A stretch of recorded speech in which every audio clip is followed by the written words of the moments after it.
In this video, we'll ignore retcons from later in the series, and avoid talking about gameplay mechanics in the interest of brevity. There's a myth that goes something like, lions will push their cubs off cliffs so that they climb up and become stronger. The saying isn't literally true, of course. It's a metaphor for a method of parenting, where you're meant to let your child experience struggles firsthand, and nobody thought to tell Heihachi Mishima this before he threw his own son off a cliff. And he kind of got it wrong because there's a tiger on his gi, not a lion. Tekken has a visual theme of various types of cats being character motifs, which occasionally goes to canine animals as contrast. The son, Kazuya Mishima, reappears years later to challenge his father in the King of Iron Fist tournament. Heihachi's running the tournament to look for quality soldiers for the military arm of his conglomerate by offering a cash prize. This is all to set up that Heihachi believes power is everything, and he rules with an iron fist, literally translated as Tekken. The metaphor of power is taken to a strange extreme where Kazuya and Heihachi quite literally surge with electrical energy. The static may also have something to do with their hairstyles. Kazuya's sub-boss is Lee Chaolan, a kind of mirror clone of Kazuya, who is the adoptive son of Heihachi. He's the new heir to Heihachi's throne, until you beat him like dirt. The only remaining fight is with Heihachi, which isn't fun. After proving who is truly strongest, Kazuya drops his father off a cliff, as a kind of poetic revenge. It's not a ridiculously complex story, it doesn't have the time to be, but it's got a solid and considered story and world showing one man's triumph over a power-hungry father. A fighting game's weak effort towards storytelling can be attributed to two things. One is that these games have avoided evolving since their origin on weaker hardware and arcade cabinets, which were neither technically suited to having grand or thorough narratives, nor were they the place. You put a token in a machine, you want to be playing the game. The other reason would be hearkening to classic Hong Kong action movies. Though there are outliers, usually a weak narrative is there to scaffold otherwise unrelated but really cool fight scenes. The adoption of this is understandable. You want to fight.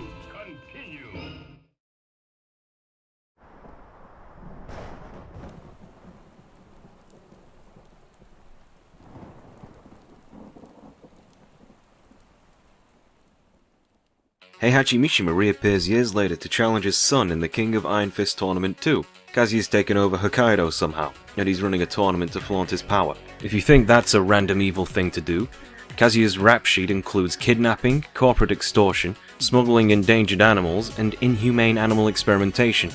Kazuya's sins are apparently so great that an angel descends from heaven to exert her wrath. Not even Heihachi got that when he straight up commit patricide. It's a total protagonist switch-up, which is a really commendable way to take the story. The revenge narrative for a problem that he created. Both sides hold an identically individually motivated morality on the face of it. He's out for blood. Having the player take both sides of this between two games may well prove the subjective and unnecessary nature of the feud, though there's some more depth to it. To drive it home, Heihachi's sub-boss is also Lee Chaolan. When Heihachi finally meets Kazuya, it's a good fight. The music is incredible and sorrowful. And after you beat Kazuya, he reveals his second form, Devil. The boy sold his soul to the devil for power. He grew wings to show that he never truly climbed up that cliff himself, and all that was ill-gotten. The second Tekken game is a really interesting twist on the original's main themes, which compares true power to borrowed power. This somewhat runs through the two games. Some endings focus on characters acting in characters, but others ask how would each character use their cash prize. Yoshimitsu is a cyborg ninja Robin Hood. King will give his money to an orphanage of disgustingly real children. Twice. Paul breaks some shit. Jack has an interesting arc where he uploads his data to an army of Jacks, and him or one of him seems to adopt a helpless child during Judgment Day in the second game's opening. His ending was him being struck by a satellite for expressing sentience and care. Armor King is King's nemesis and part of the underground wrestling circuit. After settling things with King, his ending features him going back into the ring knowing his death is coming, which is pretty dramatic to have come out of nowhere. It's quite dark. There's a kind of dark running theme in some of these endings, that power triumphs over true inner strength, a theme that reoccurs and is remixed after Tekken 4. Nina and Anna Williams are...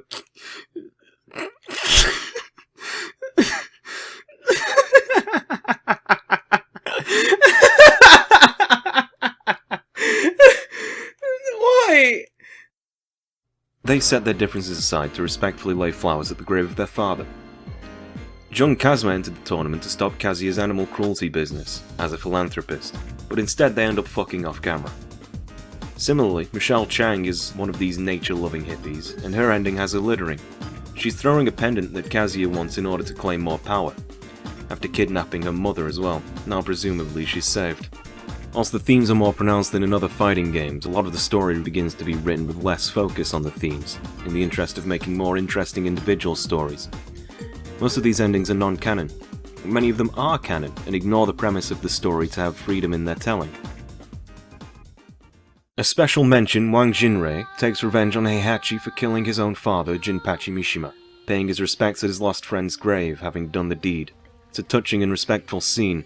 It stings a little that the ending isn't canonical. Wang never gets justice. The canonical ending is that Heihachi throws his devil son into a volcano, which is either very ill-informed or very poetic. I imagine it's a similar climate to hell. The old saying goes, absolute power corrupts, absolutely. The second Kazuya had the chance, he became infatuated with it, flaunting what he had. In the end, he is his father's son. The issue now being that the world only has room for one strongest. The final ending to talk about is Kazuya's. He goes through a similar setup to Heihachi, facing his own devil version at the end too, probably best viewed as a metaphorical, internal battle. As Kazuya is about to be laser blasted by Devil, Heihachi steps in to save his only son. Perhaps he is a changed man after all. Kazuya's response to this show of heart is to use his own father as a shield as he advances towards Devil and defeat it. Devil clearly isn't what made Kazuya evil. Devil itself is just a kind of ill-gotten chaotic power. The user of that power fuels their will with it, and Kazuya is quite simply a bad person. The kind of person who would sell his soul for revenge is the same kind of person who would let his father die without remorse. I suppose they have more in common than they thought. Tekken 2's atmosphere and improvements in presentation and mechanics is probably more than the first game deserved. It shouldn't go overlooked that it's a fantastic sequel.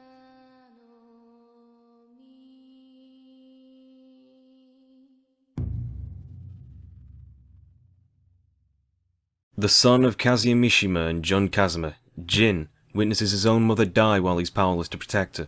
He goes to his grandfather, Heihachi, to see what he can do to avenge his mother. 19 years after the event of Tekken 2, Heihachi is at it again. His son's dead and there's nothing that can stop him. He's playing political games using his personal army, the Tekken Force, to exploit third world disputes and use the land won for his own gain. This somehow includes Mexico, and Heihachi discovers the very same ancient evil being that killed Jun Kazuma, lurking in an Aztec pyramid. Heihachi announces the King of Iron Fist Tournament 3 to find a fighter that can defeat Ogre.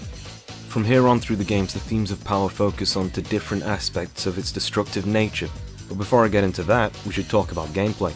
The best changes since the first two entries is the heavier and more grounded physics. This means that the large, slow, Virtua Fighter-esque jumps have been stunted quite heavily. This may seem like it weakens options at first. However, it not only makes gameplay faster, but all characters have absolute lateral movement with commandable sidesteps. Tekken is finally a truly 3D fighter. Jin takes center stage as a fusion of both of his parents. It almost makes him the strongest character in the game, and his style flows and sways just like Jun's, but he has the swift power of Kazuya. In contrast, Heihachi's raw power has been emphasized in every game. He's a mountain of calm, and he very formally delivers godly beatdowns. Between them, their music is the most consistent sounding of the entire soundtrack, varying only in tempo and how heavy the guitar riff is. They're very similar in many ways, but Jin has more modern techno elements, as he should, being the next generation. It especially comes through in the PlayStation remixes. Lei Wulong and Martial Law feel just like their inspirations, the former being a slick, laid-back reactionary character like Jackie Chan, and the latter emulating Bruce Lee's compact and athletic powerhouse, which really comes out in their endings as they practice martial arts to varying success. Brian Fury, Bruce's replacement, has incredibly sadistic options added to the basic, carefully placed attacks, and his music reflects the careful chaos of his character. Ling Xiaoyu's character design and general aesthetic direction seem to have been directed by Yoko Yukiko, the wife of the Yoko Taro, who himself was working at Namco on Time Crisis 2's backgrounds on the arcade. Xiaoyu's music reflects her cuteness, undercut by her elegance in every movement and jump she has, having a rare freedom around the field. And a strong back-turn stance makes sense because she lives in Japan and probably gets the train to school. Paul contains the explosive destruction of a runaway freight train delivering nuclear bombs, a very Japanese take on America. And the bear characters have a similar but more feral kind of strength, of unrestrained mauling. These are characters I've picked out that I like, but every character has such a specific feeling to their motion to fit as many preferences as possible, with broad character traits you can easily feel attached to. The effort in this game in particular was to even add win and lose animations. There's focus on these auxiliary and aesthetic areas because with a fighting game you can't craft the experience of a story mode so carefully, other than escalating the difficulty. The game is first and foremost a competitive and fair playing field if the arcade machine wants your money and if you want to keep on playing it with your friends. In arcade mode, 9 of the 10 opponents you face have to be based on the characters in the fair competition, and the stages are reused from the competitive aspect. As for that competitive aspect, they nail the most fundamental of those: trust. If you understand the systems that make up a fighting game, punishment, damage scaling, predictability of opponent moves, there's seldom going to be moments where you feel as if you unjustly lost a game. Now there's many exceptions, especially when it comes to boss characters, and it certainly doesn't feel as balanced as later games in the series, but overall the feeling of fairness that comes from the telegraphing and the interplay of these mechanics, you can trust that the only thing you need to improve is yourself. The only key issue with this and many fighting games is that they don't properly lay out the mechanics. Punishment exists, and it's easy to see when somebody misses and they're probably open to attack. However, on block, one character will often have some disadvantage that you can gain in a short attack in. These aren't particularly well telegraphed because of the speed of the game. At a casual level, the game's simplistic control scheme is inviting. There's a proper move list available in the pause menu, and a lot of funky and interesting options that characters have that you can giggle with your friends over and shout at each other for. Yoshimitsu's absurdity and bizarre movement style trying to land cool and slow unblockables, Brian's taunt, Xiaoyu's freedom, Paul's death fist. There's a lot of easy options per character that can make the game easier to play at a low skill level. And additional modes are there to help fresh players find characters they're interested in. Tekken Ball, Team Battle, Tekken Force. These are game modes that maintain the core mechanics of the game, but put them into a new context where you could be forced to discover more mechanics or moves your character has. Additional content such as these will improve your fighting game by giving new players a less punishing method of getting to grips with your fighting game and improving the lifespan of your fighting game in the consumer's hands as a single player and multiplayer game. From here, you'll encounter more and more challenge. You'll push the AI up to harder difficulties that demand that you understand how to block punish or carefully choose your counter hits. And against other players, you'll get your crutches kicked from under you for relying on those easy to use moves. This is where the ladder begins, though it doesn't stretch too high anymore. Earlier Tekken arcade machines still exist in areas of Japan and arcade museums in the West, and likely in collectors' basements, but they've become shrines and symbols where they were once scenes. The reality of a fighting game, or many genres of games, is that whilst the sequels maintain the core qualities of earlier titles, they're fundamentally different games. Tekken 3 predates the advent of conveniently sized digital video files and serious tournament scenes.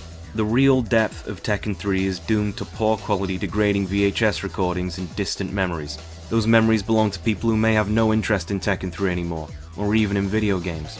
And if they do, 22 years on, those memories will be fading away, eventually being lost with them in a grave. If there's at least 2 people still playing it, Tekken 3 is not dead. But so long as only 2 people are playing it, Tekken 3's heights have vanished. Musicology has done a better analysis than I ever could of Tekken 3's PlayStation soundtrack, and its inspirations from Big Beat. The result is an overall identity that's so late 90s you could be left in a time warp. Yet it's fused with so many distinct genres like 70s funk and contemporary rock, it softens the very hard music genre, whilst maintaining the momentum and harsh energy it provides. It's no understatement that this BGM is almost entirely what gives the game its flavour, and to move swiftly on, it uses the very electronic sound to call back to the parallels of earlier games established between electricity and power. The original king was killed by Ogre, leaving Armor King to train a young orphan who idolized the former king to become King too. In his ending, he finds success as a fighter, but chases his master down to find him suffering from the fatal illness established in the last game. Baek Dusan from the previous game struggled with forgiving himself for accidentally killing his father. He too was killed by Ogre, leaving his disciple Harang looking for revenge. And needless to say, Jin Kazuma wants to avenge his mother. Michelle Chang is implied to be killed by Ogre until her daughter Julia's ending, among other lost characters from the preceding games like Wang Jinrei, Li Chaolan, Kunimitsu, Ganryu, and Bruce. Ogre is a being that almost uniquely hunts power. That search for power has destroyed so many lives around it needlessly, and that is what Ogre represents as a criticism.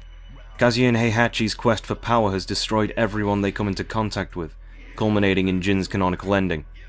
The menace that is Ogre is an impressive fight. He actually bears some resemblance to Dragon Ball Cell, if Cell had a thing for Greco-Aztec warriors, and he shares a similar gimmick, having stolen attacks from the characters he supposedly killed.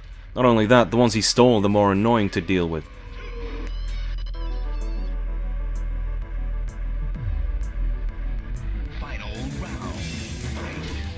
After you defeat him in round 1, the arcade version's music transitions beautifully between rounds as he absorbs Heihachi from the low-key version into a full heavy guitar riff that expresses the horror of the monster it's become. This is where the thematic link between Ogre and Heihachi becomes clear. They're the same kind of power-hungry beast, and absorbing him unleashes the same mythical hell beast with horns, a serpentine hand, a tail, breathing fire, and of course, a lion's mane. After Ogre is defeated and Heihachi is freed, the winner of our tournament is betrayed. Heihachi walks up to Jin and shoots his own grandson in the face.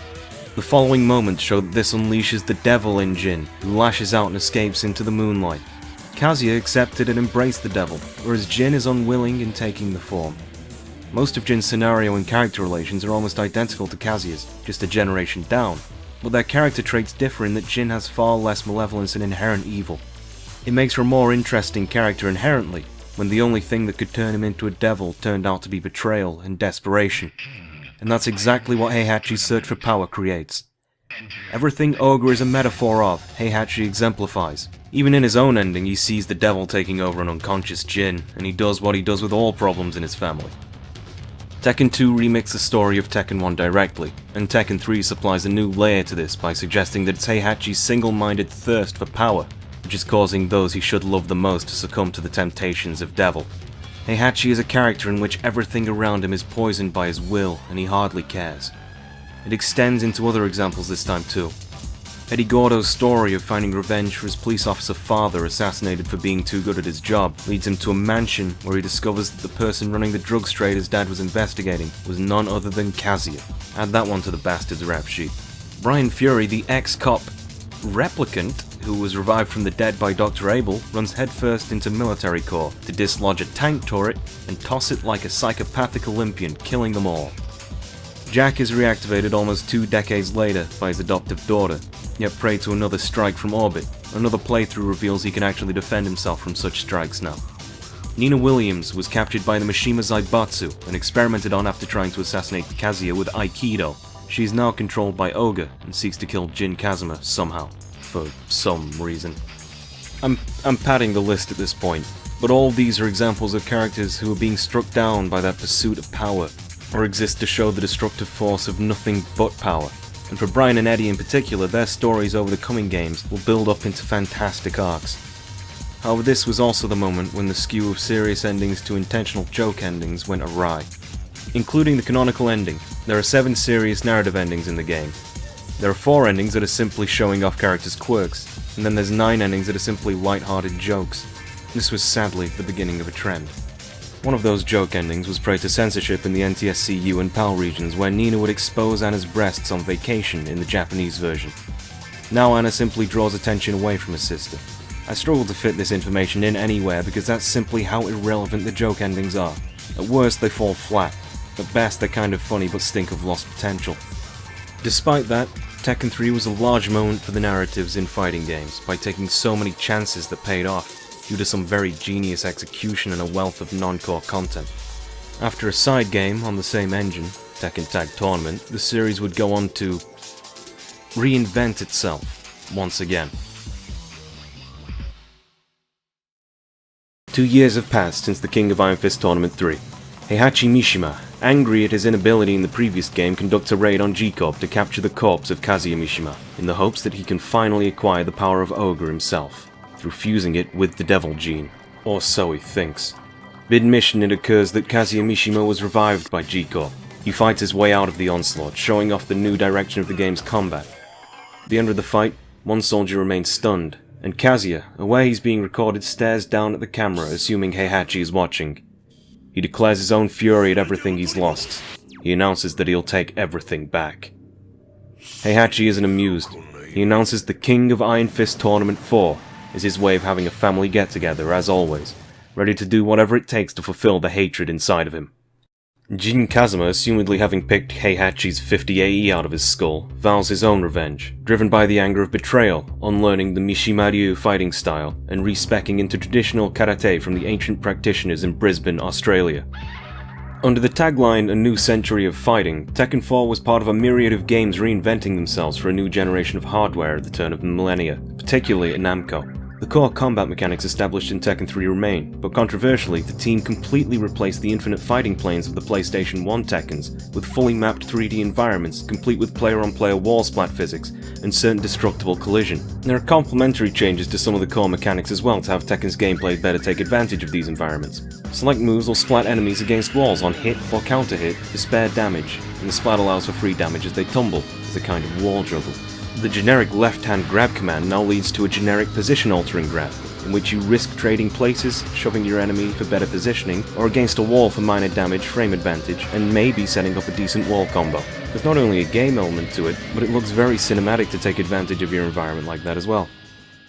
With this grand change, they once again lean into Tekken's largest unique selling point, which is movement, building on the simple sidestep implementation of the previous game, emphasizing position and situational awareness. And to the casual player, this novelty was incredible. Probably still would be if you haven't experienced it. It's always something that takes you back and makes the stages ascend simply being fighting arenas, and begins to make them feel like actual lived-in places. They've become divorced from character-specific visuals. Though now there's less of them, they're now entire entities that change the flow of the game in their own right. They've got an extreme and tasteful aesthetic of various strong blues per stage. On building, the background is a giant golden clock against the cold concrete hues, and ornate, destructible Roman statues decorate each corner. The character's loose clothing flutters in the wind with the smallest audio cue, following under the understated and relaxed music.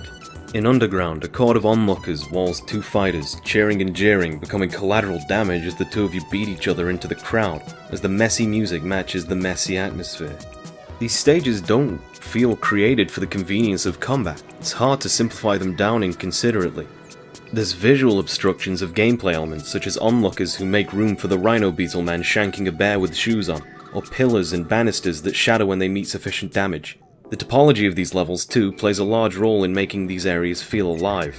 Tekken's hitboxing is very fluid and dynamic, similar to the 2D genre, projecting what you could think of as spheres at key points around the character model. These are the hurt boxes. When you input an attack, a point-to-point line vector, or two of them, is created for a few frames in a convincing location which effectively acts as a hitbox. The collisions are calculated between these at a rate of once a frame, or 60 frames per second. And simply because there is a collision doesn't necessarily mean that the opponent will be hurt. For example, a high move against an opponent who is crouching will have their attack whiff, no matter what. An airborne opponent will avoid any low attack, no matter what. There's also various esoteric rules not worth mentioning here. As such, with the terrain being so uneven, an offset of height can be enough in some situations to mean that the expected collisions don't happen, or become less reliable, when they otherwise should be. Similarly, collisions will have the appearance that they should work, but don't. It's a commendable realism to the system at play here, and it was likely something they were striving for, sacrificing the mechanical reliability and balance of the game, even if that realism is itself kind of abstract.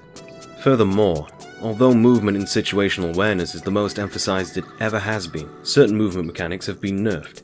In previous games, a dominant strategy occurred of backdash cancelling into another backdash in order to run away with a life lead and force your opponent to open themselves up with risky attacks, if they could approach you at all. This was bug fixed, a cooldown put on the timing for consecutive backdashes outside of close range, limiting player movement outright and somewhat enforcing closer ranges. Positioning itself can be usurped, as simply as using the aforementioned position switch grabs. Whilst these are still a very cool inclusion and can make for cool moments, it somewhat removes the interest in being careful about positioning when it can be thrown back in your face. Certain characters can also enter stance before a round starts, as everyone now has free movement before a fight. Lastly, the obstacles that can litter the stage will fade out depending on if the player is behind it. Player matchup knowledge now has to be paired with what stage they're on, so they don't get caught on a phone booth, raising the skill floor and skill ceiling pretty vastly. Unfortunately, the wall system also resulted in bugs such as infinite juggles, which were also present in the game's previous version of Tekken Force. And yet, what should be the most egregious case of all is that a lot of the music is soothing, relaxed, and laid back. It's bizarre. The fighting game should most often try to emphasize action and fast pacing, and yet the only point where some of these songs become heavy is when the song will break down on KO during a replay, popping the tension with explosive drums and emphasizing the frenetic panic only in post for you to review. At which point, the song settles back down into a serene calm with added melodies while you try to break marble with your opponent's body yet again. This should be the most egregious case of the team going for style over substance. And yet the willingness to challenge convention produced something so beautiful and mood-setting, it's difficult to not commend it. Often when people bring up Tekken 4 they mention two things. One, why did Tekken 4 suck? I've supplied plenty of answers already, but funnily enough, it isn't obvious, and people often beg the question. 2, I like Tekken 4 anyway. Hilariously, neither of these is the clear statement that Tekken 4 did indeed suck, which fits in with my memories at the time. The only complaint I saw in a pre-competitive and pre-professional world was that Tekken 4 had a disappointing range of characters compared to Tag 1, but was a true evolution of the Tekken concept. The game's place in history has been misrepresented by the professional players, through no fault of their own. Those who opened up homebred international competition with EVO 2003 criticized the game based on reliability, consistency and bugs, and very fairly. Today's fighting game players are far more educated on such matters and are capable of agreeing. Yet sales data shows the competitive darling Tekken Tag 1, which shared a stage with its two sequels, sold just as poorly as Tekken 4. This is in a world where the FGC and internet are intertwined, an internet where discussion favours cold hard data, and a scene which searches for self-improvement through the study of frames and ranges. But the turn of the century was very different. Game balance wasn't such a codified concept. The idea of fairness was less likely to be proven, but agreed upon, and the international stage did not exist. Only arcades and challenges between friends and family in front of your PlayStation 2. In the context of that time and that place, Tekken 4 lived a full life as an esteemed sequel to those who played it, soaked in the atmosphere, the rich storytelling, supreme music and art direction, and the dream of what fighting games could become in the new millennium. Slowly this has been forgotten, and the dream was never realized. Qualitative judgments were slowly overwritten by argumentative and quantitative certainty in a scene that has long forgotten why it loves fighting games in the first place. Rollback netcode will never re-elicit the feeling of sitting next to your brother or sister, asking, how did you do that? Tekken 4 achieves a quality that may not land it as a good fighting game by modern standards, whatever that may be, but almost certainly lands it as an incredible game, superseding its failures and negatives. It doesn't deserve the negative image that it's gotten. Returning game modes like Team Battle and Tekken Force are now complemented by a training mode, which runs through some of your character's most useful moves and making a timing game of it. The new Tekken Force Mode 2 takes place in fully mapped areas like the main game, with more enemies on screen and vastly improved pacing and load times, and adding in the ability to change which character you're locked onto at will. Furthermore, the character designs are hands down the best in the series past or present. The setting has started leaning away from cartoonish fantasy and closer toward a grounded reality with more casual wear. Ling Xiaoyu's Cheongsam Spatsu getup is missing, in favour of a more innocent dress or a very tomboyish coat. Brian's put a shirt on sometimes, and Paul either lets his pits air out or lets his hair down. Heihachi can be so traditional it's upsetting to the eyes. And Jin goes incognito, hiding his identity with his hoodie, likely out of both anger and self-hatred for his lineage, and in order to evade Heihachi's Tekken Force. Kazuya half dons a suit with some sunglasses to hide his demonic eye, likely for similar reasons. Regardless, it all just looks really, really cool. Almost everyone has an option for a flappy, unbuttoned shirt that accentuates movement or environmental cues. Jin's hoodie will fall off if he's floored several times, and Xiaoyu's armbands burn the camera, leaving ghosting trails as she dances around. You get the feeling that the team's imaginations ran amok with the promising new generation of hardware. Rather than emphasizing polygon count like they had with Tekken Tag Tournament's PS2 port, they scaled back and added detail to the way you could interact with the game, and how the game could better convey concepts like motion and damage to you, not limited to detailed animations and facial expressions. And with these more grounded designs comes a genuine attempt at storytelling for many characters. Backstory once belonged in the game's manual, but now is integrated with incredible storyboard artwork as the announcer's calm voice narrates their wills. A newcomer Steve handles like a dream. He's a boxer, so rather than typically kicking, he'll sway and lean with the kick buttons in various configurations, with attacks that come out of these stances. The limitations the team had was creatively exploited to give the character versatility and upper body movement characteristics of his archetype. He gets in deep with the Mafia and goes all or nothing on the tournament. In winning, he hopes to escape debt and find out more about his origin, and his strange scar down his left arm. This is initially a fun mystery.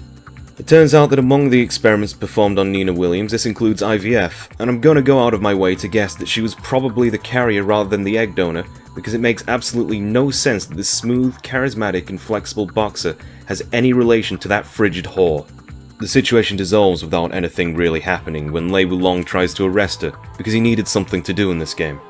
Lee wins the tournament but ends up having to fight his pet project, the game's cybernetic iteration of Mokujin, as a true final boss fight.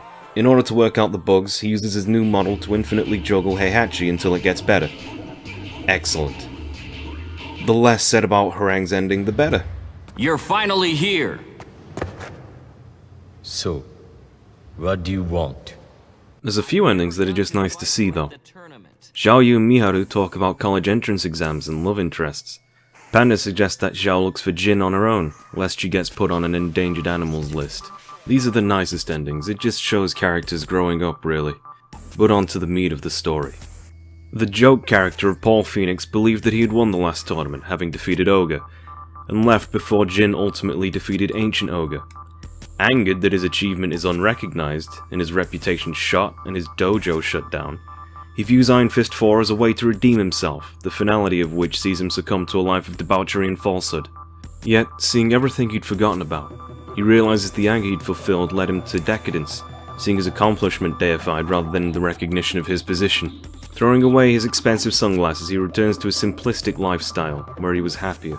While writing this, they never forgot Paul's joke. They simply gave him genuine character development, having him become fully self-aware through the course of the journey, evolving him past his own simple premise in a way that speaks to the themes of the game.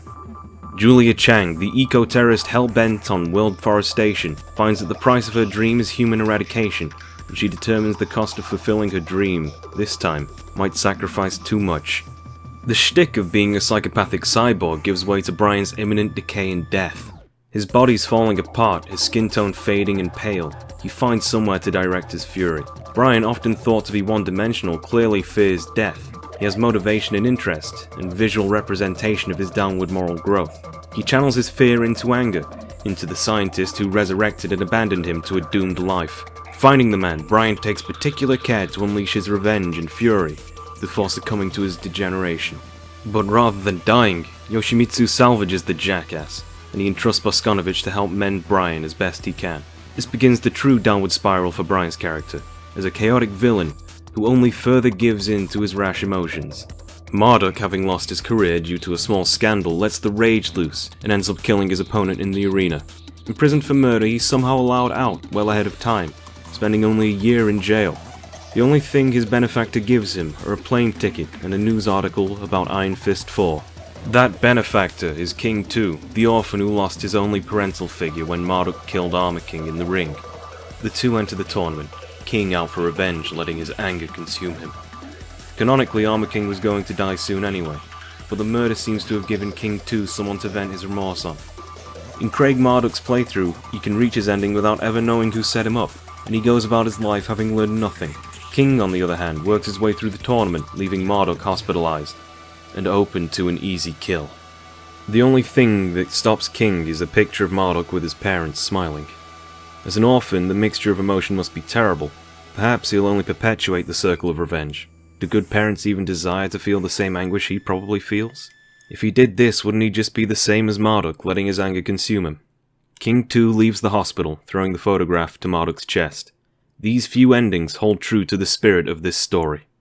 An interesting structural choice, as always, you unlock characters by beating story mode continuous with various other characters.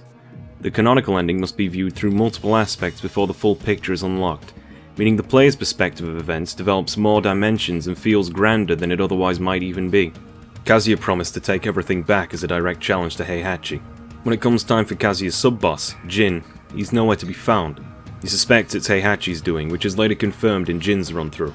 Having defeated Heihachi, he takes the opportunity to see his son crucified in chains, and uses it to awaken the devil within, feeding Jin's hatred to elicit a fight. Kazuya's hatred fulfilled, he uses the anger to expand his devil power by absorbing it from Jin. Having completed his devil self and subsuming it under complete control of his will, he not only takes everything back, he destroys the Mishima compound, and assumedly the Mishima legacy with it.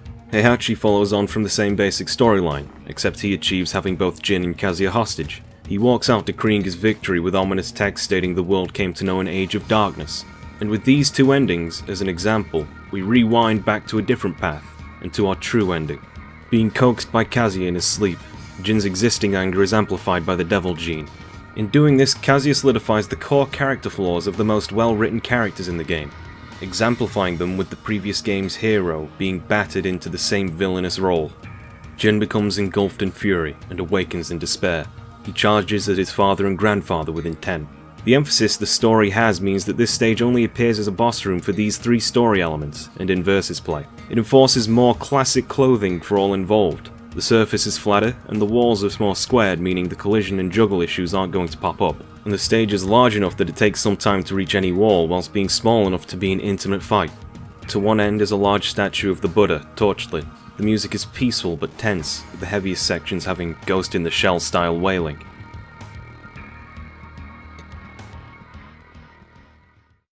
In the end, Jin holds Heihachi's life in his hands, a symbol of everything he's come to hate about himself. The act of killing his own family would make him just like them, but he's so close to being consumed by the devil in his hatred, with his body visually distorting to grow wings and markings as he contemplates the act, that the irony is entirely lost on him.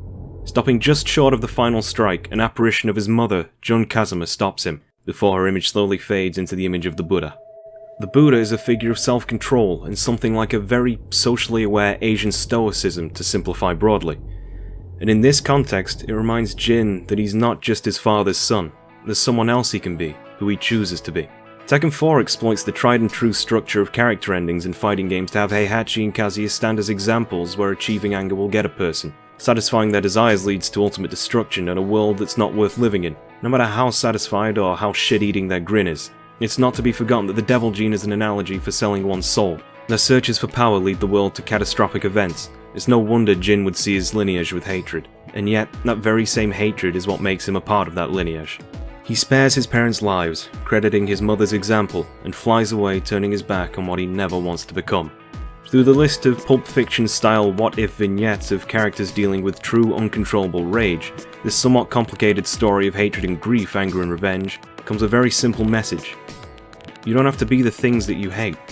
You don't have to give in to it. Anger is a reaction, something you deal with yourself. You can either allow it to take you over, or you can let it go. The methodology that Tekken 4 exemplifies over all else is that you can find what good there is and shine a light on it. You can use it to pave your way. You aren't just your anger, fury, hatred, or rage. Nobody is. That's why Brian, Kazuya, and Heihachi falter.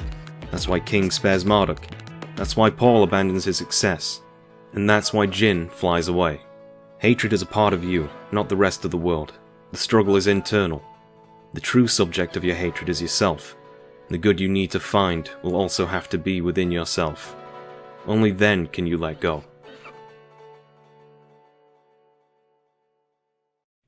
Not a single white feather in sight. It's really too calm to be a Tekken opening. God bless Sano DG. Looks like Jin escaped at the right time, or maybe too soon. Likely aware of Heihachi's family get-together, G-Cup carpet-bombed the place with Jack 4s, leading to the greatest fight scene Tekken will ever have. Heihachi's indignation and Kazuya's impudence play well off each other. Neither is satisfied with the corner they're backed into. They're both just allowed to go ham here, tearing through Jack after Jack. Kazuya gives it the good old DF2, while Heihachi gives it the 1+2. Like they're in some kind of unwilling tag game, Heihachi bounds one of the Jacks to Kazuya, where he tosses it, destroying the statue of the Buddha, which played a key symbolic role in the prior game. That's the first hint toward Tekken 5's tragedy, and its intentional moral regression compared to Tekken 4's optimism. With no sign of the Jack stopping, Kazuya balls a strike and takes the opportunity to slip out unnoticed. He leaves his father with the self-assurance that the old man's already dead.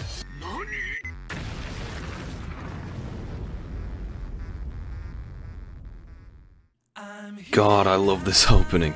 The music's arranged by Satoru Kosaki, a returning name from Tekken 4's soundtrack. This second beat just has everything you want.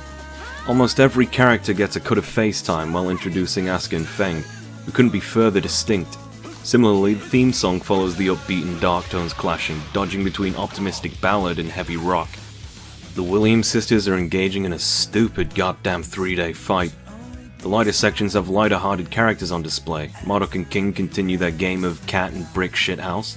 Steve gives Harang a clean knock to the face before Steve realizes he's suddenly developed the same nick on his own cheek too. Feng Wei, the greatest disciple of the God Fist style, goes renegade, killing his master, and goes on search for greater power, tearing apart dojos across China. Leading her on a trip for revenge, one such dojo belongs to Asuka Kazuma's father, giving her impetus to join the tournament, not knowing of her relation to Jin. As Feng looks onward to his next target, the shot fades to Wang Jinmei, a Tekken 2 favourite and possibly the true hero of this game. The song begins to mix the two flavours it holds into one big crescendo. Jin has returned to devil form, and our tragic villain Jinpachi Mishima staggers up from the ruins of Honmaru. There is nothing more appropriate for Tekken than this opening. It's got every strength of the series, between strong storytelling, the large cast of characters for you to identify with, at least aesthetically, and that music. It embraces the clash of tones wholeheartedly to create something endearingly messy by the end.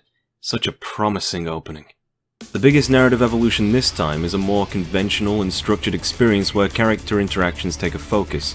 For example, when playing as the kickboxer Bruce, boxer Steve will have a back and forth. Or when playing as Harang, you'll finally get his revenge match with Jin. The Tekken series has a lot of really likable and distinct characters going for it. This was a wonderful capitalization on those assets, allowing related and otherwise unrelated characters to interact or imply they hold deeper relationships than previously alluded. It's another iteration of the storytelling premise. A lot of work would have needed to go into these interludes, and the payoff was a world that feels more alive and connected, which ends up being a method of compensation for other narrative cutbacks. Tekken 5's largest mechanical changes are concerned with fixing errors of the previous game. As far as generic character controls go, Korean backdash cancelling is reinstated, and there's no generic position altering grabs. Now, only a few characters have something resembling it, and the use cases aren't for positioning but more likely setting up frame advantages and follow-ups.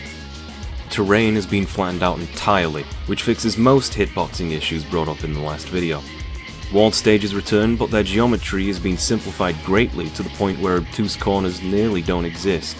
And even more interesting is the return of infinite stages. It's a competitive godsend. But this was also part of a great sacrifice. A facet of the human mind is our incredible ability to simplify complex things down into the primary attributes those things hold. For example, the character you control. Let's pretend it's Paul, for simplicity's sake, and let's pretend you're playing on a console gamepad. The cornerstone of Paul's move list is his forward sway into right punch, the proverbial death fist. This is a complicated movement and unlike most other game genres. When first learning it, you might carefully have pressed down on the D-pad, then down right, and finally triangle, and it wouldn't come out. But why? So you do the inputs carefully, faster and faster, until you get the sway motion to appear on screen, and then start timing the triangle to engage the death fist in that animation. Time to take it for a spin in the real game. After using it in a few matches, you might get a feel for how you can smudge your thumb across the lower right hand side of the D-pad to achieve all three inputs in the sway in sequence. Then watch the screen to see if you manage to roll it out. Then you'll press right punch. But eventually, you become comfortable enough that you don't need to visually confirm it. You get a feeling down for when you can press the right punch instinctually rather than having to calculate your every clumsy button press. This is an example of how humans simplify down complex tasks into unconscious actions, so the higher problem-solving functionality of your mind can focus on the actual game concepts, rather than the basics. To take a step backward, this is how you learned every single move with your favorite character. Take a step backward again, in any video game. And it even applies to real life. The controller you hold while playing these games at some point became invisible the moment you held it. You never needed to look at the face to see where the triangle and circle buttons were. You just turned your face to the screen because so much of the process of interacting with your console is all mechanized in the subconscious. In that very same way, your initial astonishment at the game's visuals will surely go as intended.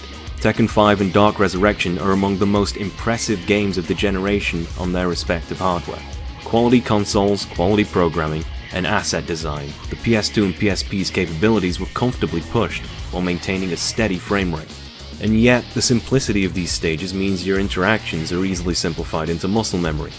They're flat, open sets with no collision other than the outer boundaries, so consideration only truly matters once you're close to the walls, and even then, at a lower level, there's not going to be any particular reason to consider them given juggles at the time weren't a necessary know-how.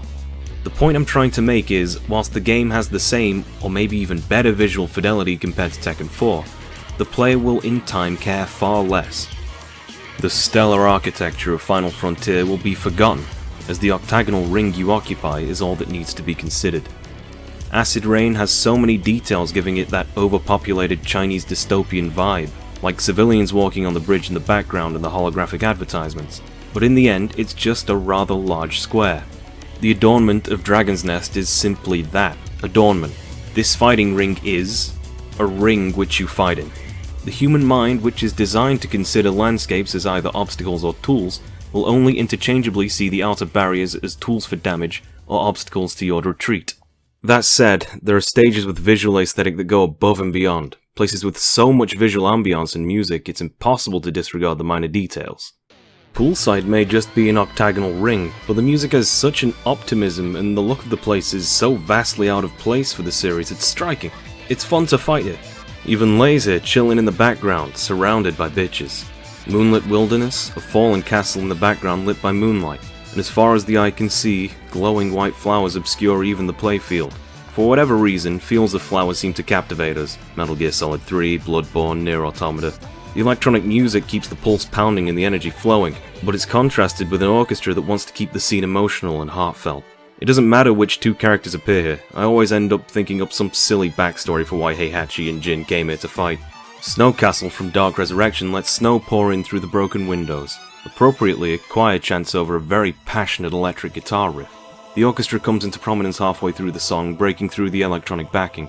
This version of the stage supersedes Cathedral in almost every way, taking a once grim song in a once oppressive atmosphere, instead going for a lost coldness. Given this is sub-boss Devil Jin's home turf, you have less reason to fear the guy, but more reason to feel sorry for him, and there's every reason to do so given this game's narrative. Jin's character has regressed since Tekken 4. Between then and now, he awakens in a forest destroyed. Symbolically at least, wildlife and the wilderness are things that Jun Kazuma hold dear. It lines up symbolically with Kazuya's destruction of the statue in the beginning, and this marks Jin for a rather well-written downfall. He can't hold back the devil anymore. The evil is consuming him, and he joins the tournament yet again to see if he can end his bloodline, to make sure nobody else suffers like he does. Even in his encounter with Harang, his single-mindedness begins to show. Jin is only concerned with his family issues and everything else around him is put on hold. However, there's still some hint in his words that he wants to go back after things are settled. Devil Jinpachi recognizes Jin for their genetic relationship more than anything else. They settle things there and then. Jin never encounters anyone else in his family through his entire campaign, coincidentally other than Jinpachi. Jinpachi is a monstrosity of bizarre proportions with an insane desire to destroy the world with ultimate power. And he's a fucking bastard. Every move he has is overpowered.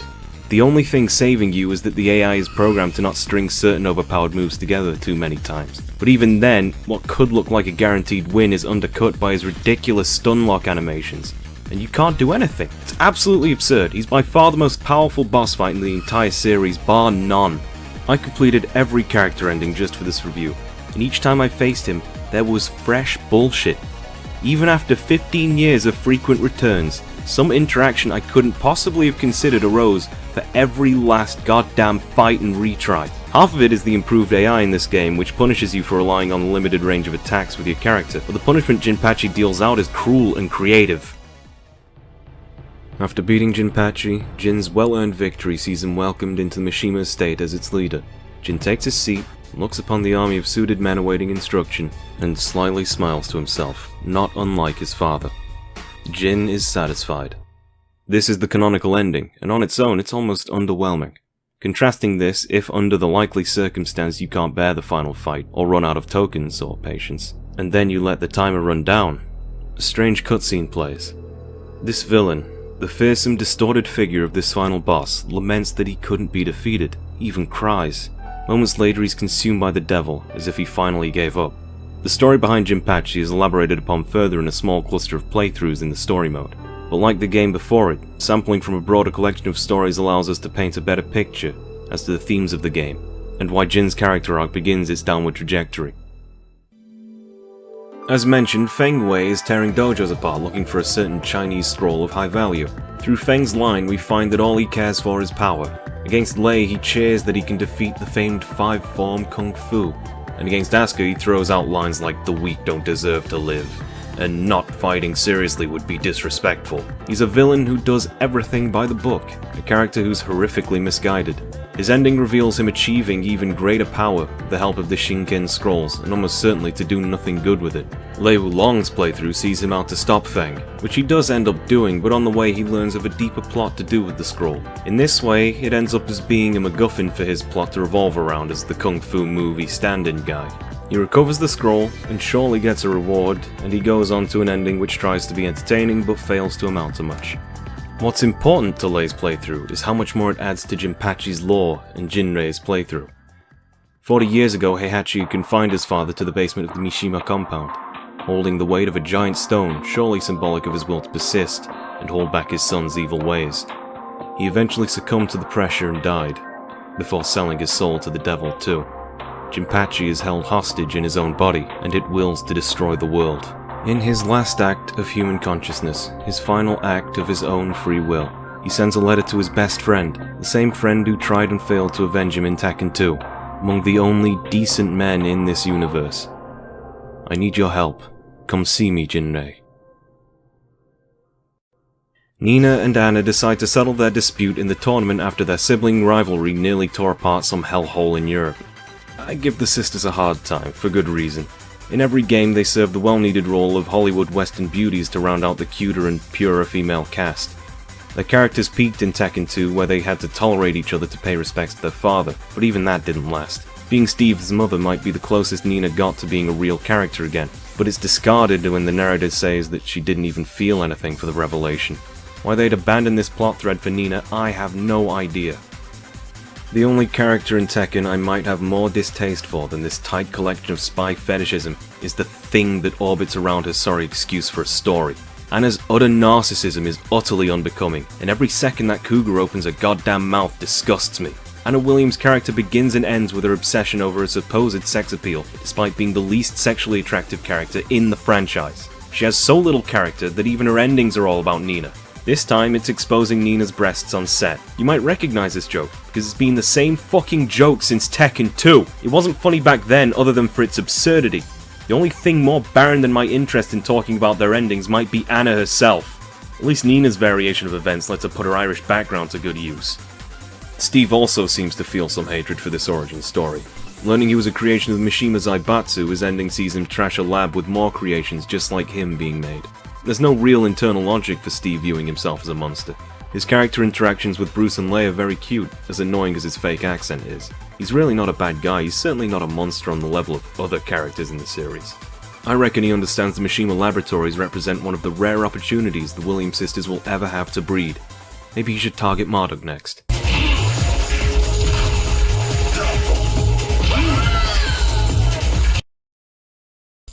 I always get what I want. Someone please cancel me, I need the publicity. Taking place immediately after King's ending, Marduk awakens from the hospital and takes the opportunity to coax King back into the ring, going so far as to wear Armor King's mask and challenge him live on TV. The tournament will be their meeting place. Naturally, King takes grave offense to Marduk pretending to be a man he shot through the head. Through King's playthrough, he encounters Julia, who seems to know him? As strange as it is, you get the sense that since they're both good people, they seem to have some familiarity with each other. Julia vows to stop King from becoming enthralled with the same anger as last time even. She doesn't stop him, and he faces the camera to declare his acceptance of the revenge match. And despite his hilariously offensive actions so far, Marduk declares to King that he's a changed man. He's going to fight King without any tricks. I think Marduk might have some kind of severe brain damage. If Marduk wins, he allows himself to be further consumed by his search for power, to the point where he's interrupting boxing matches to find opponents to challenge. It's only fitting that when King wins, he extends a hand to Marduk, inviting him to be his tag partner. Although they rehashed the same story as last time pretty much, they finally gave Marduk himself some character movement with King. The only thing that can save Marduk from getting worse is someone to stop him, give him mercy, and actually relate to him on a one-to-one level. And it shows King did listen to Julia. It's strange that almost every time the wrestlers' stories have been so consistently well written and cared for, adding a layer to the game's narrative themes. The team must be very in love with wrestling, or at least the characters they've created. On that subject, Tekken 4's ending for Paul isn't canonical, since it'd be pretty hard to divorce it from Paul winning the tournament. It's a damn shame, and his storyline this time doesn't even tread the same ground, so Paul is still an idiot. He's still the series' biggest clown, and I think everyone knows his character is capable of so much more. The team didn't want to do anything with him. The only saving grace is that I guess it fits with the game's themes this time around. Paul goes crazed with power, searching for bigger and bigger challenges like Marduk. If you were so inclined, you might even say Paul's story is redundant when Marduk does it better. There's so many redundant characters in this game.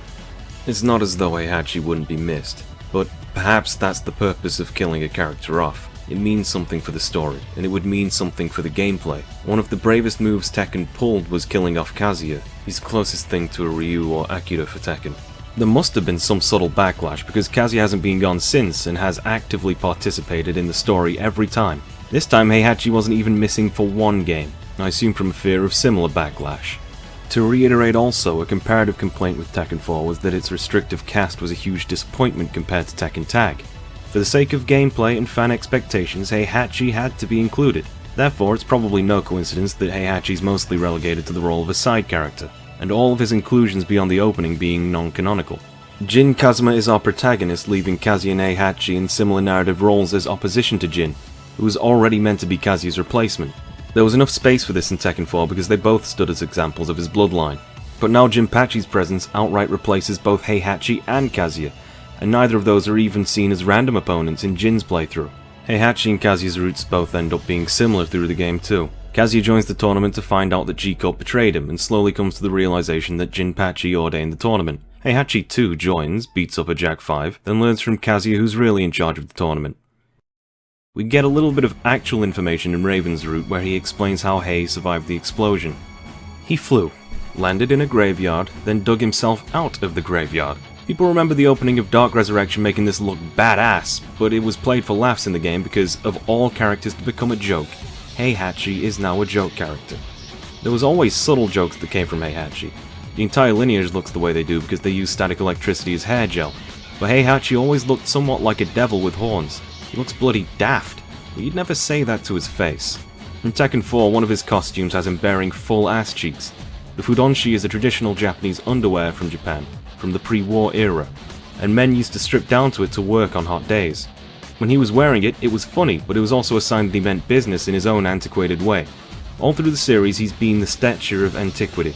A small note in Tekken 1's manual said that whilst Heihachi collected geta, Japanese traditional sandals, Kazuya collected sneakers, American traditional trainers. Even though Heihachi is ridiculous and easy to make jokes about, he's still self-serious. His absurdity comes with a calm confidence and his eccentricities can be traced back to his defining character traits. So I have to ask, what's traditional about chaining your family to a rocket and blasting them into space? What informs this decision? Doesn't he have his sample of the devil gene now? What happened to that plot element from the last game? In fact, he even managed to avoid Jinpachi turning into sand upon defeat, which he does for every other character without fail. Fortunately, Kazuya has a real ending. He quite looks forward to the challenge of Jinpachi. Pretty astounding to see him speak to anyone with such a polite tone. The amount of respect he gives his grandfather is out of character in a way that deepens Kazuya's image. And after defeat, it flashes back to childhood memories together. Jinpachi is likely the only decent father figure he had in his life, but he still strikes the geezer down without remorse. Kazuya is still absolutely evil, but it raises the question of what would have happened if he had better guidance in life. If he had cared for something other than just power. Heihachi's joke ending is likely to avoid the response, but Jinpachi raised Heihachi to Kazuya's story. In Tekken 2, there was an etching on the floorboards of the final room of a Japanese love umbrella. Consider it like a carving of a heart with two names into a tree. The two names here were Heihachi and Kazumi, implying Heihachi once had a deeper history. A mysterious name. How did they meet? Who was she? Why isn't she here anymore? What did she want for her son? What did she want for her presumed husband? How much did Heihachi give up in his quest for power? The previous Tekkens gave implications of much larger character traits and stories with subtle details, and it spoke of a character who was worth more than this treatment. The least they could have done was have him be a serious character in other endings. Lee uses Heihachi as a butler and keeps him on a tight leash with PTSD. Bruce encourages a kid to be able to fight. This child is never seen again. Beg also gets pretty much nothing after he had a really nice story in Tekken 2. Roger Jr. gets in his mama's pouch after his dad's gone out to buy a pack of smokes. At least Roger's return is funny, but other than Jinde, every Tekken 2 return is left in the dust. The returns aren't worth it when their supposed deaths are the cornerstone of Tekken 3's plot and subtext. The stakes were raised in Tekken 3. Ogre was going around supposedly killing every powerful character as an example of where the search for power gets you. But everyone shy of Jun and Michelle have come back, even those two having moveset clones. Kuma vows to defend the Mishima Zaibatsu, and I wouldn't bother bringing him up if not for the narrator's input hamming up the presentation. Brian gets the same treatment. He awakens having not necessarily been repaired, but outfitted with a perpetual energy machine. Brian yells, "Endless power? This is perfect." Brian attacked. In fact, all of Brian's story is patently hilarious. His voice actor's accent varies wildly from moment to moment, and he speaks nothing like a reasonable human being. The delight he expresses in flaunting his power is intoxicatingly fulfilling. These kinds of story beats are the reason I main Brian Fury. He's just so delightfully evil. I'll have to thank you for giving me power. Brian once again plays pretty much the purest role of the game's most narrative goals, and he avoids being redundant because of the genre of his narrative being tangential to the primary one. He allows his literal power to take him over. His background as a corrupt cop, resurrected twice now, informs how he would react to being given unlimited power. Where there was a kind of body horror in the last game, the man burning himself down to the bone to satiate one last foul act, he's turned it around and become the Terminator with a sadistic sense of humour. He, along with Marduk and Paul, build a repertoire for the game's examples of where following power will take you. Where for the Mishimas they grow more demonic visual attributes, or already have them, Brian simply becomes more scarred and less human. He devolves visually further and further as the series goes on. My only complaint is that his last name and the snake motif loses a lot of what made sense previously. And naturally, the only thing that can hunt down the Terminator is the Predator, which I believe informs Yoshimitsu's design cues in this game, although I have no goddamn idea. I love his designs, but I cannot dissect them.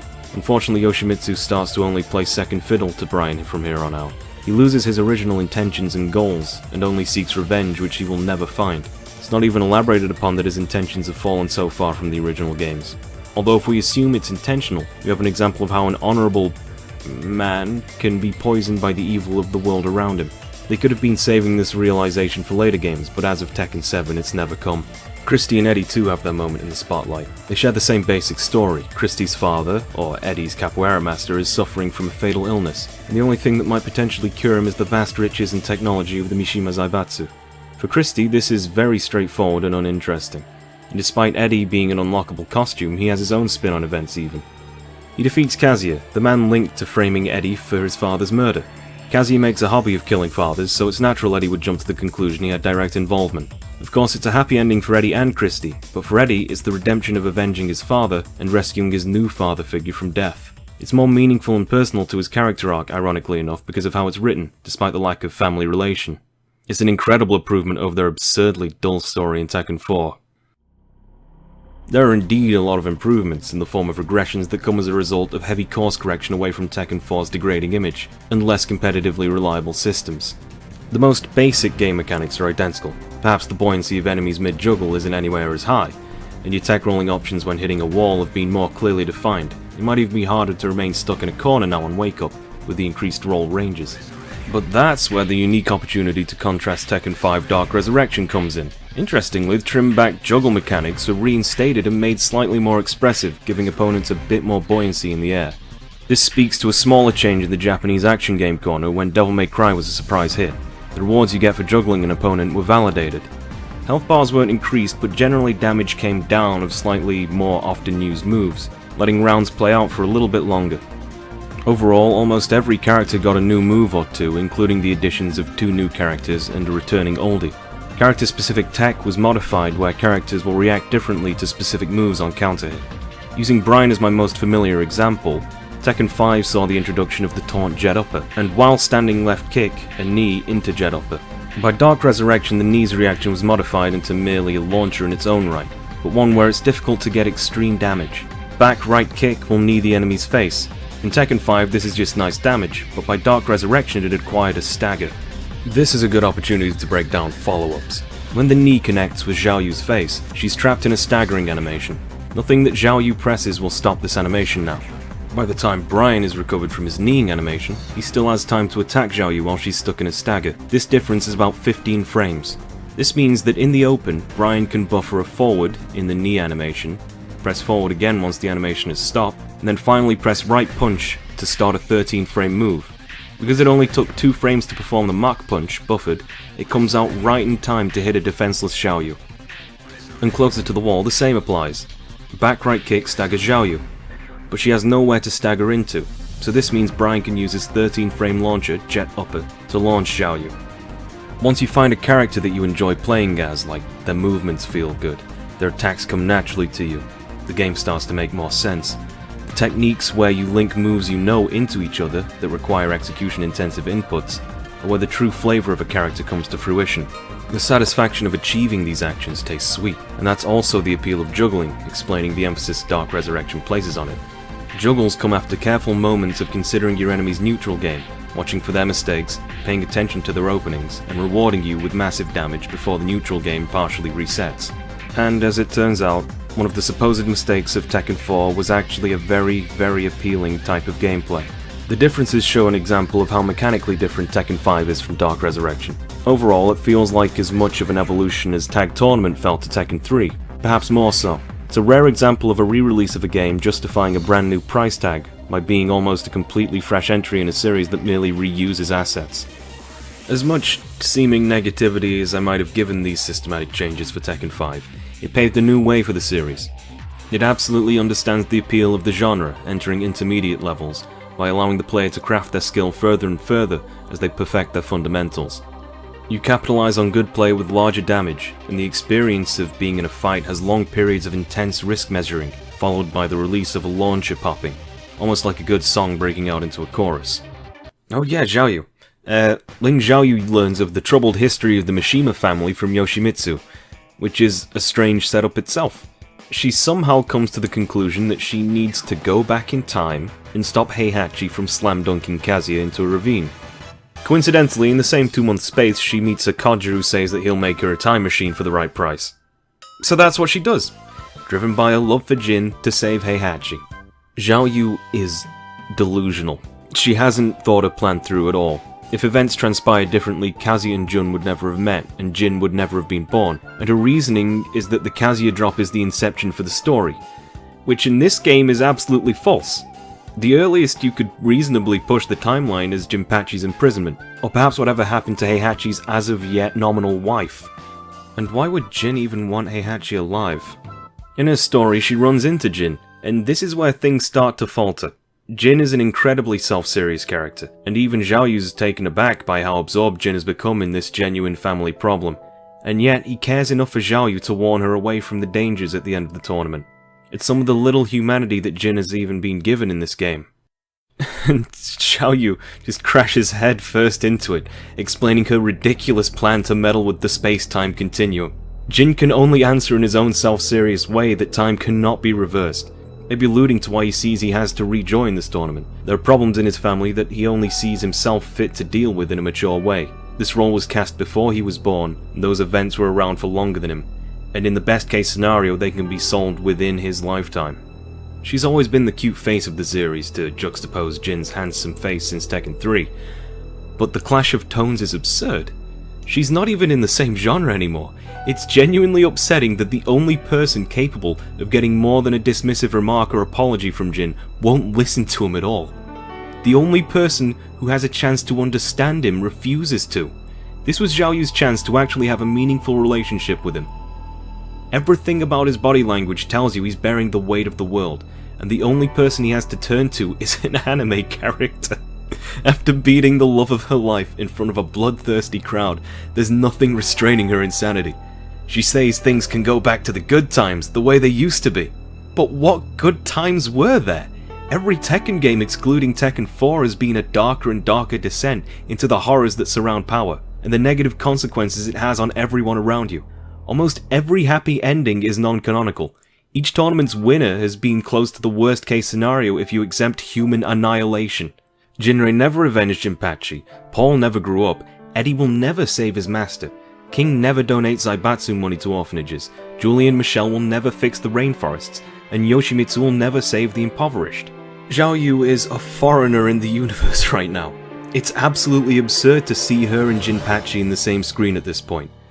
And when she gives Jinpachi exactly what he wants, which happens to be death, she still keeps her act up. And in the end, Zhao Yu's stupid goddamn time machine ends up causing the entire series to happen! The tones clash so wildly, and with such friction, I never stopped laughing. The creators were poking fun at the overly dramatic elements of the game, and flanderizing her character to expose soap opera melodrama by denying the in-universe outlet for that shock. But that itself created more tragedy when the joke required Jin to actually open up to someone to create the necessary irony. Tragedy and comedy often go hand in hand because there's a necessary irony to write both. It's not a coincidence that they were Shakespeare's two specialties. The line becomes blurrier the more lightly you portray tragedy or the darker your comedic tone becomes. This is where Zhao Yu lies. Her innocence and purity just doesn't belong here. She is related to Jinrei in some distant way and knows him well enough to be comfortable treating him with disrespect, which draws into focus her ethnicity. Racially, you can surely say she's either a fully naturalized Japanese citizen or a second-generation immigrant, but that has its own political baggage in Japan. It wasn't a risk, per se, but it's an aspect Westerners might be blind to, that lends Tekken's branding somewhat edgier than other fighting games. A bit more Pepsi than Coca-Cola, or a bit more Sonic than Mario. Perhaps because they never wrote anything decent for her, she didn't take off as much more than a very nice aesthetic. So I got the feeling that Asuka was meant to be a replacement female protagonist, since she follows the same basic conceptual principle. Japanese high school girl with zesty twist, Kansai Ben. She's a Genki girl Osakan tomboy. Anyone she interacts with will be warped into a world where they're either Bokeh or Tsukomi, after a comedy practice that's very popular in her prefecture of Japan. She's so Osakan it's kind of absurd between her accent and actually appearing on Tsutenkaku in the opening. She's also got an actual familial and mechanical relationship to Jin too, being a descendant of Jun and using her fighting style. Jun as a character has developed a kind of deific quality despite the best writing she ever got being in Tekken 3's backstory, and maybe Tekken Tag. If she were to come back, however, the entire narrative falls apart. It's understandable they'd replace her but keep her fighting style. Strange they were tasteful enough to leave Jun dead but not Heihachi or other Tekken 2 returnees who did nothing but add a move list to the game. Another moveset that returns in the form of a distinct character is Tekken 3's Jin. The fusion this time is Devil Kazuya and Jun, along with some original moves. This creates Devil Jin. Visually, there's some references to Tekken 4 in the chains that surround his legs. And in this form, it's very clear that Jin is a slave to the devil, having fully sold his soul. It's interesting to compare Devil Jin narratively to Jin. Devil Jin is self-assured that he's in control of the Devil Gene, yet he clearly shows signs of being possessed by something and speaks about himself in plurals from the third person. He almost verbatim quotes Kazuya before he...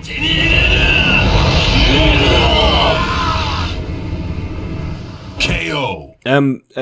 Asuka starts off looking for revenge for her hospitalized father, quickly finds it and uses the rest of the tournament to have fun, so I really wonder why they bothered to make this a plot point. But at the very least she's actually a fun character too. She has small stints of being a serious character in this game, which always feels shocking, but they're never when you play as her, so she gets her ass kicked. Where Jun represents what's good in Jin and Asuka is her descendant, Devil Jin is a Jin that's consumed by the will for power, so it makes sense that she's his sub-boss. In Devil Jin's ending, he defeats Jinpachi and absorbs his power, before going even further beyond and presumably destroying the planet. In contrast, Asuka will defeat Jinpachi and try to resuscitate Jin. Her touch seems to calm the devil within, building upon Jun's relationship to him, and Jin's touch seems to do the complete opposite for Asuka. The Fourth Snake made a YouTube video about how Asuka has the potential to be a protagonist, and I'd agree that could have been their original intent, but they entirely failed. Her personal motivations for joining the story fall away immediately after being introduced, and she becomes a wandering character, exempt of personal motivation within the very same game she was conceived. The only thing they accomplished with her is officially canonizing some Tag 1 lore and giving us yet another joke character. Despite Ling's insanity, she's still the protagonist of her own story. Even Paul has his own motivations and will. Asuka ends up as an event character for Jin, having no impetus of her own, with magic power donated to her through the wonders of nepotism. And this isn't to say the team doesn't know how to write. I've given plenty of examples of returning characters who were gifted with thought-provoking narratives. I need your help. Come see me, Jinrei. Jinrei is the only decent man in this story. He has a powerful will and a purity to his intent. Through his storyline, he continuously has to do things that he wishes he didn't. He meets his relative, Zhao Yu, who's trapped in her own world as always, and who tries to undermine Jinrei's intention with her foolishness.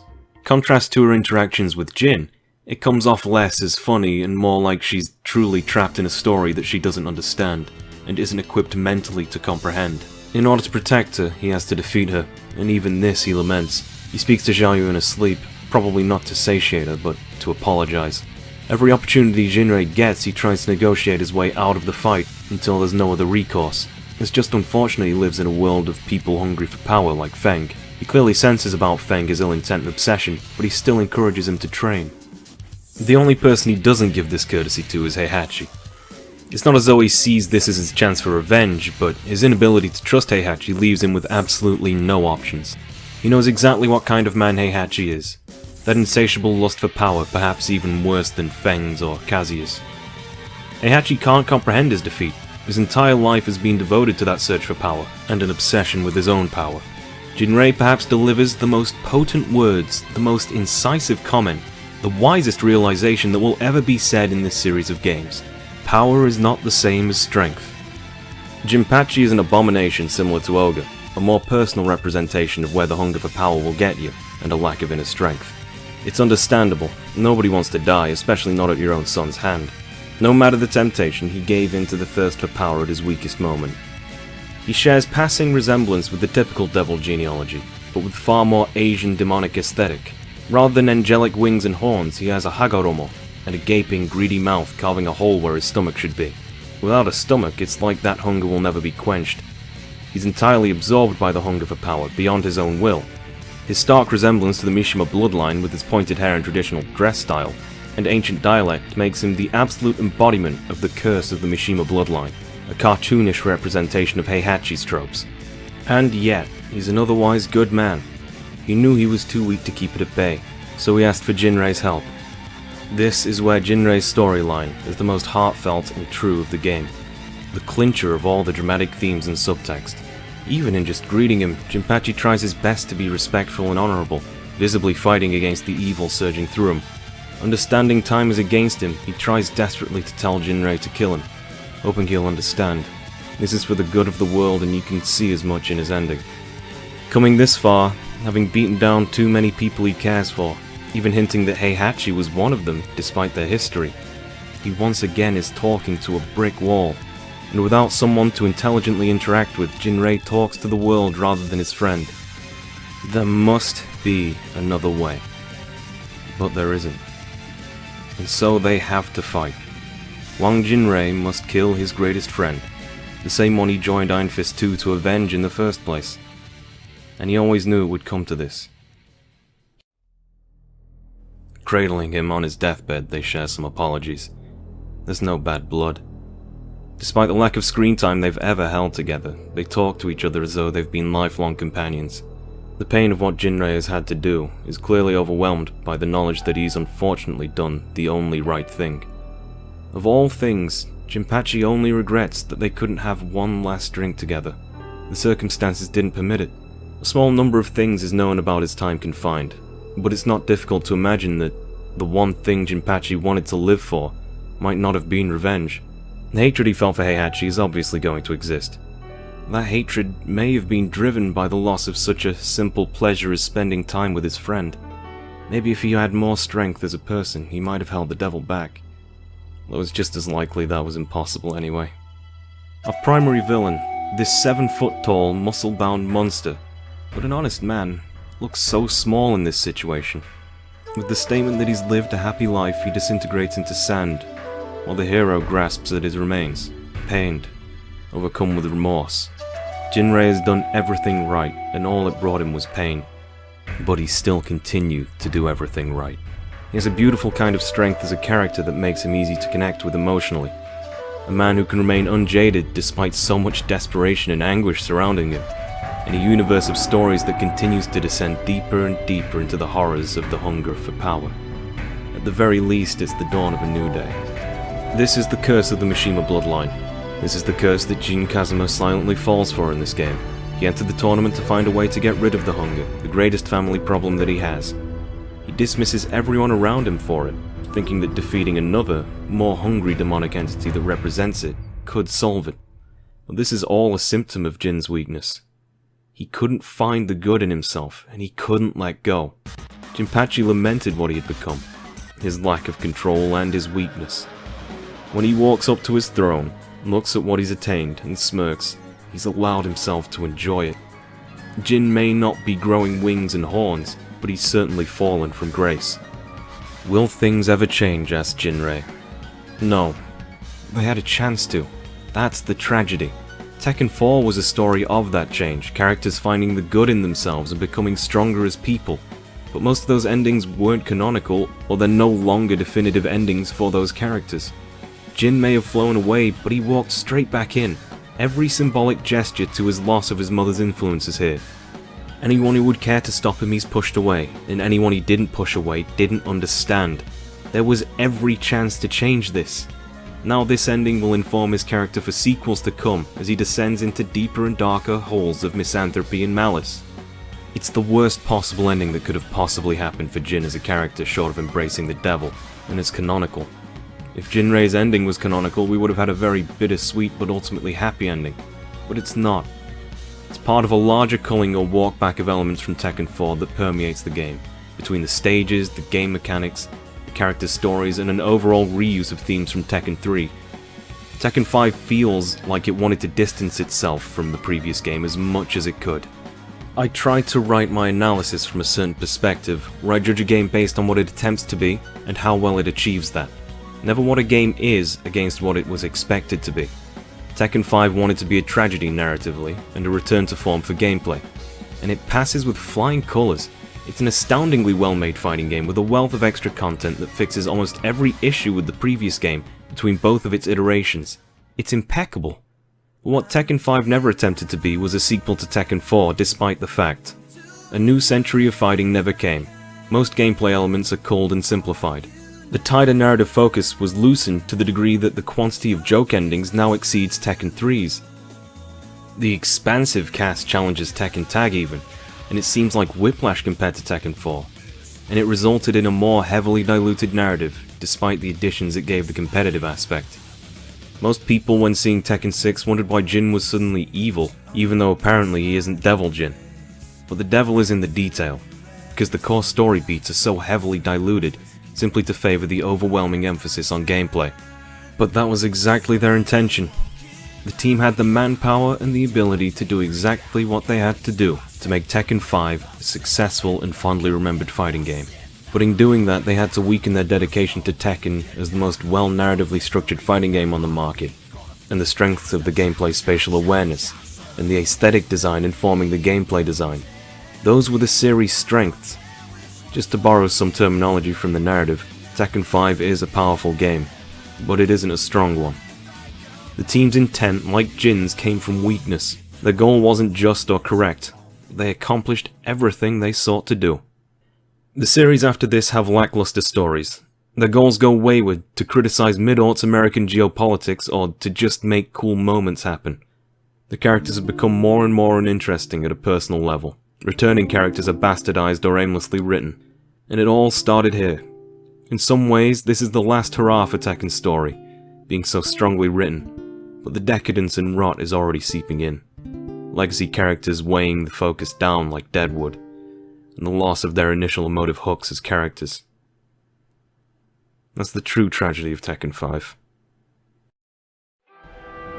After Tekken 5's wonderfully action-packed and upbeat opening, Tekken 6 follows on from that game's canonical ending to express a more somber and tragic atmosphere.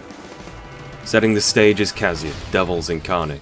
He is indeed alive and leading the same G corporation that both resurrected and betrayed him in the prior games.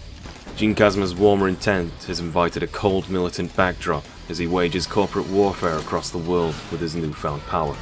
Miguel watches his sister perish in front of him at the hands of Jin's uncaring conquest.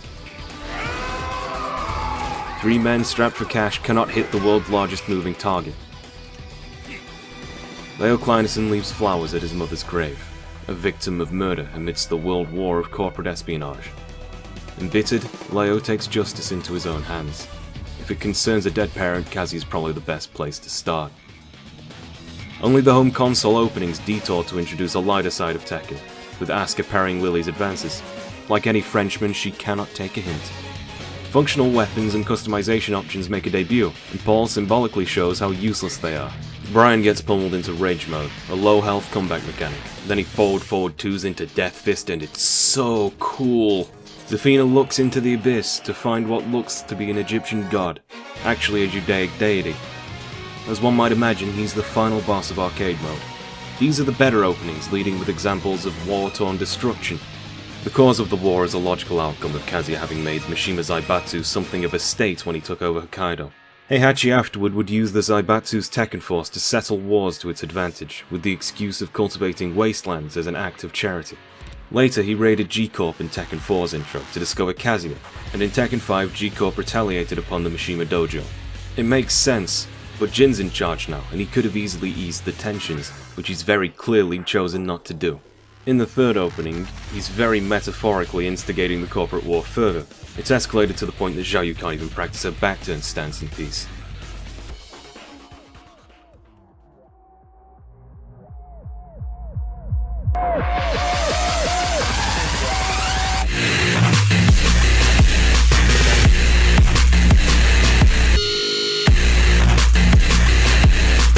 This opening might be the most pointlessly cool thing in all of Tekken. It introduces Lars and Elisa for their gameplay rather than their characters, as the protagonists of the scenario campaign, a fully fledged Tekken 4-style scripted story mode. To get us in the mood, we have a hilarious depiction of child abuse on Heihachi's part. It's styled in a dark, dingy, dirty animated graphic novel of the series past, hitting all the high notes. There are embellishments and details that aren't covered in the games or their manuals for the sake of this game's themes. We have what can barely be called insight on why Kazuya picked out Jun, as at the very least a fling. It was for her fearlessness. Her pregnancy and the time she spent with her son Jin is shown to emphasize the young boy's adoration of her, and how strongly her death affected him. He just wishes to see her again. A great hatred sprang up from him as he found his revenge. There's emphasis put here on Jin's severe reaction to Jun's death, and what he saw in Ogre reflected in himself. The origin of Jin's downfall is placed here, at the end of Tekken 3 rather than at the end of Tekken 5. This is at least in service of intention themes presented in this game's story mode, but to justify his change of heart in Tekken 4 you have to scrape up some pretty convincing headcanon. For more information on these games, please see my Tekken playlist. Jin's immediate act as the head of the Mishima Zaibatsu is to announce an independence as a state and to declare war on the world. Shockingly, the world didn't laugh this off. No, it's actually pretty close. They evidence this by the balkanized Mishima Zaibatsu taking over the UN. That is an actual headline right here in this screenshot. How do you become a member state of an organization when you're at war with every other member state in that organization? Since Jin is seen to have gone insane, G-Corp are now seen as a resistance cell, and they seem to be the only ones winning fights against Jin's Tekken forces despite being nearly as evil. This is where Lars comes in, an ex-Tekken Forcer with his own like-minded unit, sabotaging the Zaibatsu using its own resources. Lars is punching missiles and dodging bullets to establish his skill and power, but this also subtly suggests that firearms aren't the primary method of combat at close quarters when people of this power level exist. He even survives explosions.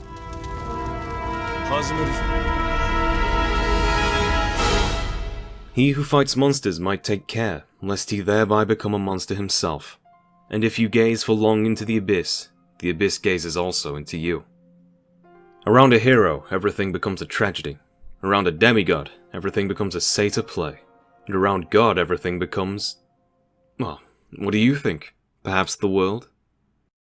Despite raiding Mishima Compound, they're ambushed by G-Corp Jax, and after a tutorial battle with the squadron, Lars' unit accounts for casualties. A lone soldier, nameless, lies dead. Lars takes the time to honor and lament the man. This is here to show Lars is an otherwise good man who puts himself apart from the two competing evils of the world. The moment's cut short when a Jax 6 suicide bombs as a last-ditch attempt, and Lars puts himself on the line to save his comrades. He doesn't save anyone though, and as he regains his footing, he's witness to the activation of the resident cute gynoid, Elisa Boskonovich. It quickly becomes apparent that, having exposed himself to one too many concussive blasts in the past 10 minutes, Lars has developed amnesia. There's an interaction with the Jack to say that despite both of these characters being blank slates for the time being, they still know how to kick ass. Lars, looking to save her, has to drag Elisa from a coffin. She says her father wants her to stay there. Since Lars and Elisa seem to be looking out for one another from inherent kindness, they retreat from the situation together. Hard to find someone you can trust in a world at war, I suppose. This is our setup. Together they endeavour to explore the world, Brian is the first they meet, another killing machine given further life by Bosconovich. Fight! Shockingly, after all the experimenting in Death by Degrees and Devil Within, attempting comparatively restrictive or simplified control schemes compared to Tekken proper, Scenario Campaign really does just play like Tekken 6. All the better for it. It's a return to the Tekken Force mode. As for the game proper, Dark Resurrection hasn't been so much iterated upon as expanded upon. After walking back 4's extreme environment focus, Tekken 6 has reintroduced the destructible environment conditions, but also this time downward. Opponents can be forced downward into the ground at scripted areas and shatter surfaces that send you down to a lower floor with a different environmental layout. It's effectively a stage transition mid-match, meaning along with considering wall distance, it's now paramount you be aware of your footing in some stages. Suddenly the stakes become a lot higher, even though ultimately the floor breaks don't really mean much unless you're playing competitively or have very thin skin. To activate it, you need to either spike the opponent on the floor or bound the opponent during a juggle. The new bound state is an extension of the juggling state. Part of juggling's limitation is that gravity's effects require you use moves with range and fast startup animations, especially toward the end. Terminal velocity is reached very quickly. However, with a good ground bound, the enemy is lingering on the floor for a decent second, allowing you to wind up an attack that wouldn't usually hit an airborne enemy as part of your combo, so long as the attack hits low enough. Even if you don't catch on to this, the animation looks cool enough, and it often helps space out juggles you have to memorize into sections, letting you collect yourself as the bound animation plays out. The bound, whilst keeping the juggled enemy nearby on the floor, does not reset juggle's increased distance after every hit, so in many cases it either gives a stronger ender or a stronger beginning. But there's variety per character. The floor breaks themselves cause bounds, allowing extended combos after what would usually just be spikes to the floor that might allow a follow-up. My few main issues with bounding is how unbearably low the animation leaves enemies. The number of follow-up attacks you can use is really restrictive, especially for legacy characters whom have been more or less reanimated from Dark Resurrection, save for some additional moves that cause bounds. There's just not many moves added to take advantage of them.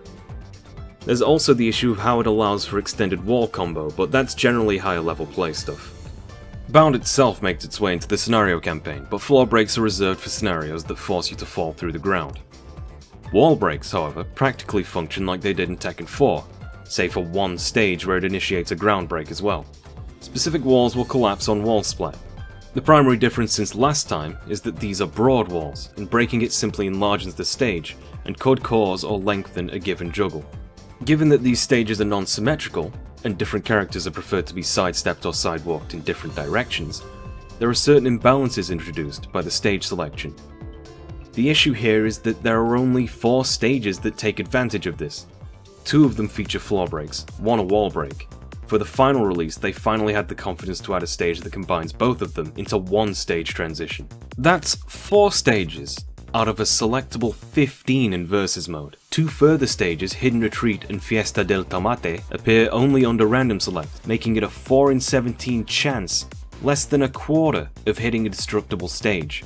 This is extremely reserved. You can still sense the team's light hand when introducing anything new to Tekken's formula since Tekken 4's reception, 6 years later. The sequel, Tag Tournament 2, featured 11 out of 27, about 40% of stages having destructible elements, and even expand the mechanic to balconies, which shows how the concept introduced was generally accepted and found enjoyable. In retrospect, the bravest things about Tekken 6 were firstly, featuring a fully realized story mode that maintains the mechanics almost wholesale of one of the most difficult and dense games of a notoriously difficult genre, featuring bosses that break those mechanics and cheat the system to stack odds against you. Obviously, this didn't go down very well in its day, and it was seen as an extra mode on the level of mini-games like Tekken Ball by journalists, despite clearly having the full force of the development team behind it.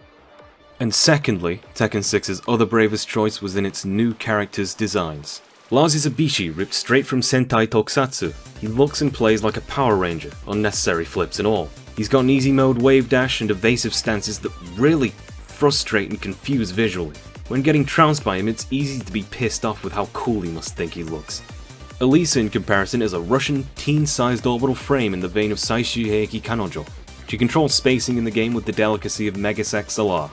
If you didn't understand those references, that's because Tekken's character influences have strayed quite strongly from the antiquity of fiction of world cinema it once had, where Wesley Snipes could fight Jackie Chan in Fight Club. Instead, characters such as Leo, Lily, Elisa, and Lars are drawn straight from Japanese anime stereotypes, undermining them with slight twists. Elisa breaks the tradition of being a kawaii robot girl by having vicious, comedically horrific, dehumanizingly robotic traits that, rather than undermining her porcelain perfection, outright destroy first impressions. This trope inversion has become extremely common and no longer hits as hard. Lars breaks the tradition of being a Power Ranger by being a Swede, part of a military unit, and not being afraid of holding other people's lives in his hands, despite being ostensibly one of the good guys. Dark Resurrection's Lily breaks the tradition of being French by actually wanting to fight and shaving her legs. The further new casts from 6 follow this trend. Bob is apparently peak fighting condition for his weight class, which would make sense if we had to create a new weight class. His appearance is even more American than Paul Phoenix. Complete with a wave dash, he hits quite hard and has shocking evasion for how much screen space he takes up. The speed and smoothness with which he plays adds a layer of visual comedy, which is undercut by Bob's sheer charisma and self-belief. He's actually strangely cool once you get past first appearances. Unlike Zafina, whom shares Lars' self-absorption, leaving her visually attractive, but somewhat lame. The play here is that this Shantae-like, exotic, fit, belly-dancing Middle Eastern chick will fold up and take pointed, ugly body language in her annoying, powerful, evasive stances. Leo's impeccable, sturdy form leaves an extremely stiff-feeling martial artist. His stances are powerful and give mix-ups on block or hit, but have a lot of commitment and telegraphing.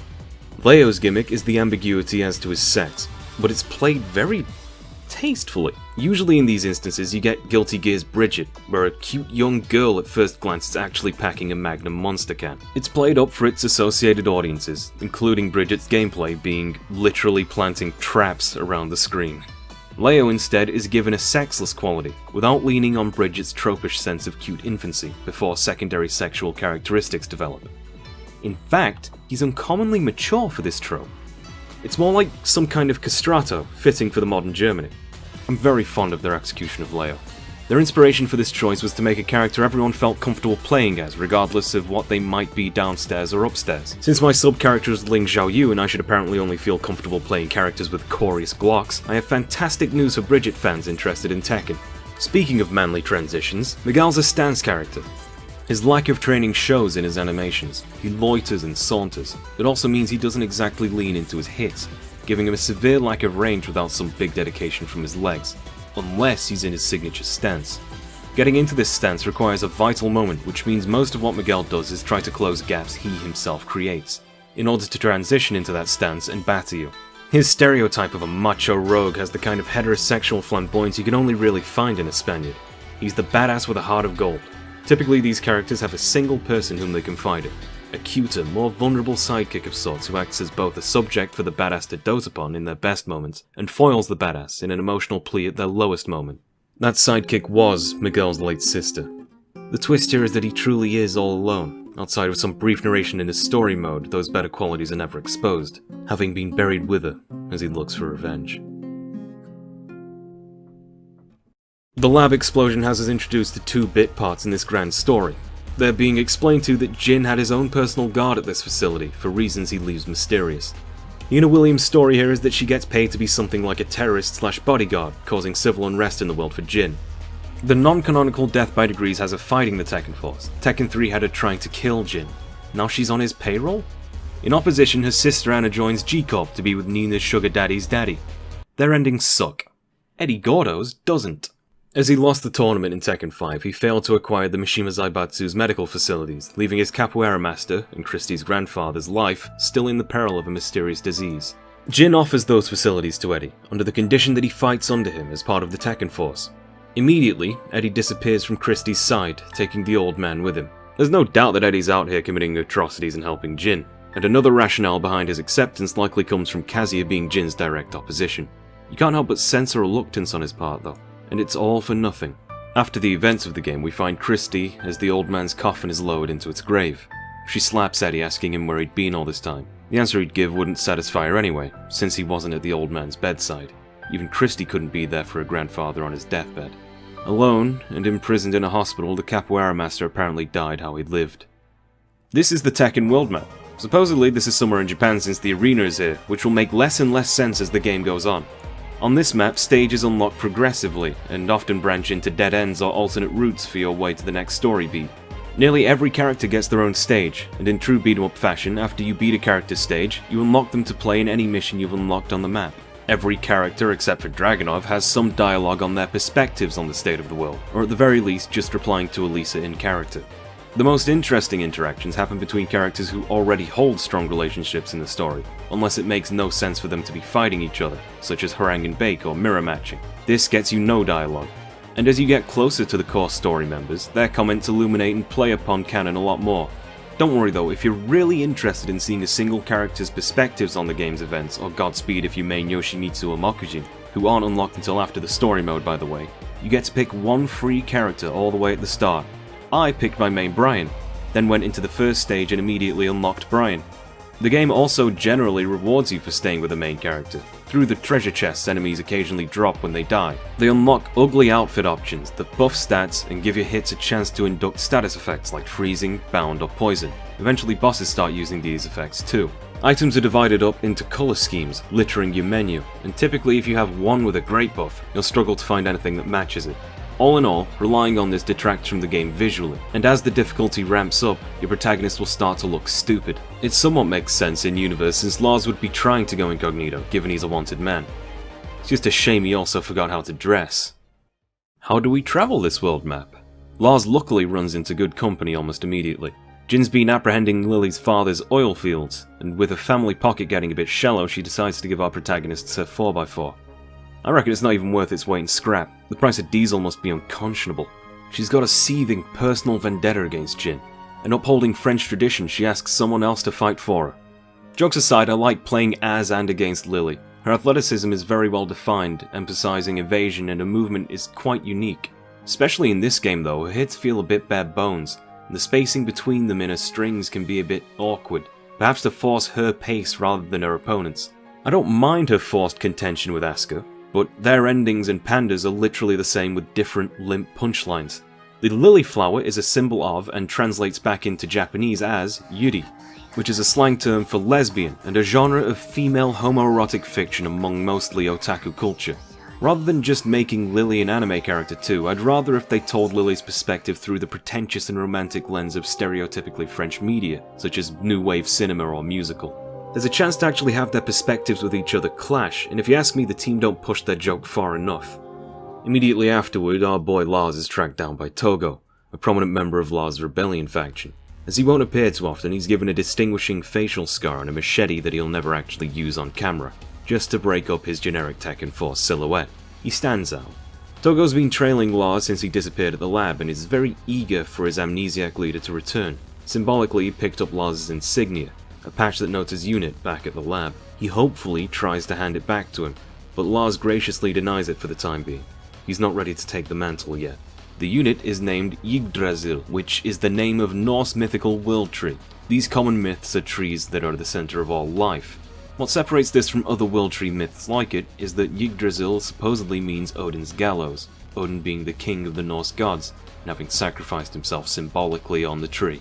As the plot elapses, it'll be easier to assume this is a knock at Jin, since Odin was also the god of war and battle among other things. Kazi and Azazel are also other candidates, but it could also be a play on another Nietzschean quote that God is dead and we have killed him. Odin being the god of gods in his myth, there is a lot of imagery of sacred and religious places being destroyed in this game, which may symbolize the collapse of traditional morality that Nietzsche prophesized. The issue here is that Odin was a self-sacrifice and it was part of a rebirth rather than a collapse, so I'm probably looking too far into it. Machete Scarman Togo recommends finding Heihachi Mishima. Apparently Lars always needed to speak with him. Maybe it'll jog his memory. As the gameplay is pretty much just recanned from the main game, the primary story has to be told around it, through these cutscenes and stages that emphasize different areas of this world and the struggles they face. The amnesia is a framing for introducing the player into a world that's at war, and the implication those things have on characters who find their place within this system. Bob, despite being a joke character with a joke ending, puts his strength to use as a vigilante, true to the opening. As both absolute and relative poverty increases due to war, crime also increases. People rob banks, they attack pedestrians on the street, giving you people to challenge your progress who aren't just Mishima or G-Corp. Bacon harangue are freedom fighters now, against Jin most likely. Paul is hanging around downtown breaking shit. Law is plotting wacky schemes to make money. Feng is terrorizing Chinatown looking for dojos. Julia is breaking into places to save trees. Leo is spelunking. which is a real word. Either the Japanese take education extremely seriously, or Xiaoyu's mental illness is getting worse. She still seems to think school is open while there's pandemonium on the streets. I opted to send her Uncle Wang in there to put her to sleep. Oh, that doesn't sound good. Her ending is her pleading with Jin, a man responsible for deaths that must amount to an attempt at human genocide at this point, not to jump off a bloody roof. I mean, she's right, but thankfully this dream ends just before it's about to get good. Wang is here for much sadder reasons. He joins the tournament filled with regret that he couldn't save Jinpachi, and to finally lay the Mishima Zaibatsu to rest. His stage in the scenario is among the best. It branches immediately at the start to be 2 stages in one, with a bunch of replay value for if you want to see alternative dialogues among characters. Wang is a very wise old man. Despite being described as an extremely successful, if not reclusive merchant, and wearing some quite flashy yet rustic clothing, he seems to live in relative squalor. Rather than thinking of this as a contradiction, you could assume it's intentional, and it only makes the old bat seem more sage. He plays one of the larger bit parts along Lars's way. He sees something of someone he once knew in Lars's eyes. His eyebrows, the pointy hair, and the electricity are quite reminiscent.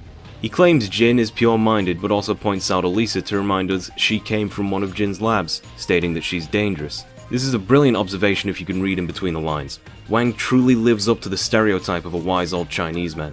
What he's trying to say is that the animatronic girl with chainsaws for hands and rocket kicks that break the sound barrier might be dangerous. Somewhere between Jin's intentions and how he deals with them, this world has gone to shit. Giving a hint about an epitaph discovered during the ogre incident, the wise old man claims Lars has what it takes to be the protagonist. It's a tacit retirement for himself, and I hope he spent the last of his days here happy. In his own ending, he falls dead after defeating Azazel. He'll finally get to see Jinpachi again. If any one of his endings had been canonical, we would be in a better place, and it matches Bake's ending where he dies saving his pupil. These 2 Tekken originals haven't been seen since this game. Bake's not really been a character since Tekken 2, so giving him this kind of ending somewhat redeems the wasted potential of the character. Lars wanders off to make a phone call and Zafina reveals herself from the darkness, which confuses me. Why would Zafina hide if her intentions are good? All this does is serve to put Wang's motives into question, which they shouldn't be. Zafina seems to pop up every now and then as the voice of prophecy of this world, telling Jin he needs to chill out. The issue is that's all she ever does. She's a useless character. Who are you? I have no business with you. Alright, maybe she's okay. In the next couple cutscenes, Jin speaks as if the die has already been cast. Her warnings aren't unheeded. They're accepted. In fact, Jin knows more about the situation than Zafina. The temple they're stood on holds Azazel, and they imply that warring is rousing him awake. And for whatever reason, Jin claims only he can defeat the godlike creature. There's an implication that this is part of a larger plan. What could he be planning to do with Azazel? Will it justify the warring? How can he be so confident that nobody will stop this plot? How is it you know that? 知ってどうする？それで何かが変わるのか？ No. Wang's earlier questioning has Lars introspect as to what exactly Elisa is. She's clearly a combat robot like the Jacks, but her free will is unprecedented. The backstory is that she's a robot in the image of Dr. Boskonovich's late daughter. The Doctor's achievements are astounding. He created an ICBM for the USSR at 12. Since then he's been a bioengineer for Roger and Alex. Within the time between Tekken 2 and 3, developed a cold sleep machine used for Anna and Nina's stories. This was so they could stay looking young after a time skip, but you can make the leap and assume that these efforts were in some way designed to stave off a young Elisa's death, to allow him to cure her. This clearly failed. His primary character motivation in 3 was trying to find some way to revive his daughter using Ogre's blood, somehow. Brian's storyline in 4 and 5 has Boskonovich complaining Brian's body is too complicated, so instead he implants a perpetual energy generator of his own making. Ignoring that bizarre sentence, they might not have planned it, but in retrospect you can see the connecting dots in this storyline to Tekken 6. It's likely what's powering Elisa. Now, like any ex-USSR scientist, he gives his allegiance to the highest bidder, the Mishima Zaibatsu. It seems he's taken an opportunity to put his expertise into a successor of the Jack project, but the Doctor was so lost in his loss he formed its appearance after his late daughter. In some way he's achieved what he wanted to do. His sweet daughter is back, and she might even be mass-produced one day.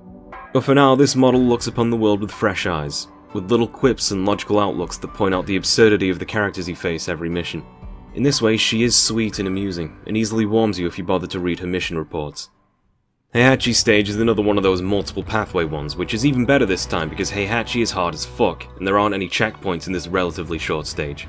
He's got one of those cutscenes afterwards where even though you fucked him up, he just gets back up like he's got another 5 health bars. I guess fighting Heihachi got the neurons firing because Lars suddenly recalls that he's actually Heihachi's bastard son. Surprisingly civil conversation, all things considered. For a lot of people, hearing about this is the moment that Tekken's story jumped the shark. The family tree branched out a bit too far this time, it's a total asspull, and I have to say I agree. They struggle to make characters not directly related to the Mishimas relevant in any way. The solution isn't to make more Mishimas. But this plot twist is actually here for a good reason. Narratively, this makes him Kazuya's half-brother and Dude, you can't just pull a gun you don't even have out of the back of your skinny jeans and cue the action music. It doesn't work like that. Even Elisa's like, dude, what are you doing? You are pointing a gun at your father. Where the hell did this come from? Uh-oh, Elisa's distracted. Heihachi Mishima! This is payback!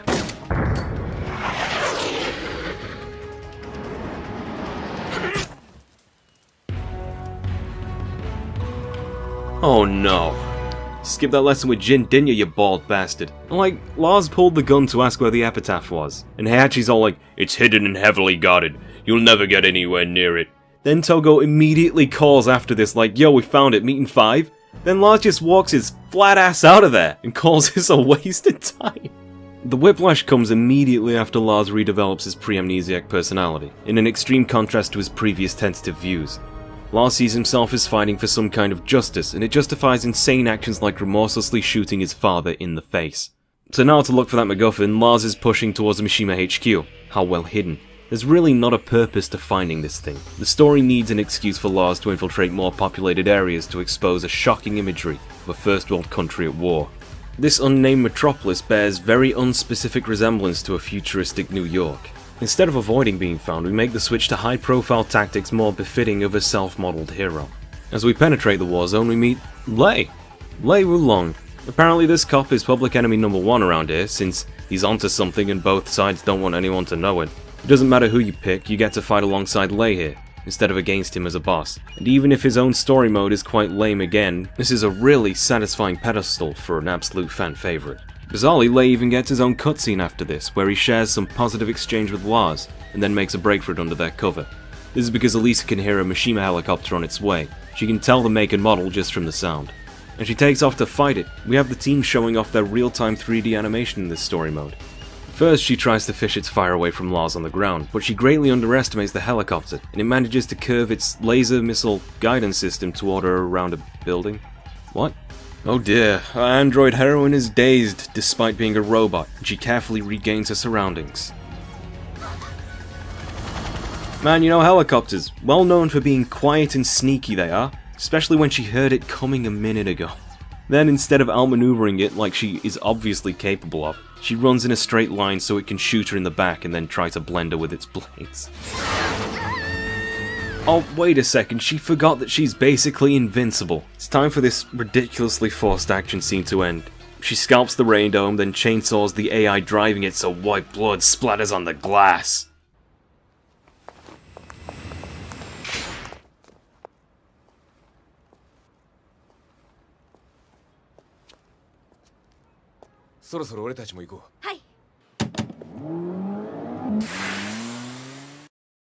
This brings me to Tekken 6's biggest mistake. Its loading screens. The customization menu is unusably slow because it has to load each item from the slow read speed of the Blu-ray disc, it seems. You have to load the customization screen, load your character's default model, select the model you actually want so that that can load, wade through duplicate items or different paint jobs in the menu. Select what you want, it won't just show you, it has to load the character model for that as well, but at least you can skip this loading if you already know what you want. I don't know how you would, because you can't fucking see it. The PSP version fixes this by just loading faster and having individual items that change colour in a different menu. Installing to the PS3 hard drive makes every match take 10 seconds to load, and most matches don't last very long. Say 20 seconds per round and it defaults to 2 rounds. Therefore, you spend approximately 1/5 of your time waiting to play the game. Saving takes 5 to 10 seconds, and it will do this when you enter or exit customization menus, and after every session or scenario stage. To play each character's story mode, you have to load the scenario campaign character select,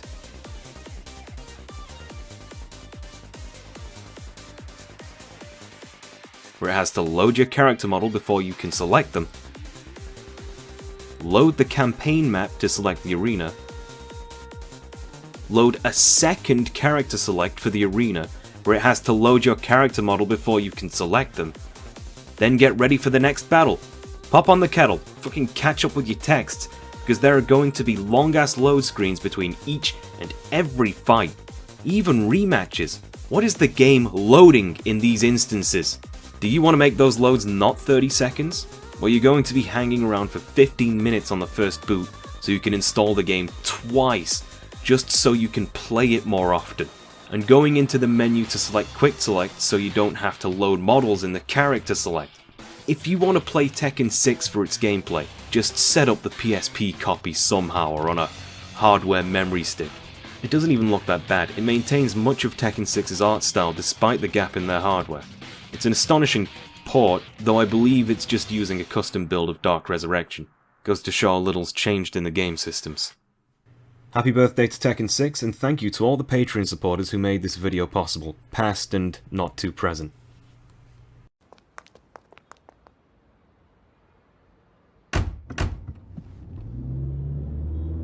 And I guess I'd be awkward too if my girlfriend just sent Datsu the helicopter.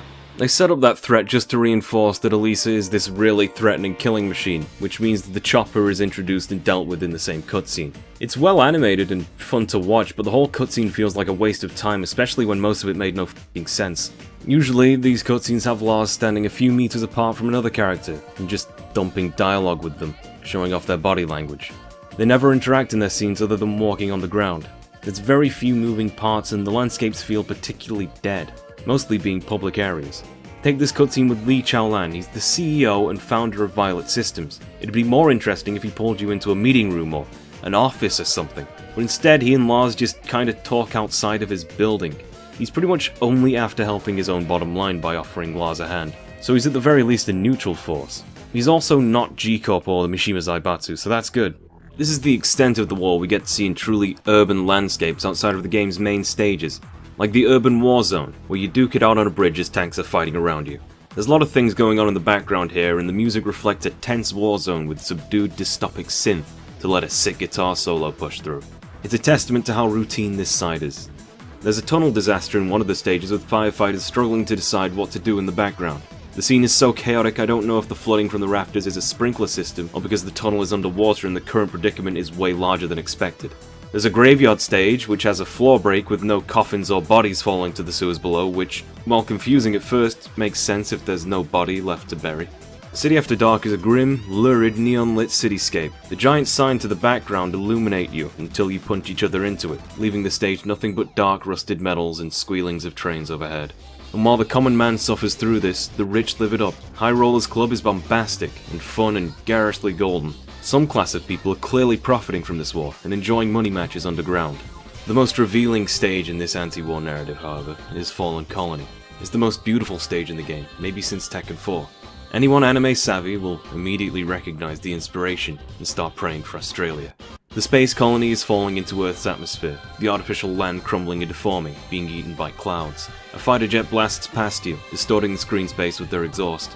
The sun glares off misplaced solar panels. It's so colourful and the sky is such a deep blue. The music here is incredible. It's this bizarre, whiplash-inducing song that seems to take inspiration from grunge rock, hair metal, rap, brass band orchestra, choir. There's more than I can even pick out. It's an extensive list of music genres that generally are American music. It's a mixing pot, if you will. The colony is modeled after America. You're fighting in front of, and on a portion of, the White House. The ground beneath it falters. America is Britain's greatest colony, which has broke off into an independent state, or collection of states, but here it's depicted as having fallen. What's felled the colony is clearly a war. It's revealing the metaphorical artificiality of America. This in itself is a pretty clear-cut metaphor, but when you floor break the stage, it reveals a lonely office, overgrown by trees. This doesn't happen during a war outbreak. It represents some kind of abandonment, decadence, rot. A lack of care in maintaining what the stage is built upon. A removed portion of the wall reveals the fighter jet dancing in the sky above/below the colony. The window behind you looks to what's soon going to become a horizon. And yet, even as this colony falls, there's still two people fighting. You're still going to fight, even though in this scenario doom is inevitable. These stages in Tekken 6 really don't get much love from the Tekken community, but they're incredible. They're actually great. They're better than most Tekken 5 stages. A true technical showcase as well. Most of them emphasize lighting techniques like bloom, casting, sheen textures to really try and ground characters in the environment convincingly. Mystic Forest is dense with foliage and has a jazzy jig behind it. It's unrelentingly green and is a calming contrast compared to everything else. Yinshi Valley is an untouched, seemingly infinite blanket of snow that gets torn up beneath your feet, which is a loving amount of detail. Some real traditional electronica fusion for this soundtrack. Temple Grounds is visually stunning with its rapid day-night transitions, deeply transforming the visual effects rendered between bloom and lighting on the Central Asian structures. Truly an incredible display of the new console generation's power. This vague architecture could be seen to be Vietnamese, and this game's scenario is a war. It's a concern to me that the stage's song takes the drumline from Spitfire by The Prodigy. I wouldn't want to associate those things myself. Rustic area is clearly influenced on rural China. It opens with a man crashing his car through the background to scatter his livestock all over the stage. Is that Forrest Law driving that truck? Jin's martial law is impacting martial law's restaurant business, and more importantly his son had an accident which only compounds his debts. For his own story, he enlisted the similarly indebted Paul and Steve, who no longer has anything to do, to help rig Iron Fist 6. I gotta give it up for this, the joke endings are structured into a larger joke. Paul's ending depicts him winning the tournament by destroying Paul's remaining brain cells and any chance of Forrest having a brother. Wacky. Then Law's ending, he gives the other two laxatives to steal the money for himself, which implies something horrifying about his debts. How silly. And finally Steve, who doesn't actually care about the money, wanders off as the Tekken Force fucking kill Law and Paul in cold blood, to the main theme from Men in Black. Steve himself inhabits the campaign by fighting in underground rings to develop his boxing prowess, unlikely to get by financially. King and Marduk occupy a similar role, owning an MMA ring underground. Their story mode is joint in their search to understand why Armor King is alive again. Marduk starts by confirming that Armor King's body is indeed in its grave by digging him up. The guy behind him is not going to be happy. But that guy also happens to be Armor King. Now how could that be? Back at King's home, he looks at his meager showcase. It's unceremoniously decorated with his trophies and photo highlights of his career, Marduk's, and his old master, Armor King. This is the funniest thing that has ever happened in Tekken. Anyway, later King interjects at the graveyard with his newfound knowledge. They're both Armor King. Despite how stupid this storyline has gotten, he's fighting to avenge his lost brother against the murderer and the man who has sided with the murderer.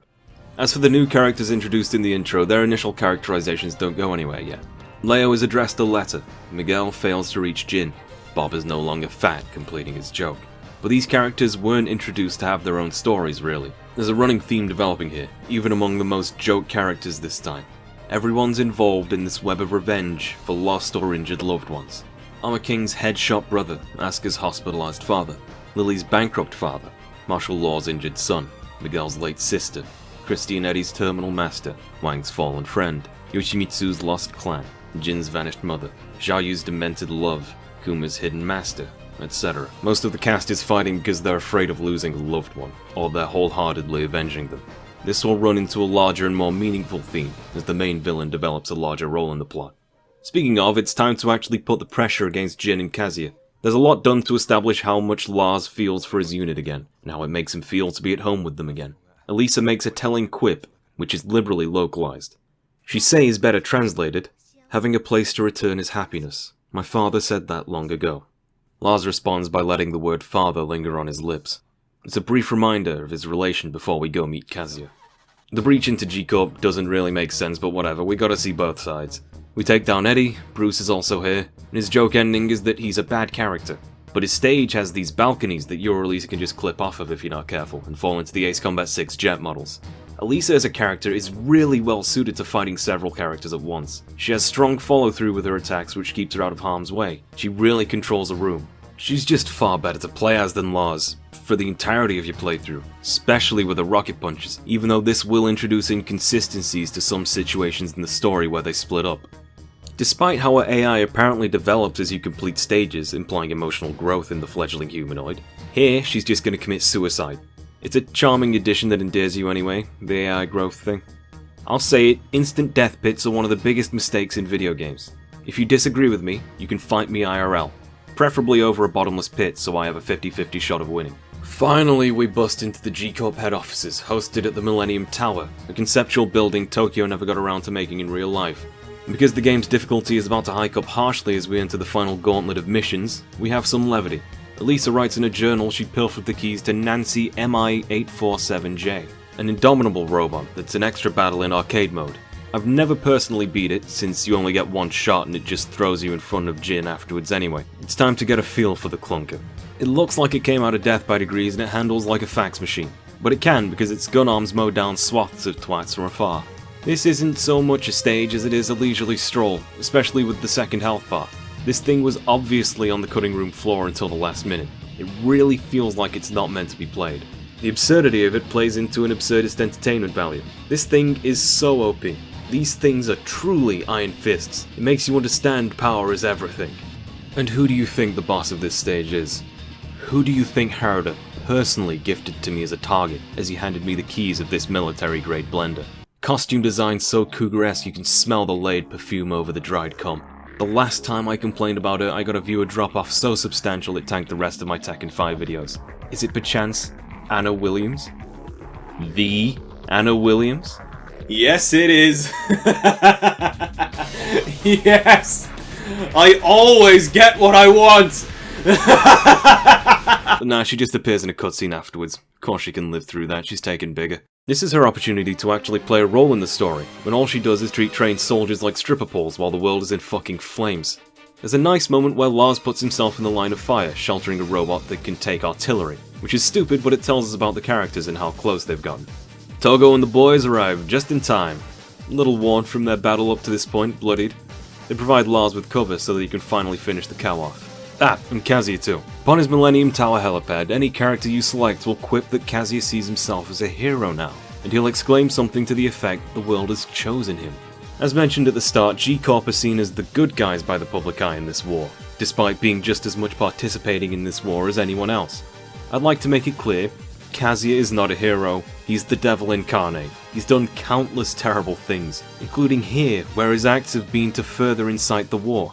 The attacks he's shown performing in the opening are evidence of this, be they against oil rigs or causing public pandemonium hunting down Jin. Simply because he's fighting another evil, he's a hero. Never mind that he's attempted to kill his father or any of the other crimes he's committed. Kazuya, despite being one of the primary antagonists, breaks the ongoing convention of characters seeking revenge for lost loved ones, and is instead looking for power himself. Defeating Jin is just another method for him to take over the world. But Kazuya and Lars are effectively similar characters. The descendants from Heihachi is to link them formally as self-made renegade heroes.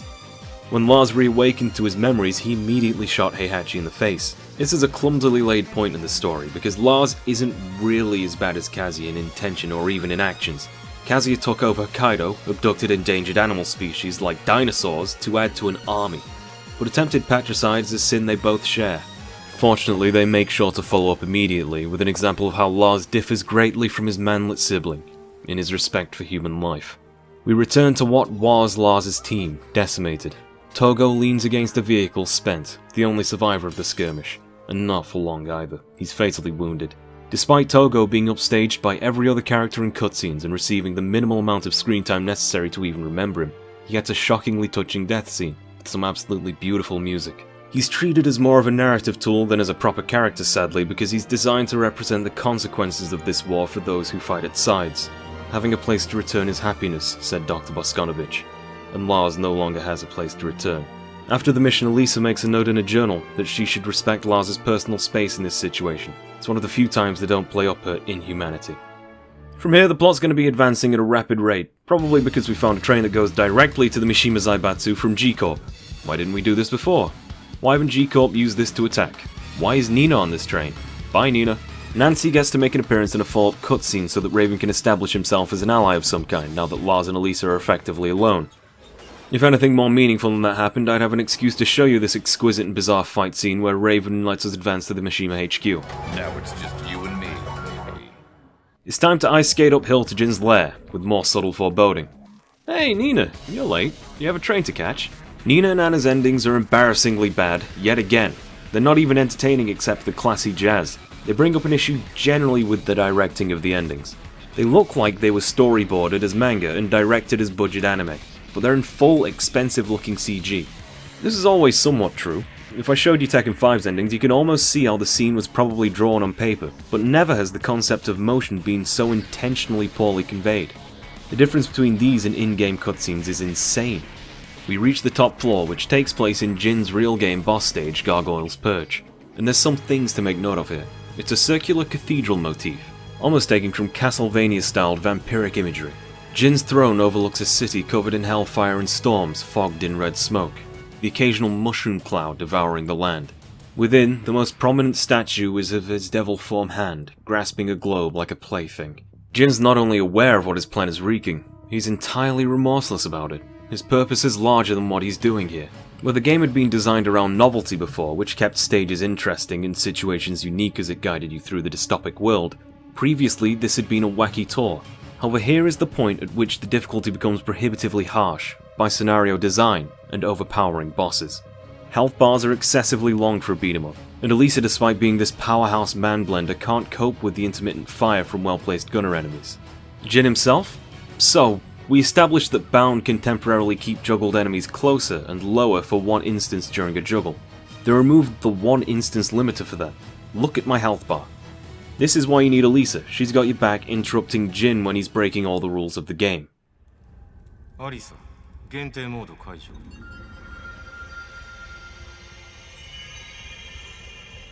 She was built in Mishima Lab, with Mishima money, under Jin's command. The foreshadowing was everywhere. All of the flavor text and AI leveling was to give you a feeling of connection with the dainty droid.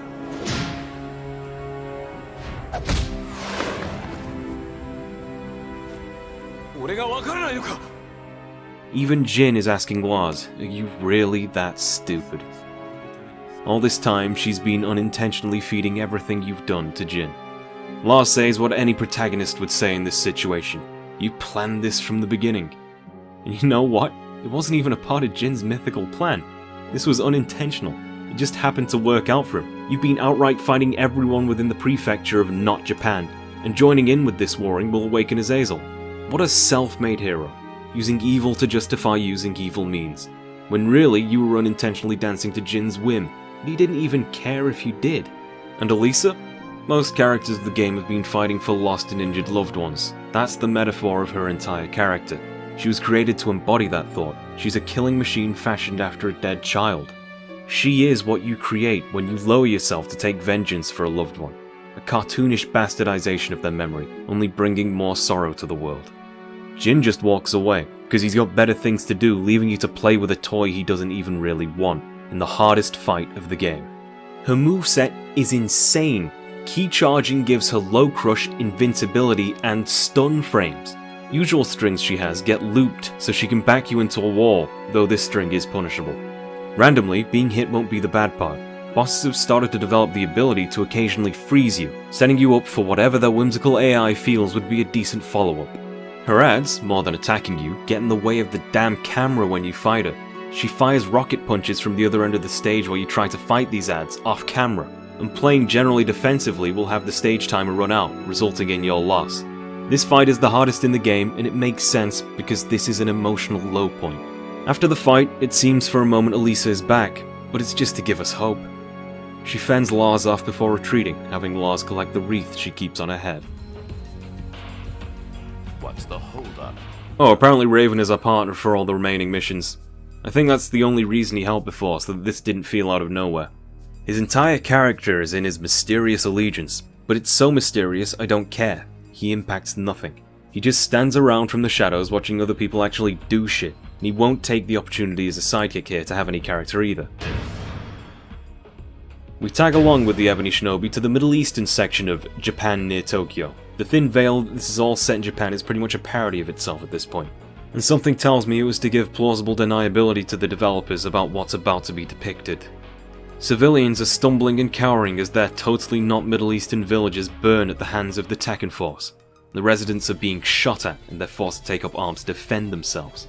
Does this remind you of anything?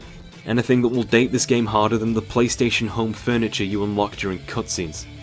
Tekken 6's war and revenge narrative are all a part of a commentary on 9/11 and America's global war on terror.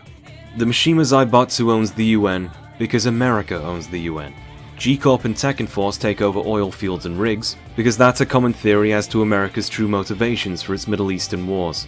The resulting actions of the Tekken force destroying the Middle East rips imagery directly from the contemporary wars. Islamic extremists declared war on the developed world as they destroyed its trade centers, and America viewed themselves as heroic by placing themselves in opposition. This is paralleled in how Lars and Kazuya see themselves compared to Jin. Fallen Colony is the White House because America was seething and corrupted from its hatred. America fought a monster and became a monster itself. High Rollers Club shows people who have more money than sense still existing in this world torn apart, enjoying a good fight. The war Jin wages may be causing natural disasters as Azazel stirs beneath the earth, and this is a metaphor that's built on as we get close to Jin. This is close to where Azazel's temple is, for the longest mission in the game. Thankfully, since the Elisa stage, there are now checkpoints for these longer stretches that feel hastily placed. Anyway, that's literally everything Zafina does in this plot. She's a footnote of a footnote, used only to push forward the prophecy that the story functions around, that Azazel shall awaken and show his wrath to humanity when there's enough unpleasantness, violence, and hatred in the world. And Jin's plan seems to be to stir him awake based on a tablet kept in the Mishima Zaibatsu, a plot point that's only important for the procedural elements of the story. On our way through the temple, we meet Kazuya to remind us one more time who Lars is paralleling.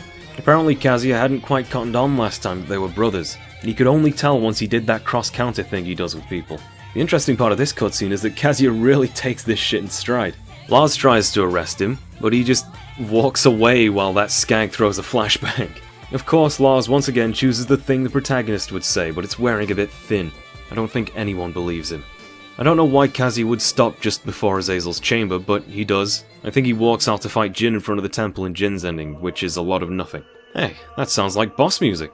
Thanks, Keiichi Okabe. The weird Egyptian-looking fleshy-beaked beast claims he's the rectifier of all things, which is a peculiar claim when the name Azazel is found in the Old Testament, a name given to either a sacrificial lamb or to whom sacrificial lambs went to. They're animals that take the sins of men that are ritually killed in order to cleanse us. I guess Christ either isn't canonical or wasn't good enough for the Tekken universe, because this motherfucker is jacked on the sins of mankind. No, he's Nancied on them. So much so that he's causing natural disasters, somehow.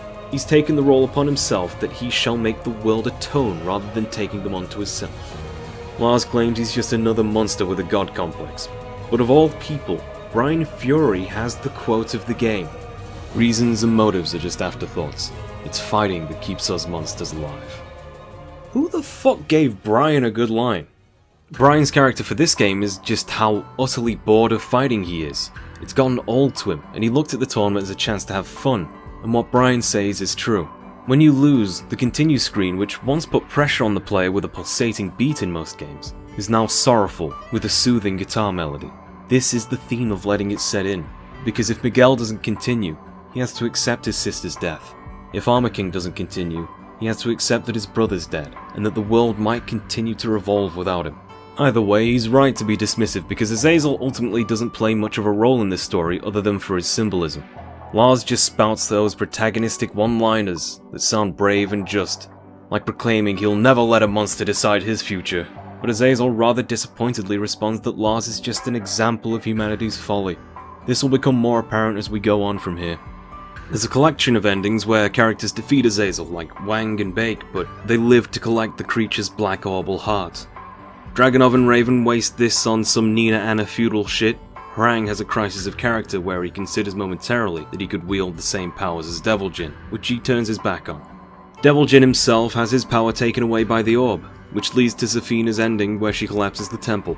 Ganryu is the only man evil enough to truly allow the power to go through him, but he's too fat to fly.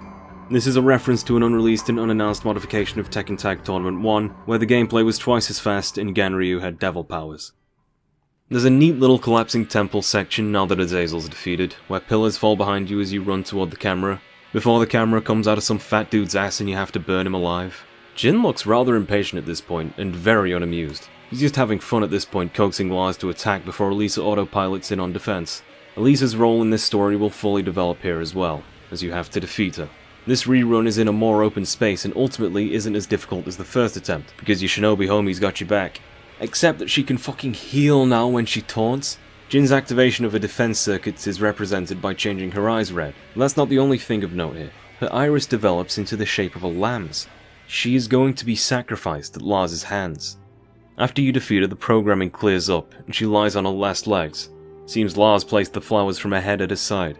She offers meek apology for things she couldn't control, like her reason for being created, but reassures Lars that their time spent together was wonderful, and regrets it couldn't last longer, because Lars actually treated her like a person.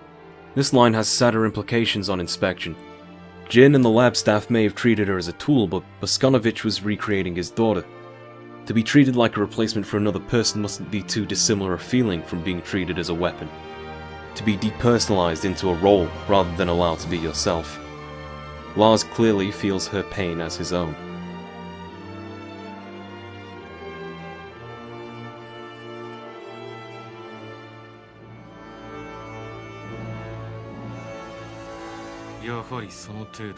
Dude, Jin, we're trying to have a moment here, okay?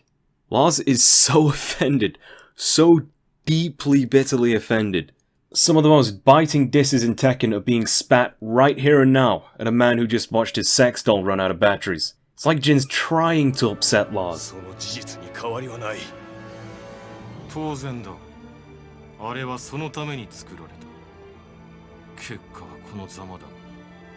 And the fight's rough. Plenty of ads, Raven sucks, Jin can wave dash in from across the stage, you can juggle you with strung electrics without giving a shit. There's not much more to say about these fights, sadly, because there isn't even music for the final boss. It's not really worth mentioning, because Lars changes nothing. He just plays into Jin's hand. The abyss gazing back into you is a quote that encapsulates almost all of these personal vengeances. Jin reveals how exactly his plan was enacted. As a holder of the devil gene, he heard Azazel speak to him, that he would be resurrected if he filled the world with enough negative energy. And it worked. He says it's just the devil gene at work. Lars is astonished that Jin thinks this is in any way a decent excuse. The assumption was that resurrecting Azazel and defeating him would save the world, but Jin never said this himself. His true plan was to commit suicide in defeating Azazel, a symbol to him of the devil gene, treating him as a sacrifice for all the world's sins poetically. Jin doesn't even think he's saving the world. He doesn't think he can. He doesn't think it's worth saving. The ruling classes are just as worthless as the people who cower under them. Who could possibly save such a twisted world? What the hell happened to that young boy that just wanted to be with his mother again? It's a direct challenge to Lars, who's been pretending to be the role of the hero all the way through the game. He thinks he's defeated the villain, he thinks he's won. But Azazel's already back, here for Jin's plan. One runs to the other, and they disappear down a hole to have a true final boss fight without you. Without the protagonist. To finish off the parallels to the global war on terror, Jin set about a world war because he wanted vengeance for his mother, paralleling America's actions in the wake of 9/11. The global war on terror ended up causing more terror than it was fighting, which is the play they make by representing humanity's sins with Azazel. There is no even sum, the world just continues to fall down a darker path.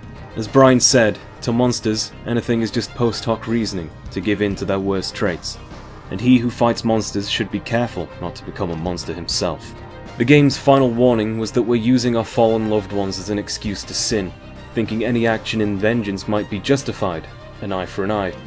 But what we're doing corrupts their memory. Who they were in life is replaced by nothing but anger. The real way to remember those past is to just let go of the hatred and mourn them. Let the timer run down, go home. Learn to deal with the situation you're in, rather than deny it in anger. If anyone here had done that, maybe Jin's plan wouldn't have worked. Lars is just left to stare on at this, and Nina Williams, who keeps inviting you. Yes, but what's done is done. Jin put everything he had into this one moment. It's not for me to judge if he was right or wrong. Maybe you're such a saint, you think you can. But somehow, I doubt it. What the fuck are you talking about? This man brought the world to the brink of ruin and you're gonna stand there like, yeah, well look at yourself, mate. Yeah, I get that. I get what they wanted to say here. Lars' actions also attributed to this moment. He isn't a hero. But we're comparing this loser who can't change anything to a man content with human genocide because he misses his mummy. Fuck you, Nina. Go pay Steve's child support. Apologize to me for death by degrees. You think you can get away with that line after years of shit joke endings? I really hope Marduk finds you. Lars and Raven share a really awkward car ride out of the desert. Elisa gets given to Lee to see if they can reactivate her.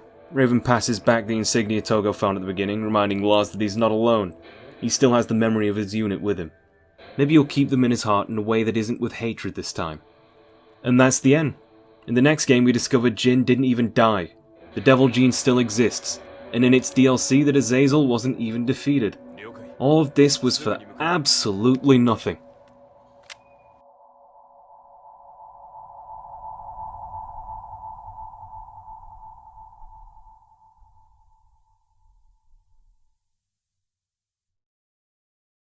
A woman sits alone in the Mishima dojo. The carving on the floor alludes to her romantic relationship with Heihachi Mishima. Her exceedingly antiquated and formal Japanese accent contrasts with Kazumi's youth. Beckoning the end of the Mishima saga, she discusses the fates of Heihachi and Kazuya with a prominent, shadowy figure. Who could it be? Kazumi explains her mission to kill Heihachi for his sins, or probable sins, her only husband, and the father of her child. Obviously she failed, but she readily admits that she'd die for the cause. In a flash forward, we hear Kazuya level the very same accusation to the old man. It's a face-off at a volcano. Typical Mishima affair. This cuts nicely into Tekken 7's arcade opening. It's so strong! Heat-Haze Shadow is an absolute banger, and the fight choreography is capturing, using it to mirror the two's private feud. The neon reds of the lava glowing establish the burning hatred between them. At one point it even gives diegetic hit sparks to a twin roundhouse. While the scene at first reveals their matching strength, the balance of power begins to tip in Kazuya's favor, allowing him to chisel Hei's cheekbones for a second. But just like Tekken 2, Heihachi comes back for some payback revenge. The scene fades to black and reiterates what we've established. Back to that first 2014 trailer, Kazumi in her ignorance asks what Heihachi might do to Kazuya, or to the world, and we're shown scenes of the world suffering at the hands of Kazuya and Jin. What's promised here is that the history of this family dispute is going to be given new depth before it's quenched once and for all. It's a massive promise to us, but the warning is already here. The devil is no longer going to be used as a thematic tool to tell the tale of power for power's sake, but as a narrative tool to show Kazuya's deeper emotional connection to his mother, and how he still carries her with him, because Kazumi herself passed on the devil gene to Kazuya. This is the penultimate cutscene of the game. This is amazing. I mean, they're changing a few details here and there, but it's still really cool. How could they possibly fuck this up? To catch us up to speed, we need to recap the plot so far. To do this, we have a playable section of the legendary Kazuya drop. The lad hurls the accusation Heihachi killed his mummy, and Heihachi stands there, taking everything Kazuya throws at him like a bad dream. Some moves that would give Kazuya too much pushback aren't available, like Wave Dash 3, and this is in order to guarantee Heihachi's punches back. They tested to make sure this scene would go as perfectly as possible, since it's one of the most important scenes in the history of Tekken. Furthermore, it's a great way for absolutely new players to get used to the appendage-based button layout, or the assist button. The boy is alone and helpless, and Heihachi eventually knocks the child out, dropping him and cementing history. Already we're seeing hints that maybe there was something more to Heihachi dropping Kazuya off the cliff, something that maybe betrays the series' core theme, but with actual individual purpose for Hei. The other part of this recap is that we're going to reuse cutscenes from Tekken 6 while Nina tells us the basic plot and ending of that game. Why does it have to be Nina? Why can't it be Lars or Raven? There's like 5 people who know what really went on, and you pick Nina. Do we really need this recap? All we need to know is that the war between Kazuya's G-Corp and Jin's Mishima Zaibatsu has torn the world apart, and now Jin is missing in action, having failed his goal. And his abdication of the throne opens the door for a certain dashing, mustached rogue to claim what's rightfully his. And that's actually just what Heihachi does, the absolute god. He's walking through these pissant guards, storming the castle in stride like it's nothing. He blocks bullets with doors he can kick through, and deflects missiles like it's just another day at the office. I guess that it kind of is. The events between Tekken 4 and 7 have happened at the very least within the same month. The throne's a bit of a musical chair at this point. And of that music, thankfully the game delivers one of its few victories in the form of the Mishima building, recreating the Nancy elevator from Tekken 6. Between the electronic verses, there's a nice orchestral chorus that sounds triumphant and deeply imbued in the art of this combat system. The game is still Dark Resurrection at its core, but concepts that Tekken 6 brought in have been expanded or reconceptualized. In Tekken 6 they introduced sabaki, hits with built-in parries to each character. Tekken's string combos, by their nature, are oppressive, and while some characters are designed to evade, the more straight-backed characters need to really learn the ins and outs of the game to deal with them. Sabaki was a solution to this, but they themselves required stronger reads than an easy escape should have. It was better to just sidestep.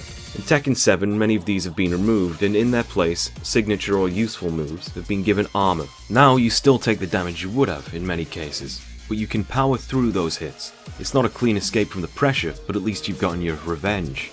Floor and wall breaks now include balcony breaks from Tag 2, which begins to re-emphasize the positioning and map knowledge that we were so sorely missing since Tekken 4's simulationist approach to map design.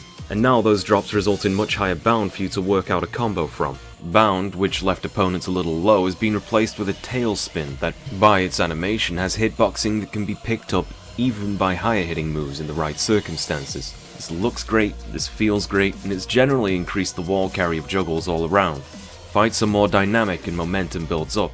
This is a double-edged sword. Juggle damage through the game's patches has reached insane heights, sometimes over half your health as you reach a wall with a bread and butter combo. Tekken Tag 2 had the same issue, and the predominant tactic became playing safe, low commitment, and play that's generally very boring to watch. You really don't want to get juggled. Fighting games are a spectator sport in the internet age though. The remedy Tekken 7 has found is increasing the focus on hell sweeps and hatchets, among other classes of lows that are somewhat high commitment for moderate reward. The damage from these lows adds up. Sidestepping comes out of frame later now, I've been told. Escaping situations is more difficult. At higher levels of play, of course, you truly have to get into your opponent's mind, understand their character, and predict accurately. It's possible to do that, and you can find that headspace is rewarding and fun. But not to beginner or intermediate players though. At least not in an online game with 50 characters and random player opponents. Most players don't play the same opponents frequently enough to learn their thought process. So if we combine this difficult to counteract mix-up gameplay with a juggle system that brings momentum into the winning player's corner, it's easy to start losing despite the rage system revamp. At low health, Rage's increased damage scaling can now be forgone if you choose to cash it in on one of two options. Firstly, a Rage Drive move, which for most characters will launch or do something to help turn the tide back, or a unique armor move which activates a cutscene with variable amounts of damage itself according to how close you are to death. I guess the player character just gets stronger the more they want revenge. These cutscenes are actually not the worst idea in the world. They open a window into the player character expressing themselves, separate from the player. Many older characters use old combos you could do in older games. Some are nostalgia grabs from cutscenes from older games or movies. They really break the pace though, since they are, after all, mid-game cutscenes that even freeze the timer. They're great if you're a beginner player, so you can regain your thoughts, but Miguel or Dragunov busting up Elisa's optics is only interesting the first few times. Rage arts are actually what Nina's meant to be tutorializing here. Harada really is too good to me sometimes, isn't he? So just like that, Heihachi's taken over the Mishima Zaibatsu. Why didn't Kazuya do this earlier? Why isn't anyone else? Was it really this easy? Is Nina really just gonna let her sugar daddy's granddaddy waltz right on in her like that? And she's gonna work for him? Let me remind everyone that Heihachi harvested the eggs from her uterus while she was in a coma and used them to make children, most of which apparently died during experimentation. Nina brings this up in her own story mode. In order to get the plot moving really, Heihachi decides to publicize that he's the head of the Mishima Zaibatsu again, and he's announcing the King of Iron Fist 7. Since the structure of this game's main story isn't restrained by the tournament setting at all, there's not really a point to this announcement. In Tekken 1, 2 and 3, Hei or Kaz wanted to vet strong fighters, the latter's case being someone who could kill Ogre. In 4, Heihachi was after Kazuya's Devil Gene in order to steal Ogre's power, a plot point that's going to be offensively swept under the rug as this game goes on. In Tekken 5, Jinpachi ordained the tournament in order to commit suicide by badass. In 6, it was part of Jin's plan to cause battle and strife across the world. Why on earth would you want to hold a tournament now, like this? He doesn't explain later. He's genuinely only doing this to piss Kazuya off, and he does that anyway by simply being alive. When we get to the additional character story modes, we'll find most of them didn't even care about Iron Fist, and those that do don't arrive or see through the tournament before running away for some daft reason or another. Until now, Iron Fist has been something somewhat sacred in the series that brought out the finest fighters in the world. It was a calling to all the strongest to meet their fates in some way or another. Now the namesake of the series is an empty formality. I'd rather they hadn't bothered trying to force it in. This brings me to another absolutely forced part of this storytelling. Ripping off Ace Combat really badly. A primary fan complaint of the story mode is the journalist. The concern most people seem to have is that his voice acting seems shoddy, to which the voice actor himself, who doubles as the announcer for the game, has said his delivery was intentionally directed as it's spoken. Unfortunately, Ace Combat doesn't have as large an audience as it deserves. Not everyone notices that the drawn style, subdued murmuring, and failed revenge narrative he follows are a failed homage. It entirely misses the point, so badly in fact I furiously hate this framing device. The journalist is an unplayable, tragic character. His story is told with retrospect, and true to his career choice, he cannot remain unbiased and continuously chooses to insert his emotions into situations verbally without expressing them in his reading. His first two cutscenes take the opportunity to express how happy and perfect his cherished family is, a wife and son whom he apparently deeply loves. Enough to tell us he cried, without any hint of emotion in his telling. I was so happy, I cried. Since he's a freelance war journalist, he was away on business when he received news that his son and wife were tragically killed, collateral in Jin's war efforts from the previous game. Unfortunately, his story stumbles at this first hurdle. Why wasn't he working from home? The depiction of his home burning has the streets lined with tanks, which tells us that the front line was close enough to his house that he could have been working there and possibly saved his family, or better yet, have perished with them and saved us from this god-awful storyline. During this retelling, his detached voice, yet bluntly emotional language, do not match at all. If you compare it to Ace Combat 4's narrator, that voice retells the most tragic parts of his life without directly inserting his pain into it. Instead, he poetically expresses his grief, and allows the moment to sit with lingering upset stills. One fleeing plane fell out of the skies, spiraling and spewing orange flames to crash by the Cape. The same Cape where my family lived.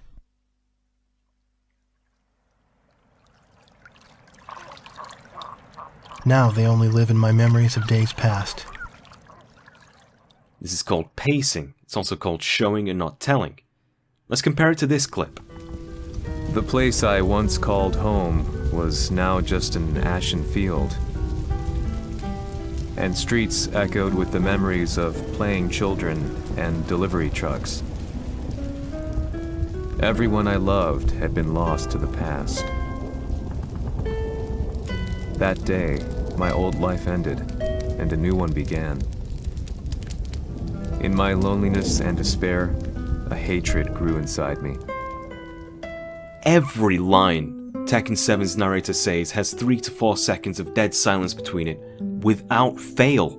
There's not even sound effects to fill that consistent dead air. It attempts to steal the taste and valor of Ace Combat 4's cutscenes while simultaneously entirely missing the artistry necessary to deliver it. Ace Combat 4's narrator lost his family in a war and has a failed revenge narrative. His story is full of embarrassment and naivete. Tekken 7's journalist follows the exact same plot, but has no interpersonal relations with anyone around him, and it builds zero stakes. Ace Combat 4's narrator has a love interest, and he finds a family with the enemy whom he so devotedly hates. Tekken 7's journalist has nothing. He's a ghost. The story wouldn't have changed in any way had he not existed, and he doesn't even provide reasonable insight into the story that he's telling. I feel physical contempt for the writing staff at Tekken Project for daring to steal Ace Combat 4's profound, beautiful mulling of war's horrors and heroism, and for butchering it so carelessly, just so they can fuck up Tekken's story too in the process. The journalist at least raises a valid question. He asks what evil is, and struggles to suggest there is no good side in the ongoing war. In order to do this, the story is going to have to focus on the image of the Zaibatsu and G-Corp to the public, focusing directly on the Mishima feud itself and asking who's in the right. The journalist gets a lead that tells him about how G-Corp bombed the Mishima dojo in Tekken 5's opening, giving us a reason to retread through it. The greatest fight scene Tekken ever had. If you needed an example of how the previous game's writing and directing was on a whole nother level than this one's, look no further than this chapter. The cutscenes are so beautifully detailed and rendered in comparison to 7, which itself has the cutscenes not look that too far off in-game assets. Characters have chemistry. Heihachi's indignation and Kazuya's impudence play well off each other. Kazuya gives it the good old DF2, and then the game awkwardly cuts to its in-game remix of the song. It's in comparison to 12-year-old assets that it really becomes apparent Tekken 7's character models just look off. Kazuya looks smoothed over, which doesn't really fit the sharper features he's had historically. I'll be generous and pretend this is because he had to have some resemblance to Kazumi as well, but now it makes Jin look nearly unrelated to his father other than by the family hairdo. On the other hand, Heihachi, who once had the ferocious appearance of an Oni, looks like Dr. Phil in this game. Quite the family counselor. The futile battle against a swarm of Jack 4s is a little bit butchered in its drama, when their bodies ragdoll like it's demon souls. This does mark Jack 4's only in-game appearance, and it's a little embarrassing. Boskonovich done goofed. Really, I can't hate this scene because God bless Sano DG, this song is so good. The minor key's rising progression really represents the struggle of progressing through this onslaught before the next flock of robots is here to take their turn. Fortunately, the game has a much better time transitioning into cutscenes than out of them. So we start to feel the pace again as Kazuya destroys the statue of the Buddha, which played a key symbolic role in the previous game. Wait, yeah, what about Tekken 4? This isn't where the corporate war started, it was Tekken 4 when Heihachi performed a raid on G-Corp to steal Kazuya's corpse. Admittedly, there's a reason beyond just nostalgia that we're going through this opening, but it makes the journalist look incompetent. He says this is where the corporate war started, and it's not, meaning he's both unrelatable and unreliable. This might be the most accurate depiction of a journalist I've seen in fiction, but it makes for a terrible protagonist. With no sign of the Jack stopping, Kazuya balls a spare and takes the opportunity to slip out unnoticed. My next line will be, he leaves his father with the self-assurance that the old man is already dead. This also introduces an inconsistency of portrayal in this game. If Kazuya wanted revenge for his dead mother since Tekken 1, why is he only treating Heihachi's death as a convenient exit here? Although people seem to value my channel's videos because they think I'm big into the lore of Tekken or any game I cover, I actually only care about the lore as long as it's here to supply a message. I don't care that Brian collects cigarette lighters or that Lars hates Japanese food. If there's a retcon this game, it's okay. The older games still exist in their own intended continuity. If I wanted to, I could point out that one of the plot twists in Tekken 4 was that Kazuya was taking everything back, and that was actually a reference to how Devil had split between himself and Jin. He didn't want anything from Heihachi. This followed in Tekken 5. Heihachi's livelihood isn't of any concern, the old man was just an egg in Kazuya's world domination omelette. Without proper justification, it would be lazy to pick Tekken 7 apart for this in my opinion. But if it's going to revert their character dynamic back to Tekken 1, the least they could do was not show Kazuya's previous lack of dedication as to whether Heihachi lives or dies during this flashback. There's 3 reasons we flashed back to this event. Firstly, the journalist was asking, what is evil, by comparing the Zaibatsu and G-Corp, which are puppets for Heihachi and Kazuya.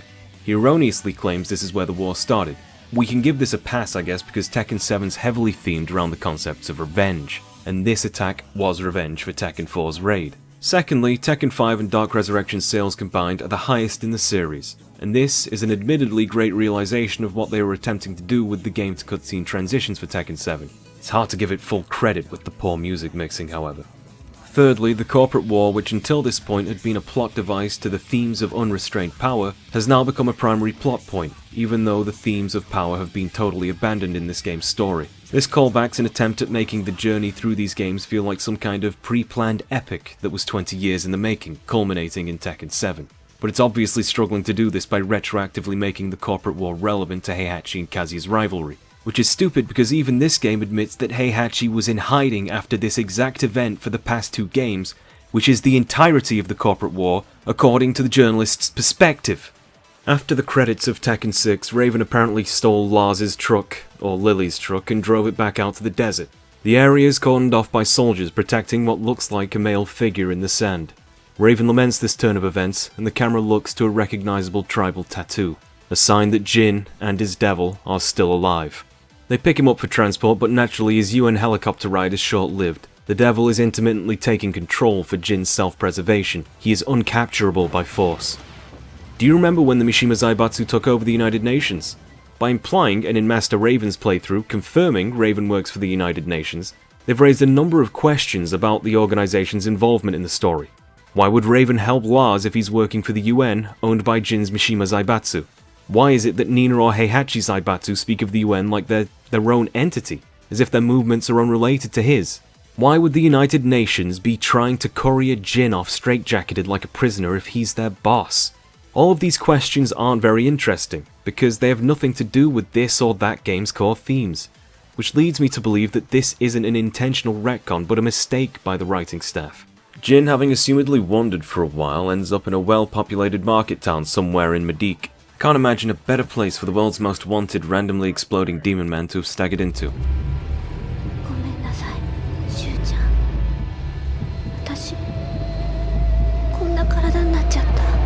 Lars cuts off the UN forces before a war crime can occur so he can save Jin. What a turn of fate. And he does so by pointing his gun In some of the worst gunplay I've had the misfortune of touching, which is a shame. I'd come to somewhat enjoy Lars' ridiculous playstyle. You can still use your typical fighting set, but the enemy AI in the game is pretty circumventable, even during the most intense narrative fights when they're not a 2D character at least. While we're tying up these loose ends, it's about this time that the journalist starts following Li Chaolan around.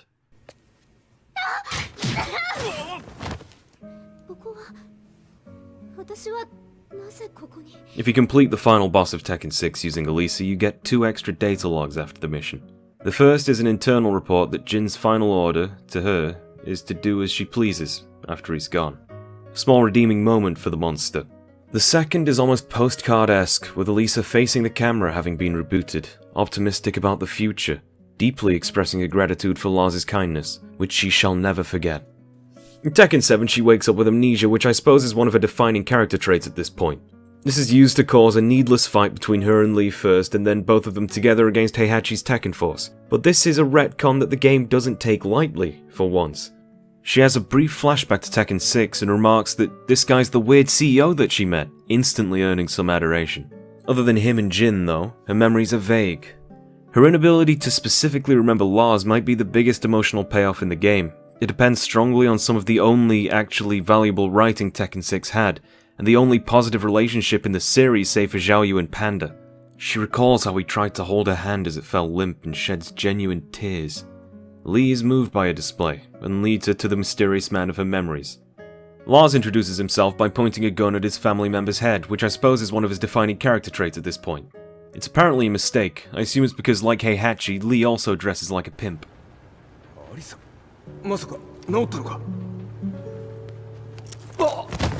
And there's the payoff. Finally, someone expresses some fucking emotion, some care, something to endear the viewers, something to show what's worth fighting for in this miserable fucking world. Lee was a ruthless CEO who happened to find himself on the better side of a net negative conflict in the last game. But since Tekken Tag 2, he's become a sociopath who exclaims "excellent" when he sees something he approves of. Which happens to be everything, apparently. Now's no time for Lars to play fridge magnet anyway. He has possession of Jin, and delivered him to Violet Industries for safekeeping. We almost get an actual explanation for why Lars has done this, but the Tekken Force headed by Nina kicks the door in. We never get an answer for what Lars is doing, other than that Jin is the only person who can save the world, which he doesn't qualify with any reason or method. We see a bit of bad gunplay, Lars tells Elise to make sure Jin's safe, and Nina appears for no reason other than to annoy me.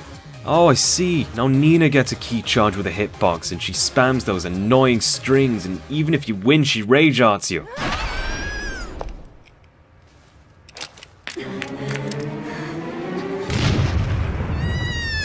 Nina hooks Jin up to a helicopter, somehow, indoors, for some reason. I don't know why Heihachi wants the boy, or Nina, or anyone really. Jin's entire storyline to be here is to throw him on a bus so that Kazi and Heihachi can have space to settle their dispute that they suddenly have. There are enough loose plot threads left by Tekken 6, they were clearly obligated to pick them up. Fuck yes! That weak grenade shit out the window don't fucking work on anyone. Eat shit, you bog trotter. Get rocket punched, get chainsawed. Oh no, she's stealing Jin away. But it's Lee in the helicopter. Damn Nina, nice plan. You had a chance to be a character, but nah, you gave it up to be a Mishima bitch. You wanna know how you explode someone? You don't give them a chance to jump out. You lock them in a fucking cell, and you nuke the entire floor. Rest in potato.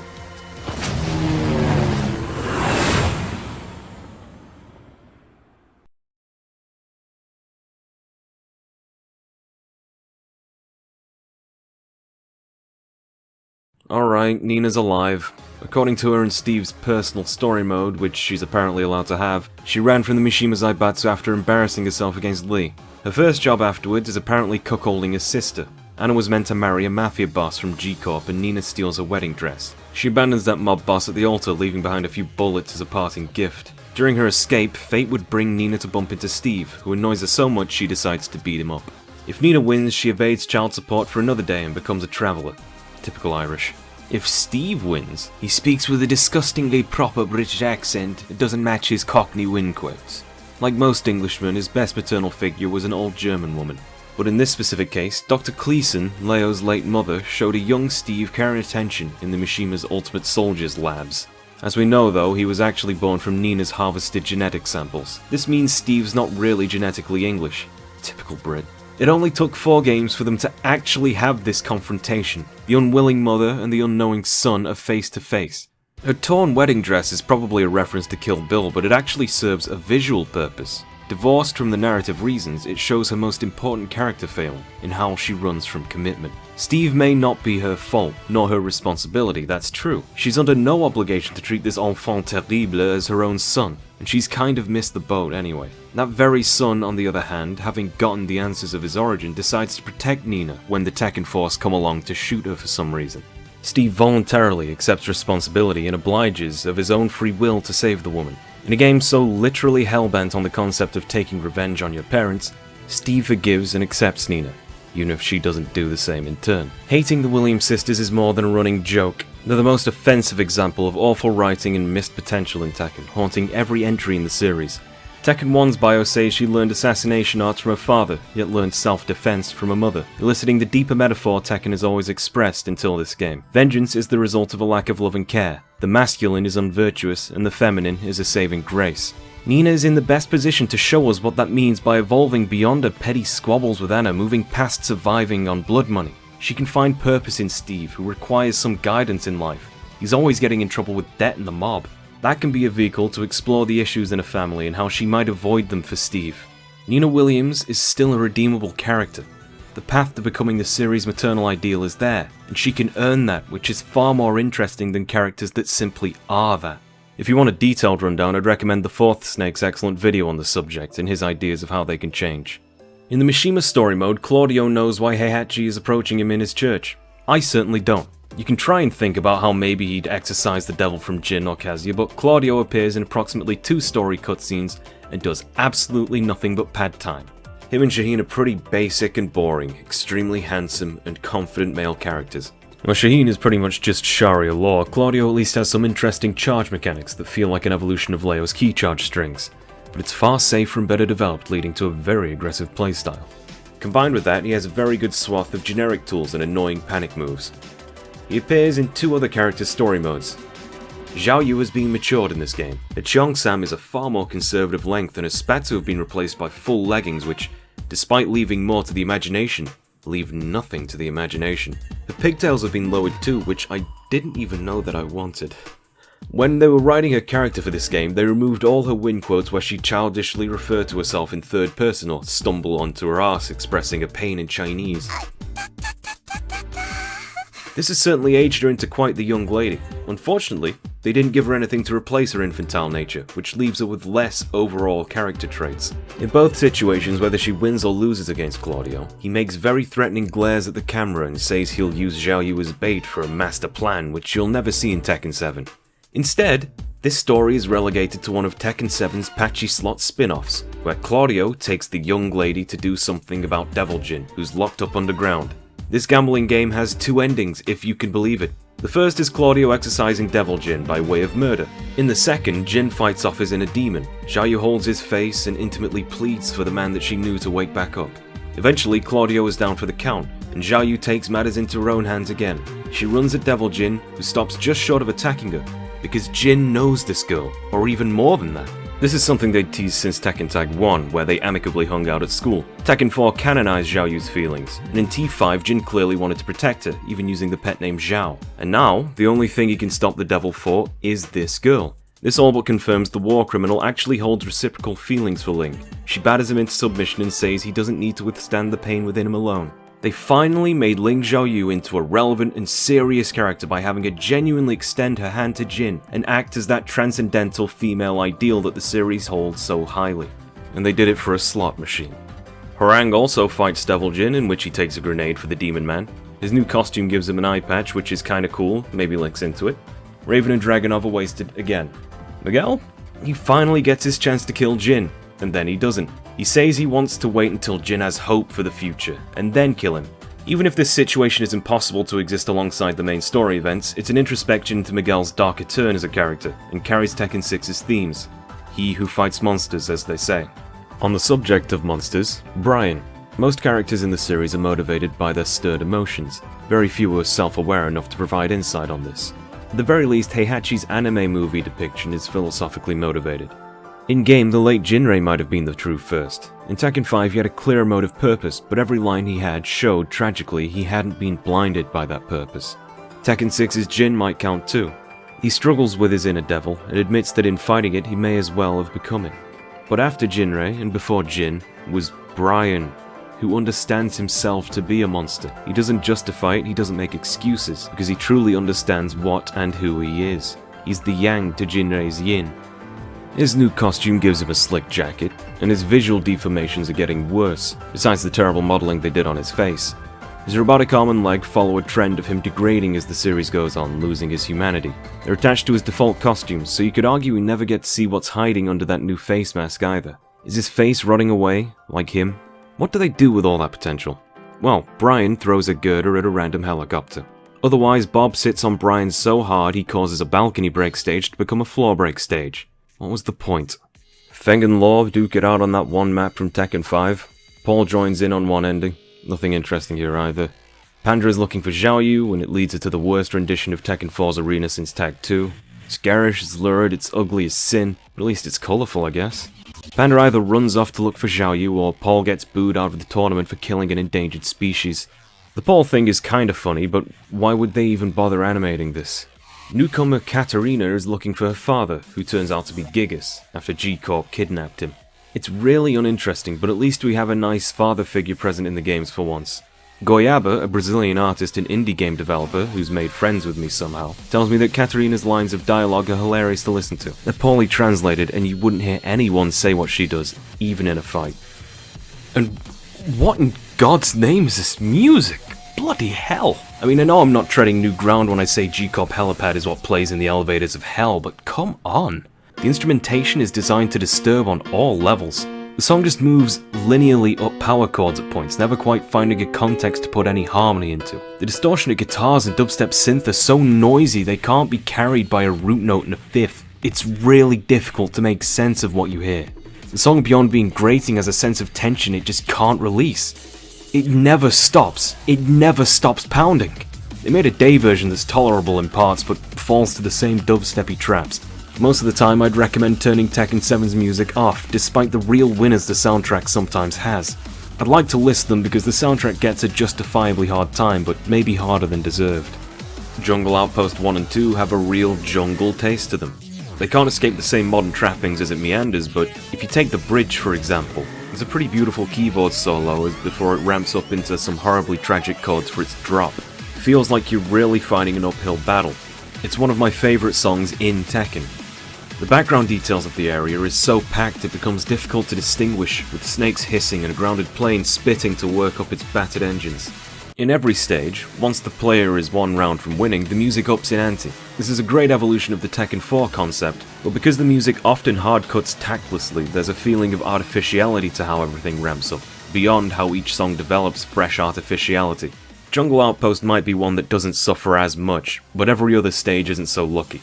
Arctic Snowfall, in between the equivalent digital sounds of a record skipping, has some echoes of a nice idea for what might fit a snowfall area. Unfortunately, the technology of tread snow from Tekken 6 doesn't make a return, which combined with the lackluster modelling on all but DLC characters leaves the impression that the game is a huge step backwards. Tekken used to be at the forefront of graphical fidelity at a full 60 frames per second. The move to Unreal Engine 4 was likely informed financially, with the horrifying cost of developing HD games. But overall, it's had a negative effect on the game's visual style, I think. Part of this is how the 3 mountain volcano stages, yes 3, could well be using the default asset packs from the game engine for all I know. The bleak, scorched, boring ring areas. You could argue that's the point, since volcanoes are a symbol of the Mishima rivalry. It's meant to be ugly, burning and dreadful. Congratulations to the development team in that case. They really do have some good tracks though, for being eyesores. Like the Snowfall stage, Volcano tries to give a sense of heat from higher pitched synth, and encourages drama by pounding the piano backing with minor chords as the song amps up in tension. Speaking of piano, how about Infinite Azure? Sometimes less is more. There's nothing fancy here. As the name implies, it's just an expansive sky as unlimited as the playing field. Where this had been a technical concession of the earliest Tekken games and often attemptedly masked by having cool 3D models in the background, Tekken 7 takes it all back to nothing and creates this free, open expanse, and some of the happiest, bounciest music in the game. It's just really fun. I don't know why they choose to do this, but it's delightful and shows there is a sense of taste and direction of the music sometimes. Until you get to the final round, which is a trend for most of the stages in the game, save a few. You know this though. L'Uomo di Sirio is boisterous and rapturous in its orchestra, and it brings to mind that Okabe flavor of past games. Fakenram's stage is hilarious. The traditional Muay Thai woodwind flute introduces itself with such esteem, which it then is rapidly stripped of. It's like the first note in Resident Evil's basement. It's such an introduction, but it cannot prepare you for the oncoming onslaught. Tekken 7's best music is mostly remixes from older games, like Lydia's stage or the story mode. That's not really a damning statement though. Of course, compilating the most beloved tracks of the previous games is going to make the newer tracks seem worse. But there's two things to say about how poorly received Tekken 7's music is anyway. First is that there's a matching quantity of decent to unlikable songs in this soundtrack as there is to Tekken 6's or maybe even Tekken 5's. But the way in which they lose is more provoking. There's genuine love put into some of these songs, and perhaps it's a good exercise to try and hear the notes rather than hearing what they're played on. Secondly, rather than mulling over this or complaining so some of my viewers might feel validated in their negative opinions, I'd like to present an experience I had while walking around Japanese arcades in 2019. A so-called Tekken museum in Osaka, on the 3rd floor of a Namco arcade. It was situated in what could only be called a corner. A cheap, pathetic trophy case only King could be proud of, displaying pictures of Harada and others, signatures, figurines of Elisa and Lily, large cardboard cutouts beside them, 6 arcade machines back to back. Every other arcade I went to wasn't too different. And where the arcades weren't dedicated to fighting games, Tekken 7 shared a floor with various types of music rhythm games. The only times I heard Tekken 7 over the incessant sounds of high-octane Japanese idol pop music and the blasting sounds of UFO captures was in the cracking of the counter-hit sound effects and when the music devolved into indecipherable wubbing. I think this is why the music in Tekken 7 found itself ripping the ears. It was fighting a war of Ural dominance using weapons for an auditory battlefield the likes of which you might not be able to comprehend. For whatever reason in that trophy case there seemed to be a doujin of Asuka and Lily. That's my segue back into the story mode, and you can't stop me. The next stream I'm going to talk about is where the Japanese trope influence in Tekken has really gotten out of hand. If Lily beats Asuka, she just slaps the bitch and walks off. If Asuka beats Lily, the bloody toad reveals she's bought Asuka's home and dojo, introduced herself to her parents, redecorated, and has invaded her privacy in researching her entire background history while dancing in her face. This level of thuggery is unprecedented, and I guess it's moving their relationship forward, maybe? Lily seems to hint she's stalking the Kazuma family, and she's aided Lars before, but we'll see how this pans out in Tekken 8 I guess as to whether this is a waste of time. Eliza gets her first canonical entry since her birth in Tekken Revolution, and her ending puts me to sleep. For some reason, despite living in Lily's basement, she doesn't speak French too. Since Tag 2, every character now speaks their native language. Characters like Bob and Julia still speak American, but now, Lily parle français, Leo spricht Deutsch, Eddie eu não entendo português bem. There are notable exceptions though. You can make an excuse for Elisa since she's a robot, but Lars is Swedish. I have a feeling this has more to do with Japanese voice actors being more sacred than foreign ones. Xiao Yu's voice actress was switched with the Blood Vengeance movie, which is a little sad. Her previous voice actress had also voiced Jun in the motion picture, which linked the two at least in spirit. I wish this had gone as far as accents too. I'd have loved to have heard Maddox throwing around the word cunt like it's fucking meaningless. Or Nina going, "Time to die."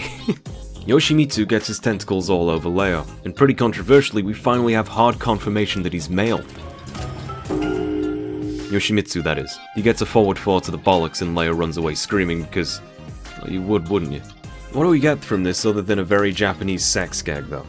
Alright, Yoshimitsu has a sex drive. I don't think I needed to know that, and Leo confirms his sexlessness in a cutscene that distracts from his entire purpose and intrigue in the story. Leo got more canon development in Tag 2. King doesn't get much better. Since his wrestler posse weren't around for this game to begin with, I suppose they put his story on hold so he can beat up Jack 7. This leads us to the final and most heartbreaking example of character mismanagement that might have ever faced the series. Eddie Gordo's tragic failure to save his father figure has defaulted him to chasing after Kazuya in what seems to be an effort to redeem his life efforts. In Tag 2, Eddie's apparently founded an orphanage, and as he's leaving, a child asks him if he's going to find the man who killed his daddy. Without giving a direct answer, the children swarm him. In a series so strung on the representation of parental figures, orphanages seems to have been deified and handed to the best characters like him and King. His and Christie's Tag 2 endings are some of the most beautiful in the series. This journey leads him to the Mishima building to face off against her, Lucky Chloe. This is another strange case of Japanese trope inversion, which will probably become less unique as time goes on, like Elisa's. Chloe is G-Corp's idol, and her cutesy facade in gameplay hides a nasty streak that only really comes out in the bitter and brutal damage her juggles land out. Her low mid mix-ups and cocky persona infuriate new and old players alike, and her dance moves are honestly well realised as fighting moves. I have a huge complaint how they're implemented though, because her kicks and her punches rarely cross over. As a player, I can't feel any synchronization across her body as I play. I hope her moveset develops into new games. Fans honestly dislike this character, but I think that's mismanagement. Idols are meant to have this perfect facade to be the ultimate IRL waifu, in an industry that makes you apologize for having sex. With Chloe, the veneer of perfection isn't even skin deep. She's white despite speaking fluent Japanese. That's probably a fun distraction for Western players, but this is a rarity in the idol scene. Even half-caste idols are unknown in Japan. Chloe further destroys the concept by being a contemptuous, morally repugnant bitch. Jack 7 gets an allowance of $25, and Chloe ruins his day, though be it accidentally. As Jack falls from the rooftop, exploding in the streets below, likely killing people, she carelessly lies that she didn't see a thing and runs away. I really think if they expressed these unfavourable personality traits more in a win quotes and such, she'd be an appealing character in the same way Brian is, even to Westerners. After Eddie beats her, he decides to extort this little sociopath for information. It's another case where the morbid narrative is undermined for comedic effect. She then disappears, leaving a distraught Gordo no closer to finding his father's killer. On the other hand, if Chloe wins, she takes Eddie Gordo as a backup dancer against his will and beats him for not knowing how to coordinate like a TikTok girl. Her speech resembles less that of a Japanese teen and more of a good-for-nothing low-level yakuza, rolling her R's and swearing and insulting Eddie. Part of the hilarity of this cutscene is lost in translation. The dialect she uses is drastically different from a prim and proper presentation everywhere else. That's not the only thing lost in translation though. The subtitles here are inaccurate, hiding the depth of Lucky Chloe's malice.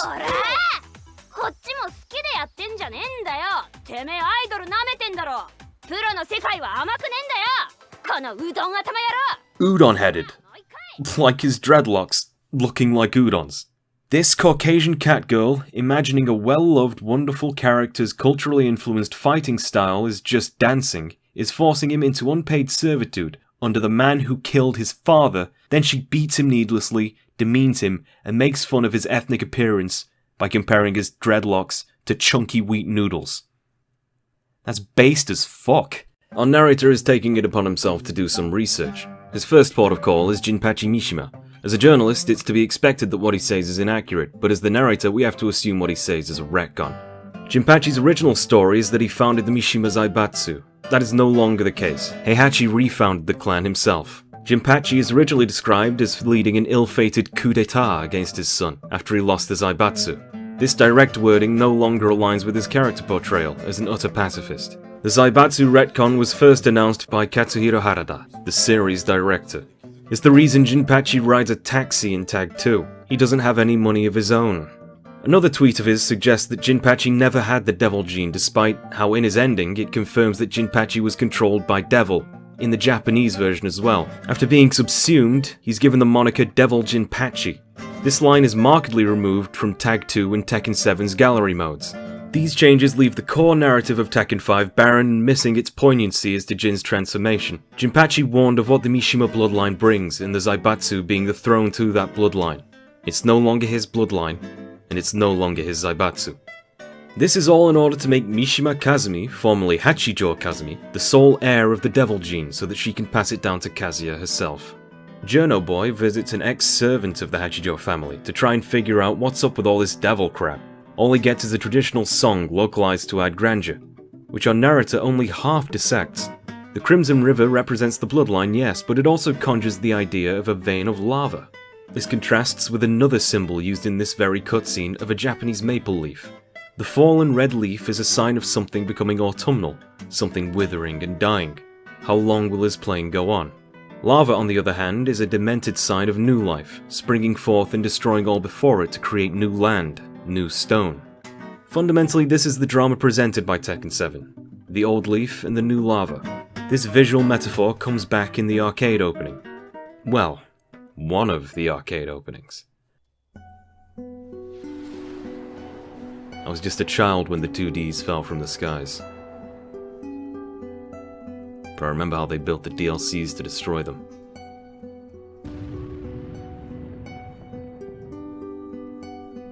Heihachi is alone, sat in an empty dojo, mulling over his dead wife, his son, his own actions. Is it regret? He's only illuminated by still candlelight, until Akuma from Street Fighter stirs the dead air and makes his entrance. Akuma is not only in the base roster, he's also a canonical part of the story now. In the arcade version, he announces Kazumi sent him, and Heihachi, looking like himself for once, paraphrases his Tekken 5 opening line. The fight scene is delightfully accurate to Heihachi and Akuma's in-game animations, with a bit of liberty taken to make it conventionally watchable. Akuma here is less of a real character and more represents Heihachi's conscience. And I'm sorry, but the Faded Retribution opening is so much better than the stupid story mode cutscene just by the sick music alone. There's even extra fight. Akuma throws a fireball and it destroys a statue of Akala, a Buddhist deity known as the Immovable Lord, and the Wrathful One. And oh my god, look at the sick effects, and now the title drop. Oh my god, it's so good! In the actual game, there's a QTE to get you out of the way, and then you play as Akuma. Akala was also the subject of a Japanese cult where his myth was warped into being the protector of the Imperial Court and Nation, further relating him to Heihachi's decadence as a character. It's from here on out that rather than pissing around, the game finally starts painting a target on Heihachi, symbolically and narratively. Because we can't just have one callback to Tekken 5, Jack 6's storm into the Mishima Dojo once again, and Heihachi and Akuma fight together just for the sake of it. It's also a shot-for-shot recreation when we just saw the actual stolen shots about 2 hours ago. The Jacks give Kazuya a camera in the room for Akuma to announce that he's killing Heihachi and his son at Kazumi's behest. And why did Akuma wait until over 30 years after her death to fulfill that promise? You didn't need to say it. You didn't need to draw attention to the plot hole. Akuma could have existed as a metaphor and inner demon, but you had to try and ground him with this weak shit. All said and done, Akuma leaves thinking he's killed Heihachi. We know he hasn't. Kazuya muses to himself, disbelieving that Kazumi is trying to kill him from beyond the grave. This has to happen. The real reason Akuma said this is so that he can fight Kazuya too, later, as a passing of the torch to Kazuya. It doesn't matter that him coming to terms with his mother's actions might have been a more interesting direction for a still boring character. The game is being written to lead up to a climactic battle, and it can't steer from it. In the interlude, the journalist walks into Jin's holding room, and seriously considers attempting to murder him with a screwdriver. Jin's taken a .50 caliber bullet to the skull. He's turned the world into a bloodbath so he could take Azazel into it like a giant godly toaster. If Jin can't kill himself, I don't know what he thinks he can do. Lars, having accepted his place as a background character, convinces the journo otherwise. Only Jin can end the war, apparently, even though news is already talking about the war possibly ending because Heihachi's supposedly dead. Akuma walks all the way to G-Corp, apparently, so he can face off with Mishima Jr., who commands his guards to show the ogre man to the elevator. Since Akuma can't figure out a taxi, I imagine he would sooner take the stairs.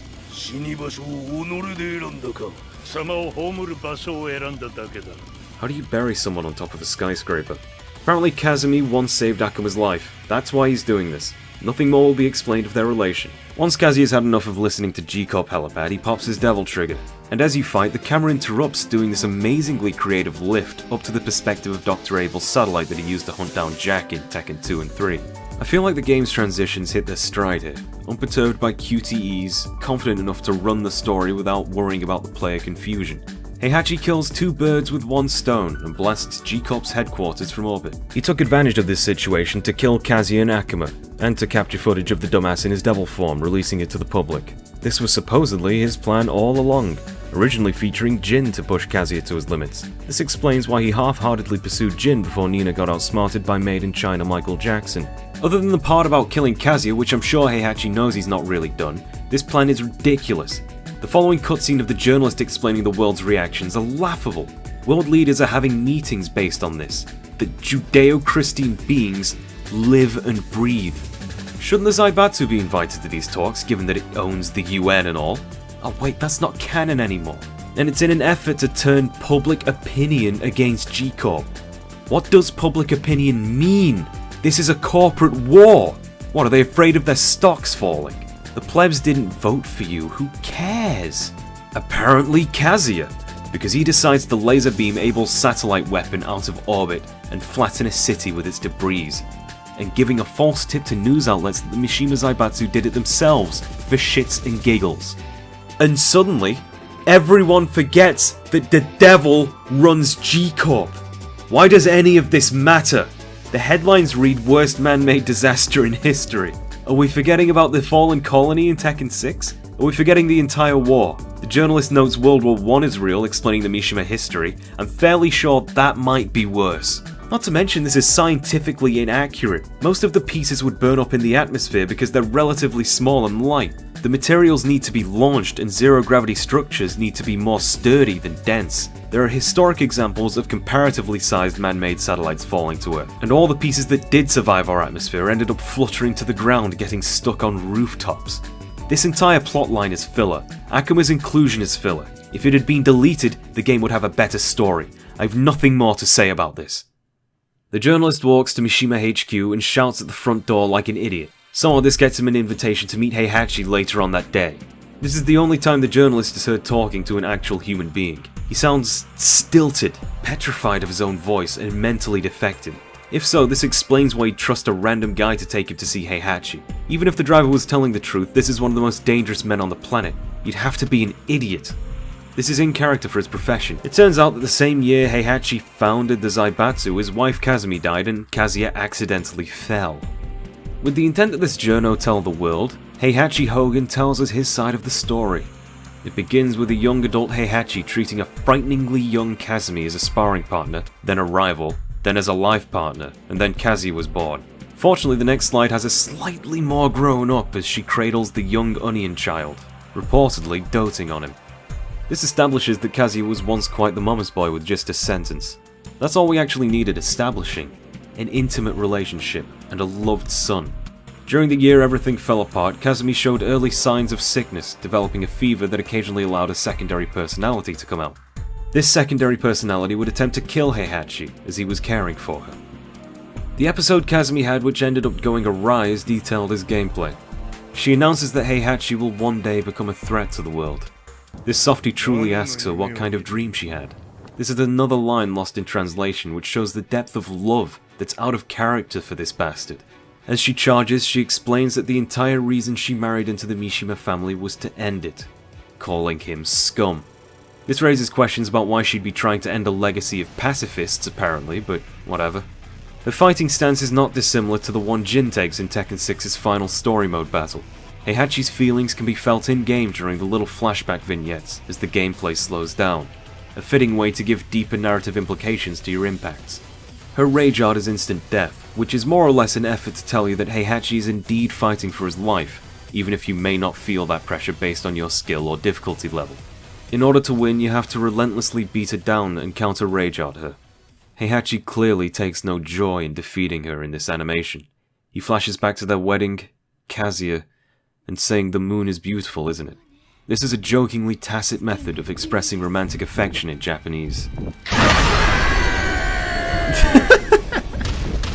I mean, maybe screaming your wife's name as you demon breath her to death might have overstepped the sincerity of the situation. Perhaps also punching her in the womb. With her life in his hand, she warns Heihachi that all that'll come of his life is an everlasting chain of hatred.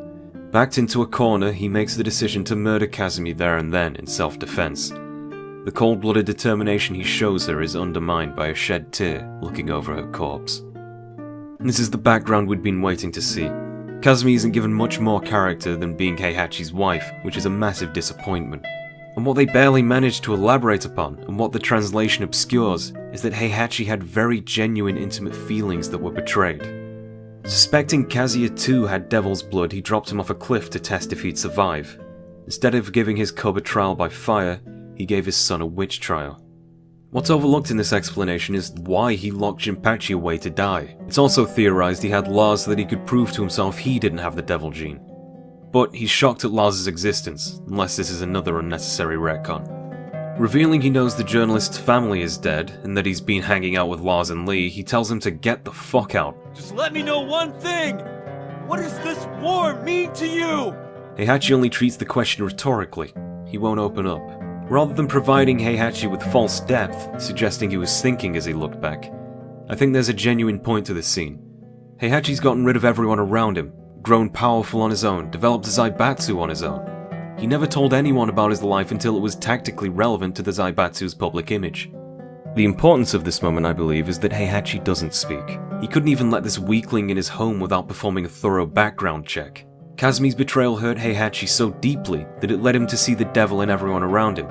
And in acting on that paranoia, he created the very devils that surround him. He caused them all, and it made a metaphorical horned devil out of himself. That pain within him ruined his own son's life and made him a similar shell to himself.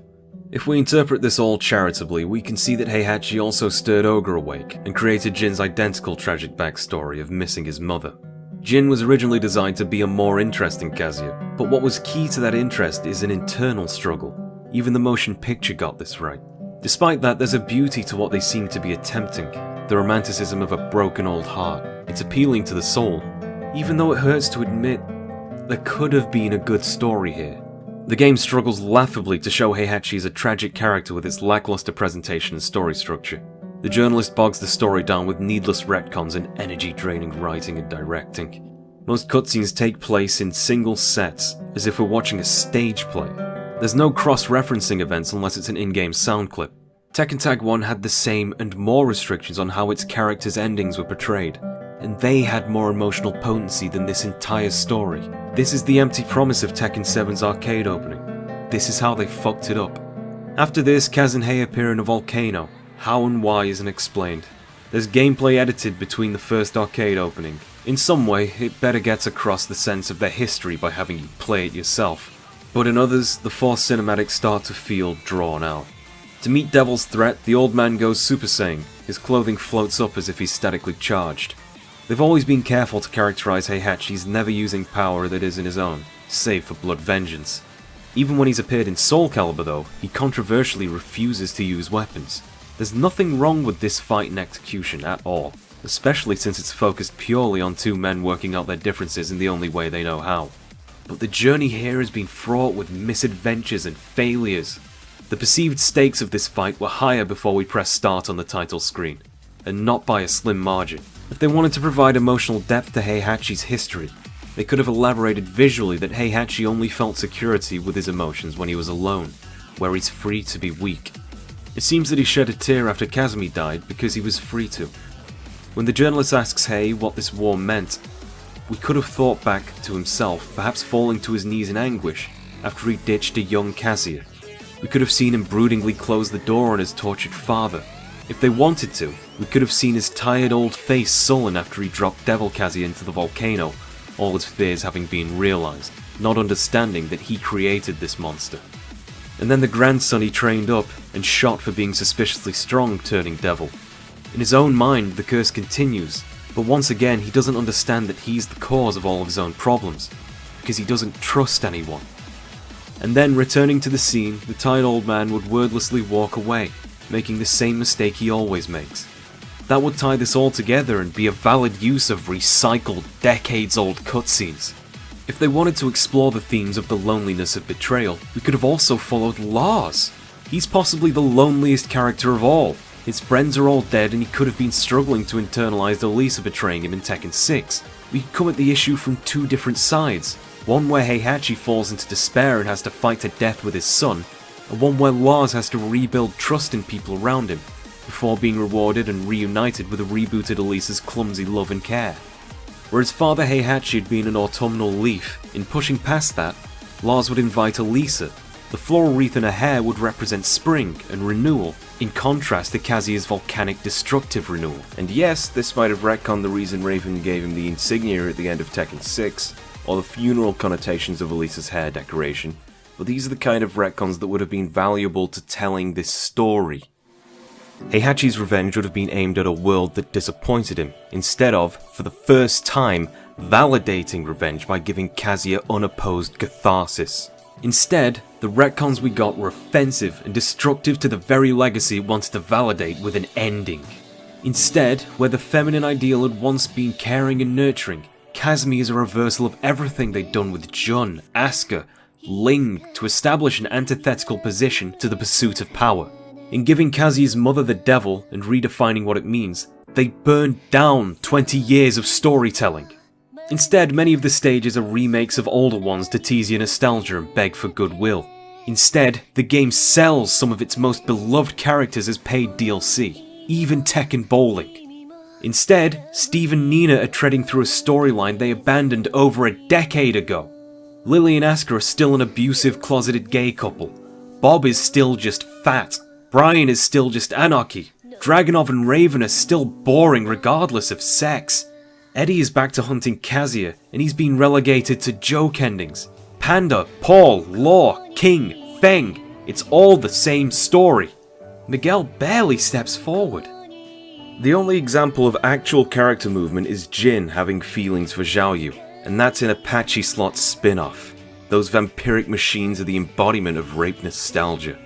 In attempting to grab at our memories, the writers eviscerated all the meaning out of Tekken. I said it would be unfair to judge Tekken 7 for its retcons without a justification. My justification is that Tekken 7 wants to be a celebration of a series it clearly doesn't care for. Tekken 1 for outright rejecting the metaphor of lions dropping their cubs. 2 by rendering Kazuya as Kazumi's lonesome child rather than a reflection of what Heihachi wrought for himself. 3 by trying to validate Heihachi's filicide. 4 by tainting the feminine ideal of motherhood with the devil. 5 is left hollow by destroying Jinpachi's core concept, and all the other smaller contradictions of key details and all their plots like I've listed. Especially Tekken 6 is where they tried to imply Heihachi was responsible for the corporate war without real evidence. In order to resurrect Tekken's progenitive rivalry, they retraced and inspected the series' roots, but all they ended up doing was uprooting it entirely.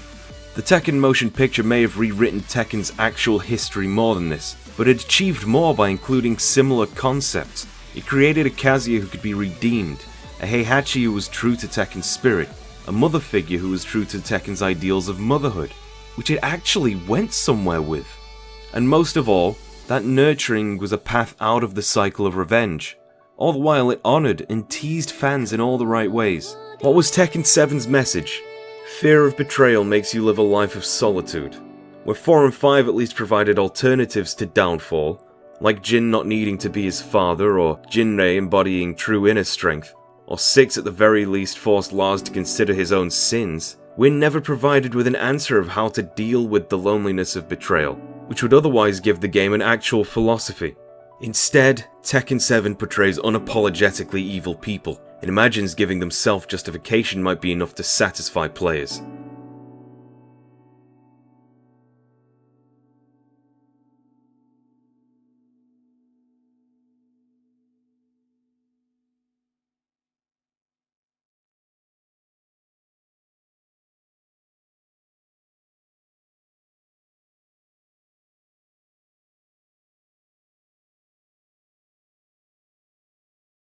Wolfenstein and Doom are the origin of the first-person shooter, but ironically the game engine was actually rather 2D. The height of enemies was treated extremely leniently, and only the yaw axis was accurately tested.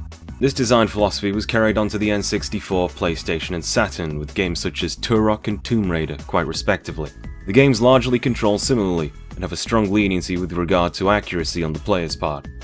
With the GameCube, PlayStation 2 and Xbox, however, the dual analog stick design Sony had dabbled in on the PlayStation 1 became fully standardized. The accepted use of the left stick had quickly become protagonist control, but the right stick at the time was a curiosity and a question mark. Sony's extra shoulder buttons had supposedly been intended for camera rotation in third-person games, but this never felt great to do and was rarely applied. The opportunity a second stick presented was to provide more direct control of the camera. At this point, shooters would diverge into alternating paths. Turok's DNA would develop into Metroid Prime, where the aim assist had turned into a fully functioning lock-on, and the player movement became a rather extreme focus. The weaker C-stick was a glorified item wheel. Tomb Raider's gameplay would become inspiration for Max Payne, where the player was actually asked to aim their shots with the right stick, on top of a more grounded and clumsy version of the maneuverability that Lara presented.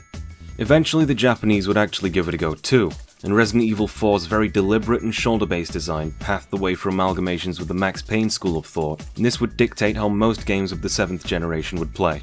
I couldn't possibly list the sheer amount of cross-pollinations and divergences on this game design, not in a timely manner, nor would I want to capture such footage. However, as far back as the PlayStation 1, there were games that saw fit to experiment with this novel new dual-stick scheme. Some racing games used it for analog braking and acceleration. In the 2D space it would become a method of movement and attack at once, but could this possibly work in 3D?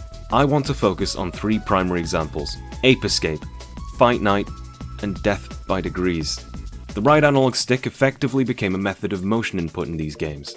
In the Fight Night series, each arm is assigned to each different side of the right analog stick. Direct motions upward make for straight jabs. If you hook the analog stick from the back around to the front, you'll perform a swinging hook of a punch, and there's a gradient of options in between. The left stick controls positioning, then holding L1 will change that to the stick emulating the lean of your character's body. You can mix these 2 elements of play, to weave between your opponent's jabs and aim your own, preferably both at once for the true Ali experience. Ape Escape took a similar approach, but rather than embodying a fighter's arms, legs, or torso interchangeably, the right analog stick's actions change context with what contraption the protagonist wields. For instance, using the gacha saber and net, a simple touch in a direction will throw an attack in that direction. Doing a quarter circle after that sweeps the latter. In the former's case, spinning the stick around turns you into a violently spinning top, which is just delightfully fun. The same repeated circular motion when wielding the propeller gadget will have you swing your arm to charge up a gust of upward motion, then maintaining that motion will allow you to flutter down gently for more distance. Similarly, the speed hoop will have you develop control for your infant's hips, and once you've satisfied the hoop's needs with a belly dance, it shall express its excitement by making you run around like Mario's burning arse. Ape Escape is also quite famed for a surplus of minigames based around similar ideas, more demonstrations of the raw potential of the twin sticks, when unrestrained by the trends or fashionable choices of that time. In which case, why couldn't I play Death by Degrees to completion? I'm a patient man, but I stopped short at the penultimate boss fight, swearing out loud, making sexist epithets, and scaring my dog.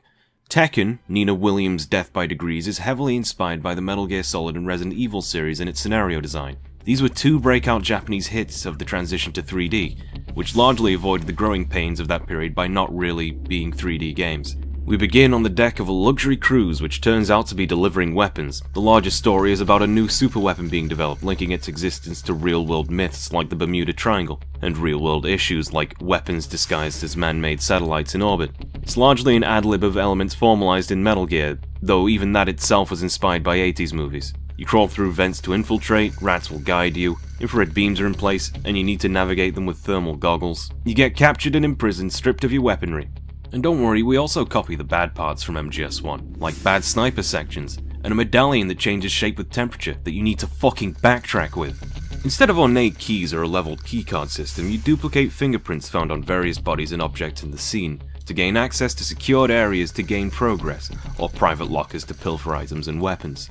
This is among the most interesting ideas that Death by Degrees doesn't quite capture the potential of, using it as a well-context gating mechanism rather than an exploration mechanic. As such, the Metroid series influences on Resident Evil and Metal Gear 2 Solid Snake struggle to shine through into Death by Degrees, but they do exist. Such is evidenced in the disgusting amounts of backtracking. The camera system is fixed and cinematic, choosing to establish the environments foremost and then the player within them. When you begin the game, there's a joyous amount of novelty, along with some bad omens. Movement is camera relative, and quick flicks of the stick will have Nina dodge, cartwheel, wall run relative to her environment. You can unlock attacks that come out of these movement options, although Nina doesn't hold any momentum, but that's normal for a character action game.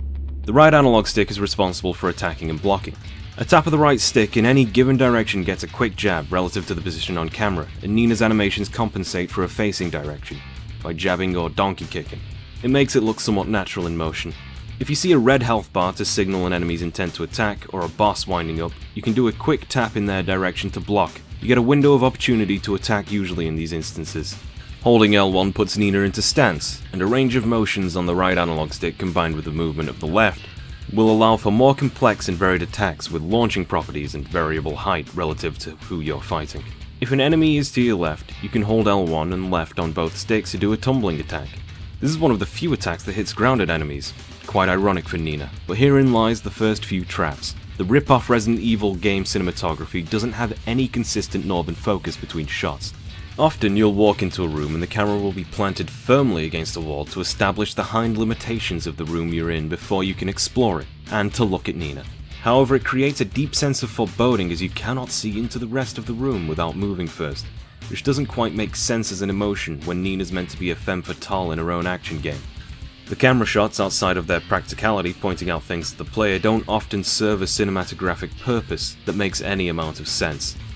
And in some instances, the camera swings around drunkenly like a certain famed Silent Hill 1 section, but for little to no reason or part of a glitch. To summarize, shots change unpredictably and point in wildly varying directions with no sense of stage facing and sometimes allowing the player to disappear from the screen entirely. The camera relative movement has a memory for what direction you moved when you started holding the controller. So long as you hold the stick, you'll carry on in that direction no matter what. This is a known concession that you see in early Devil May Cry and 3D RPGs.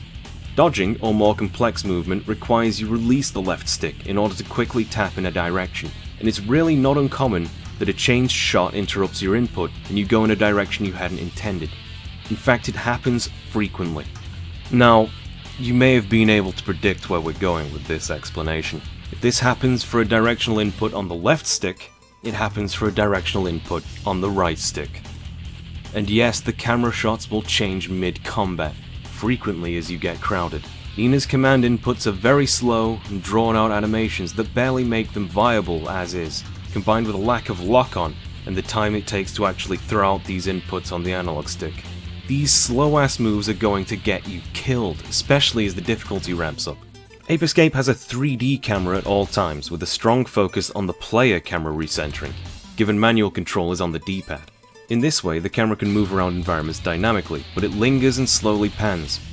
This syrup-like consistency to the camera movement gives you a consistent sense of where your stick is in relation to the camera and the environment, as the right attacking stick is camera relative. This means recentering the camera comes frequently, which is a small cost for your right analog stick having a far more consistent playfield to work with. Fight Night maintains the Punch and Judy tradition of fighting game cameras as a two-shot pans slightly up. Although this isn't necessary, as the right stick is character relative rather than camera relative, it's simply there to give a consistent 3D view of the action. If Death by Degrees had taken stronger influence from Metal Gear Solid's camera system and maintained a steady sense of north outside of cinematics, this wouldn't have been anywhere near as much of a problem. The sticks would benefit by inheriting the camera's strong relation to the environment. There is an Ape Escape style 3D camera on the R2 button in Death by Degrees, but for the sake of footage I tried not to use it, but it makes running around the environment so much less stressful. It maps a 3D camera to the right stick rather than attacks, and this free camera isn't always available to use if the game's feeling self-conscious or it's having a bad day. You can use it in combat scenarios if you force a lock-on, freeing the right stick to control for your attacks, but the level design has you generally surrounded to benefit from the omnidirectional combat mechanics allowed by that right stick. And enemies don't care if they're off-screen, they will attack. This brings us to a flaw that isn't a matter of execution but a matter of design.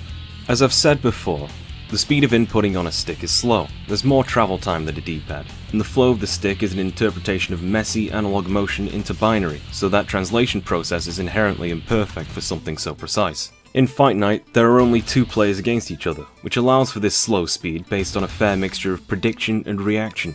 As with any fighting game, there's a pace based on the release of tension that comes from hits connecting or being blocked, and the game displaying that event buffers players' inputs until it's done.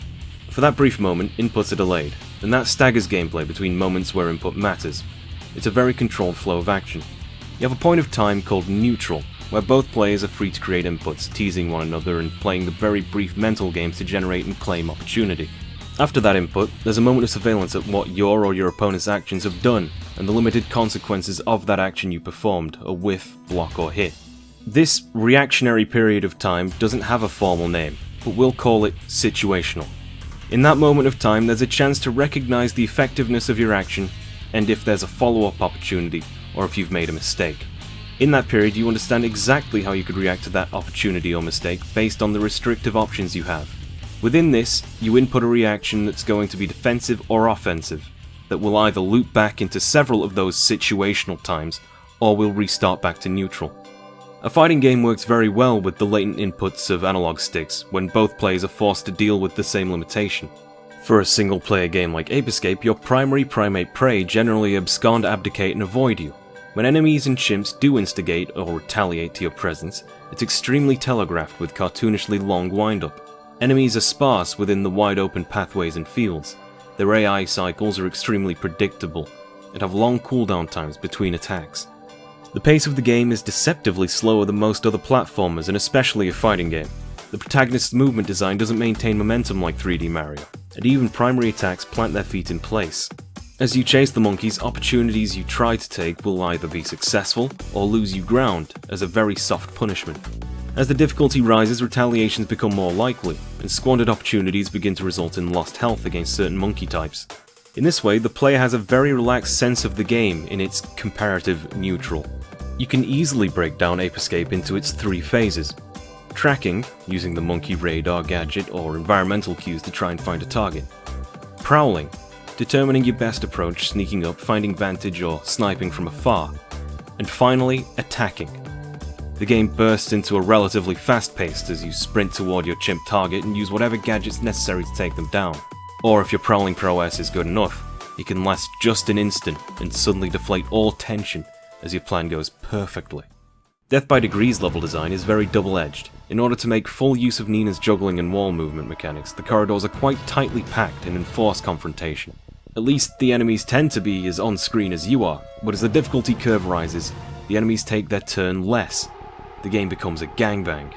There is absolutely no considered flow to the gameplay loop. Everything is slapdash. You can enter areas and be seen immediately, or you can enter areas and not have any idea where the enemy is. The approach doesn't matter, nor does how you execute them, as the situations don't have any structure or limits. It's just a fucking mess. The music soundtrack, which to its credit captures a mood very well, will be interrupted and restarted by any load screen, including the pause menu. Health items have to be taken from the pause menu, Resident Evil style. Compounding that it's a load screen for it, the animations also take seconds to play out, so it's just impossible to navigate maintaining any sense of flow in a fight, for instance.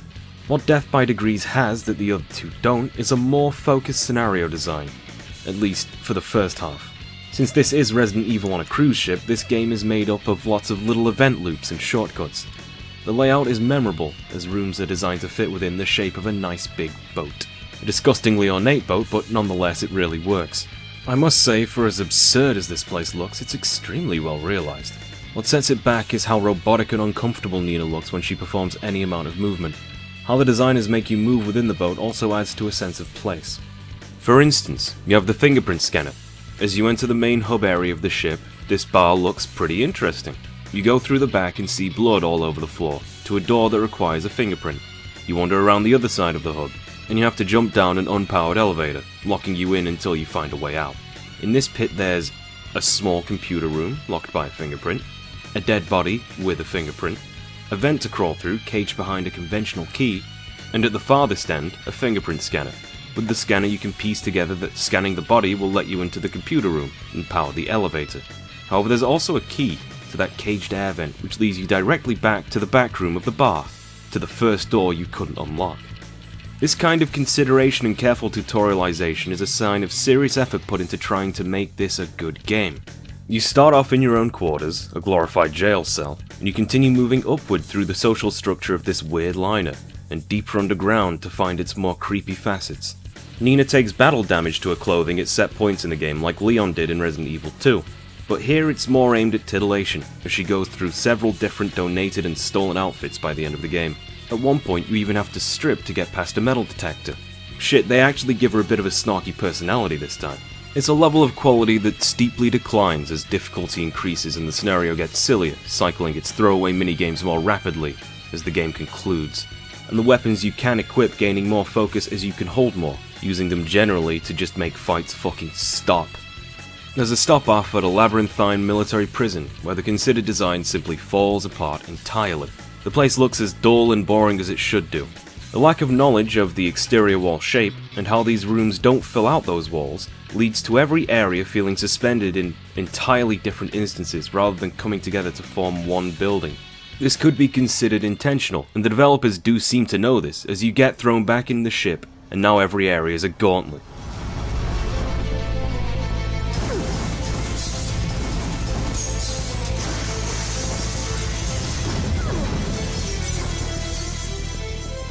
It's as if the game's trying to forbid you from exploring by making any navigation arduous. It's around this time the game's cheesy, unintelligibly spy fiction story develops a focus. At first it builds the world with little details like recipes including rats, and it introduces enemy boss squads with quirky characteristics. And honestly, they don't make much of an impact at first with how terribly the game's actually written, where they become absolutely lovable. Bryce, this pink-haired Brooklynite, shares Nina's obsession with just dropping his guns instead of reloading them, the difference being that he has an infinite number of guns on him. Somehow, you fight him in a corridor of meat. Not a fantastic fight, but it's at least inspired. He shoots down the frozen alleys like a claustrophobic Vulcan raven, and once you get to him, he jets. I tried a lot of very considered tactics before getting frustrated and just chasing him down. At which point, you have to chase him down again. He erects an arena, throws his guns away showing he means business. Sorry to disappoint you, but I prefer guns. Or not. Then we got this Hispanic samurai. Is he for real?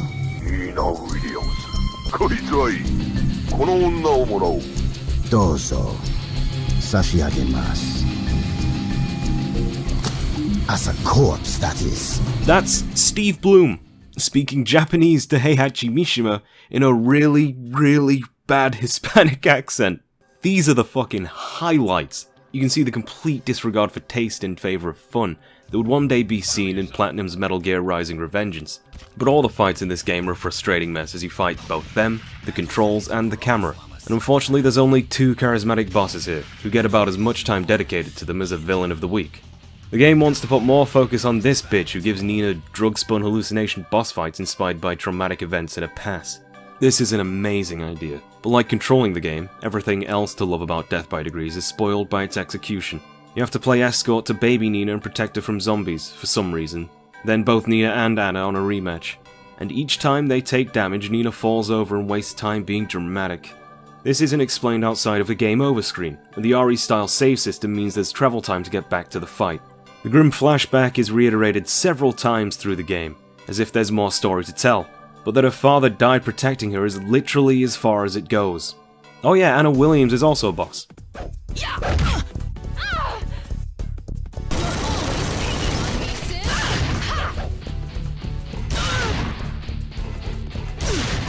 If it seems like I haven't talked about the weapon system, that's because I have nothing to say about it. It's bad, but it's better than actually playing the game as the difficulty ramps up. But wait, there's more boss fights. Ugly robot fight. Ugly robot plus Hispanic samurai. Ugly robot but it does drive-bys. Ugly robot but it gets in close. Ugly robot but it does both. I did not complete Death by Degrees with 10 to 20 minutes of playtime remaining, at which point I could not accept the game's terms any longer. As such, this cannot be considered a fair review. The hubristic title of Death by Degrees was simply meant to imply Nina's lethal combat potential, channeled through the 360 degrees of the analog stick. That simple goal is obfuscated and destroyed by over-engineered and inconsiderate copycat design decisions everywhere around that simple goal. These faults are forgivable in the early hours of the game as the novelty intoxicates. But if you drop a frog in a pan of tepid water and gradually raise the temperature, it will boil alive. That is Death by Degrees. Tekken Force preceded it, The Devil Within preceded it.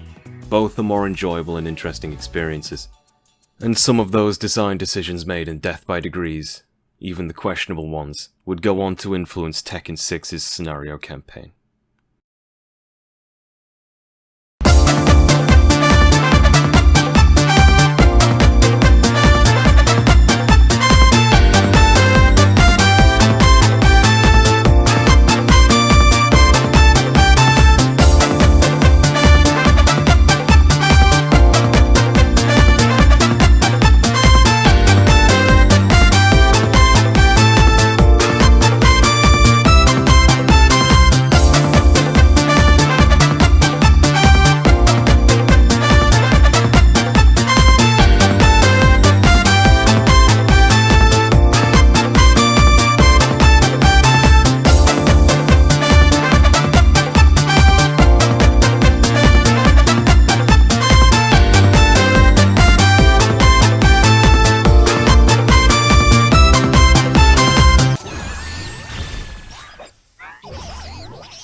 In a distant memory, a young girl coddles a helpless, orphan bunny. Behind her, a boy who's clearly Kazuya promises to take revenge for her. He'll become the best fighter ever. Some dumb wildcat doesn't stand a chance. It's a solid establishing shot for the movie, telling us that this recognizably evil character from Tekken 2 was once more than a heartless monster. He was a good kid. Why are you wasting your time here? Heihachi doesn't raise pansies though, so it's time to toss him off a cliff. Not before tearing the infant's locket from him, picturing baby Kazuya and his late mother. For the first time in the Tekken series, the metaphor of lions tossing cubs is directly referenced.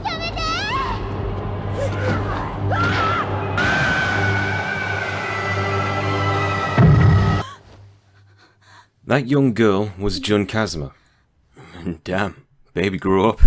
This film isn't an accurate retelling of Tekken lore at all. Having been released more or less alongside 3, some might think it's an opportunity to simply flesh out the skeletal narrative threads those first 3 games presented. Instead, it's easier to say the story is inspired by those games, and tries to form a cohesive narrative by adopting the second game's themes and characters, whilst transplanting them onto the first game's scenario. As an example of that cohesion, Jun has an actual connection to Kazuya. After all those years, she kept that locket. In the games, their relationship was only expressed after the fact, starting with the perplexing result of their affair after a 20-year time skip in the series. With that retrospect, they chose to pivot the plot more strongly on Jun and Kazuya. The first third of this movie will be establishing or teasing characters that are to come up. For instance, a dinosaur skeleton. This is Jun's reason for entering the eponymous King of Iron Fist tournament, despite her spiritual disposition. The skeleton is infused with human DNA, and she works under some police organization. The clincher that has her agree to this mission is recognizing a grimy picture of Heihachi and feeling some sort of destiny. By using her tournament invite as a method into Heihachi Mishima's private home island to investigate, she laments her Kazamaryu will be used as a cover. They do a lot to establish Jun as a well-disciplined and moral young woman, fitting of her role as the moral good in this story.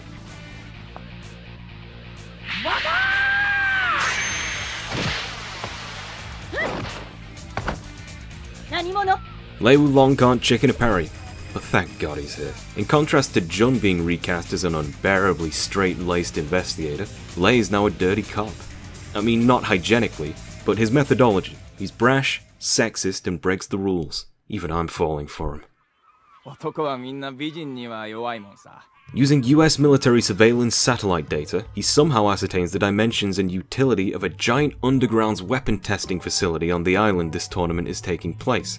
Satellite data couldn't tell you that. This is really, really dumb, but we have to get the B-plot to move forward somehow. How did he get this data? Just don't ask too many questions.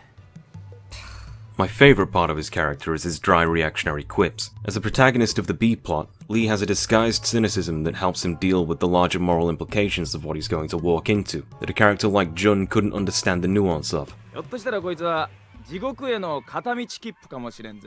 Kazuya, however, is still haunted by dreams of his meeting with the devil, as he clawed his way back up that cliff. He was just at the edge, but had his night ruined by, you guessed it, Nina Williams. It's a kick-ass scene. Kazuya gives it some wow-rising punishment to juggle her right out the damn window. This leads to some Twin Snakes crap where Nina throws a grenade in midair. The English dub is full of a lot of ass rock, which shows how much money was put into trying to market this production, and Lee talking to Nina beforehand. Lee, as Heihachi's adoptive son, is trying to prove himself worthy of heirdom, so he's doing all kinds of stupid shit like calling hits on Kazuya. Yes, it's easily inferred that Lee is in fact giving Nina the infinite dick chain. And Anna. He's two-timing the Williams sisters. Really. But Anna's into it. She knows he's playing both sides and she's into it. Between his women and his music, his tastelessness is a sign of Lee being the villain of the B-plot. Wanting to become the true heir to the Mishima Zaibatsu, he licks Heihachi's boots. What he thinks stands in his way is Kazuya and other fighters, but honestly, his arrogance and cutthroat deceit are obviously his worst enemy. Well, we've established the plot, it's time to enact it. As we're getting on the boat, we meet Jack carrying a small girl, attempting to force his way onto transport to the tournament location. Just as they're about to give his CPU some extra ventilation, Jun and Lei come in to show off their moves. Between parries and reanimating moves, there's an honest attempt at faithfulness to the actual reason people poured pocket money into Tekken. These attempts don't really look fantastic unless it's a dedicated fight scene though. Not through a lack of talent, but because the cinematography and framing favours the drama of these scenes rather than making the visual cues of those moves easy to read by placing them side on or emphasising motions that you might have seen in the game. Despite rotation being extremely difficult to animate, Lei's Hellsweep Rave Spin is easy to recognise at unflattering angles because of its visual cue being that very rotation. On the other hand, Jun's cartwheel looks terrible. Mr. Lee sees the fuss and offers Jack a place in the tournament if he can beat up Bruce. It's meant to be a twist later that Jack's a robot, but we've played the games. Let's just laugh at Bruce's expense. Jun needs to read spirits in order to have more in-depth dialogue with Kazuya later. So it's established here that she sees the little girls fading and extremely ill, and that Jack is as soulless and robotic as Tekken 7's music. Lei and Jun have a back and forth about the other fighters in the background. Michelle gets special attention, because Lei felt the need to make a comment doubting Michelle's strength. Jun takes mild offense at his sexist remark, and proves him wrong by talking about feelings and how sad the girl looks. Kazuya MGS2s his way onto the boat. Despite his reportedly cold spirit, Jun still recognizes him from all those years ago. Well, I'm glad you finally decided to make it, my dear brother. Shit. None of this is actually how the story begins, though. Prior to the entire movie, there's a preamble ramble where Akio Otsuka, the voice of Jack for this flick, gives a more and more impassioned speech about the destiny of humanity to battle.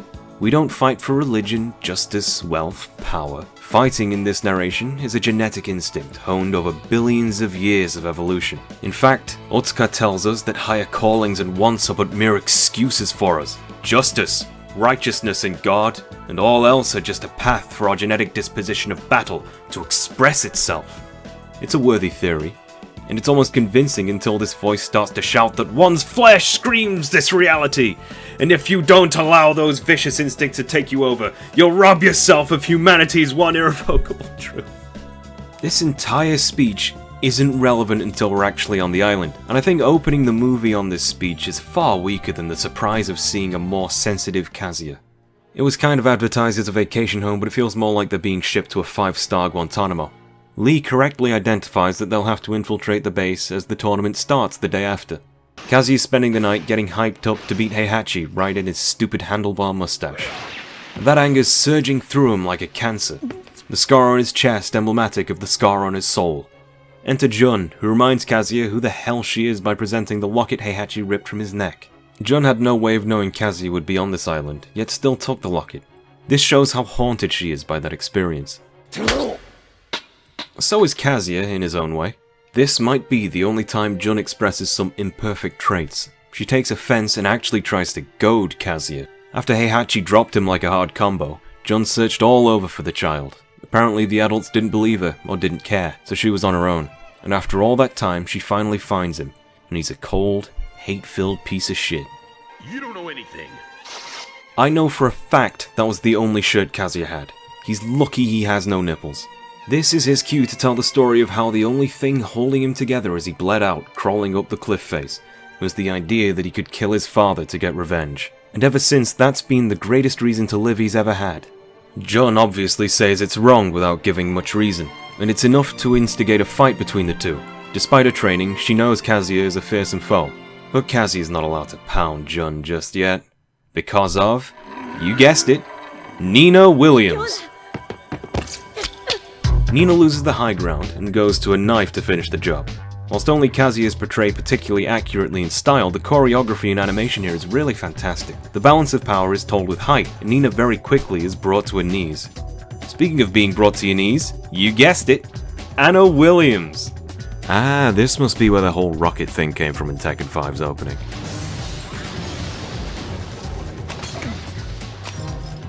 And she's gone. Well, stakes established. Kazuya says he won't be convinced no matter how many times she flaunts that picture of his mother. The next day, all the warriors are gathered.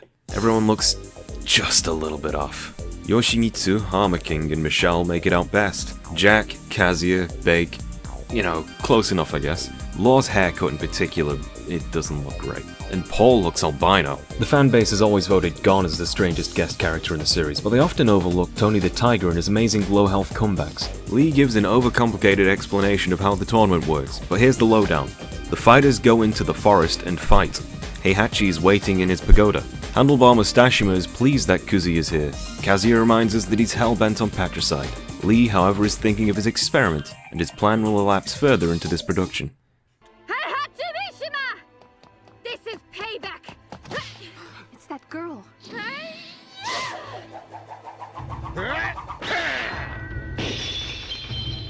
Oh no!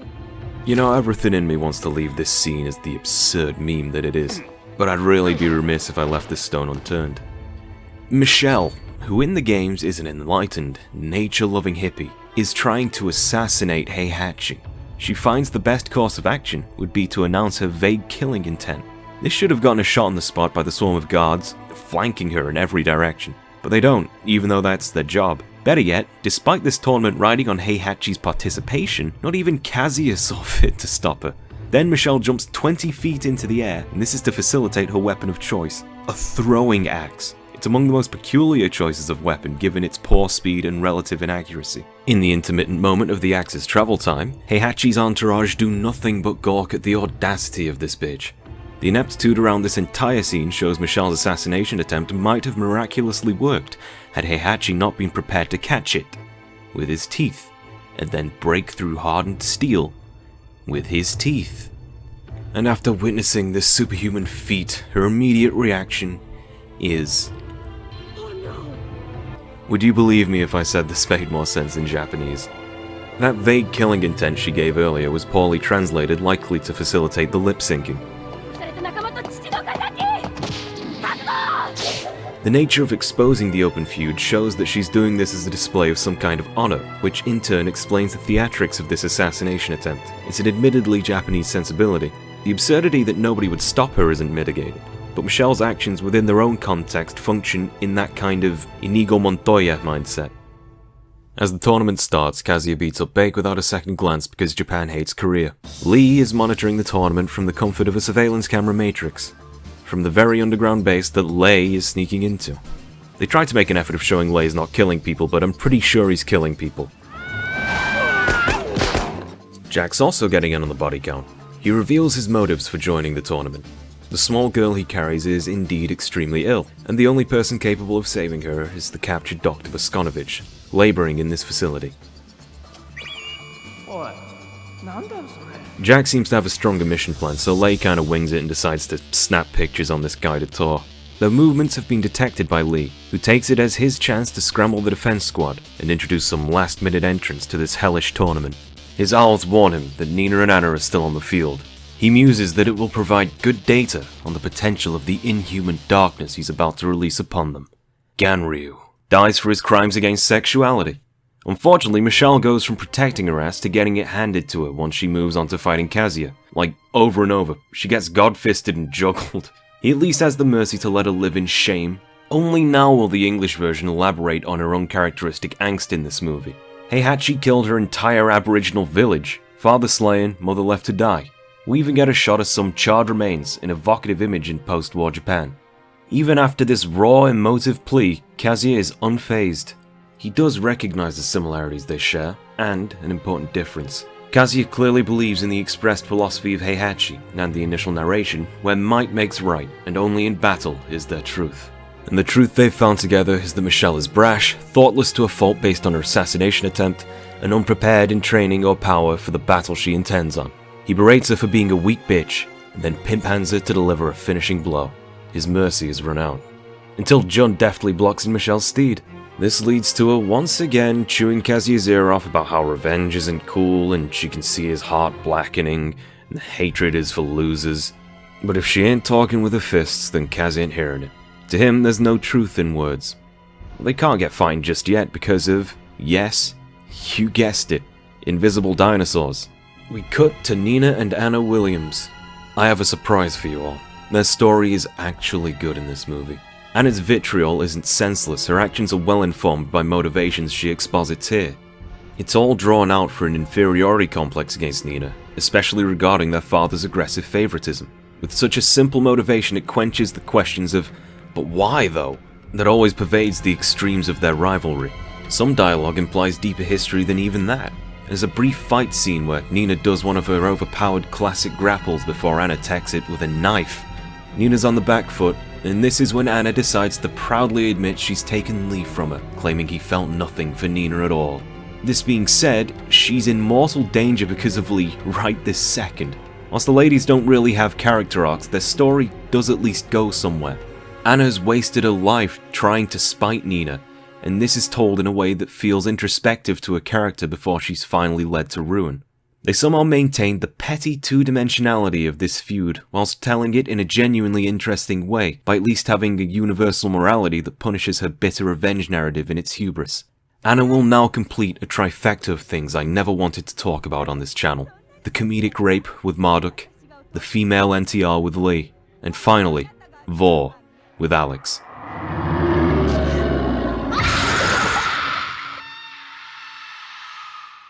Lee reports his plot to use invisible dinosaurs to Heihachi, who dismissively shuns him, as always. The running theme of Lee and Heihachi's interactions is that whilst one sees human nature as battle, Lee wants to infringe on nature to create the ultimate fighting beings. In fact, Lee openly claims Tekken is ancient voodoo. The reason Heihachi shuns him is because he looks for power outside of himself, as with the Jack robots. Look at these boys! These can openers are here to put an end to the bizarre buddy cop situation. Here, in a setting we'd see replicated in Bruce's G-Corp level from Tekken 6, we get one of the best fight scenes of the movie.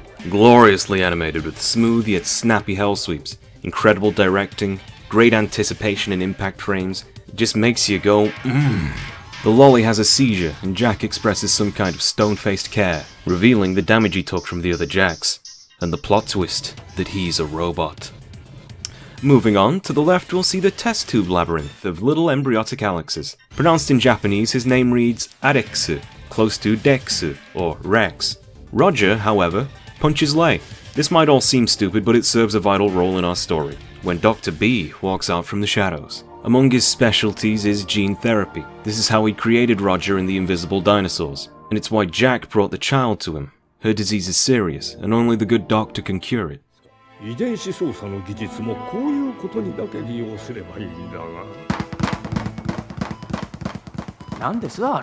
Jack, having also been created by Dr. B, was implanted with a conscience, as Boskonovich wasn't comfortable creating killing machines. The way Jack expresses it is that the moment he saw this girl crying over her mother gave him full sapience. A machine, not of nature, learned there was more to existence than fighting. Once again, a character has tied into the core themes of the narrative. This is a rather interesting take on a nature versus nurture theme that will be elaborated upon from here on out.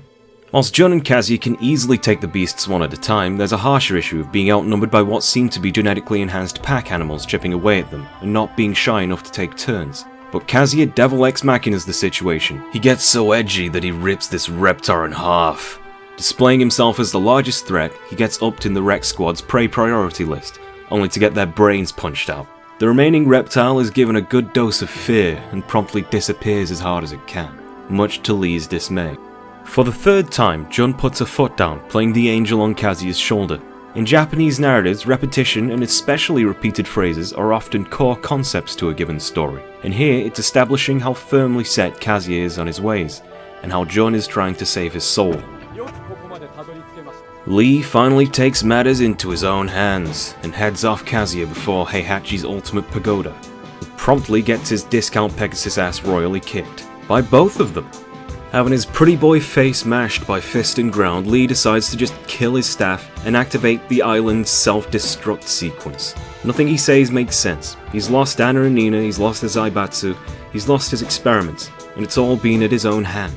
Like Anna and soon Kazuya, his story has been one of downfall, and only just now, revenge. The island begins self-destruction from the central pagoda outward. Lee perishes in the hellfire. Unfortunately, this means that Lei, Jack and Boskonovich have to sprint out of the maze of this facility to an escape submarine. Surprisingly mobile for an old man, especially compared to his game counterpart. With their escape in view, they feel the shockwaves chasing after them, but the route security door is slowly closing. Jack sacrifices his own arguable life to save the young girl, the scientist, and Lei. His conscience has gotten the best of his very life. In his last moments, he implores Boskonovich to take care of the young girl, and as they escape, he conceives that in his next life, he'll meet the two as a fully fledged human. He doesn't quite understand that this very act reveals the humanity of his character. I get kinda shocked by how hard this scene hits every time I see it. I never thought I'd feel something for a Jack robot.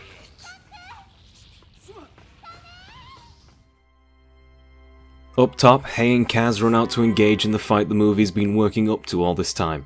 And like the semi-mirror match it is, they adopt most of the same moveset between kicks, headbutts, and down ones. It's just a shame they didn't animate the wave dashes. Jun interrupts another near-death experience for Kaz, and decides to try her talk jutsu on our villain.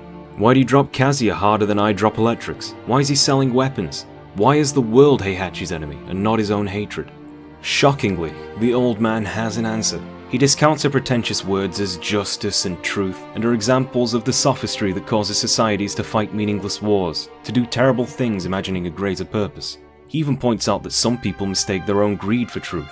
Li Chaolan is the obvious example of this in the movie, and how they destroy the planet in that pursuit. His philosophy even covers the incidental crimes such as environmental destruction.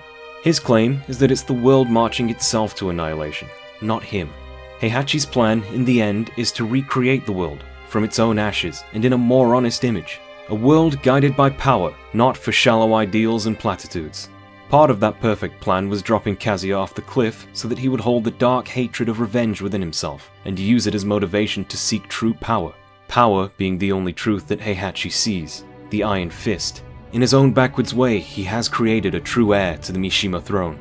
Jun sees through the flaws of his plan very clearly. Kazuya could have been killed. Naturally that didn't happen, Heihachi doesn't raise pansies. And even if it had, Heihachi would have committed suicide. It's an impeccable plan if nothing else. He has the power to do it, and it's working. The earth splits in hellfire from the island's self-destruction, turning the scene to a Namek-esque showdown. It's here to frame Kazuya with all the hellfire that represents his burning heart. The tables turn, and Kaz is oh so close to fulfilling the destiny Heihachi has given him. Jun cuts him short. She's here to play angel again. Kazuya declares it's the last straw and takes her life into his hand, but she doesn't fight. She accepts it if it'll stop him from killing his own father, because Jun feels Kazuya's pain as her own. All she's done all movie is try to save him, because she sees Kazuya as worth saving. It's an epiphany to him, that he's worth saving. Kazuya doesn't have to accept the dark path he's been given. We flash back to the beginning of the movie where Kazuya offers to take revenge on the Wildcat for that young bunny. But we elaborate. As considerate and kind-hearted as Kazuya once was, revenge wasn't the right answer there neither. The rabbit wouldn't have taken vengeance on its own, neither would Jun have, because revenge was never the right answer. When you embark on a journey of revenge, dig 2 graves, so Confucius says. What Jun reveals to Kazuya is, well, he doesn't have to be his father, and he can forgive and move on. Hatred is like a flame. It fills a dark room for a time and leaves nothing else once it's extinguished. And this is revealed in his locket that he lost, the image of his mother nurturing him, a part of himself that he forgot about long ago. The music captures this simple message beautifully, and has the words flow through the characters. A wonderfully underrated soundtrack to a pretty underrated movie.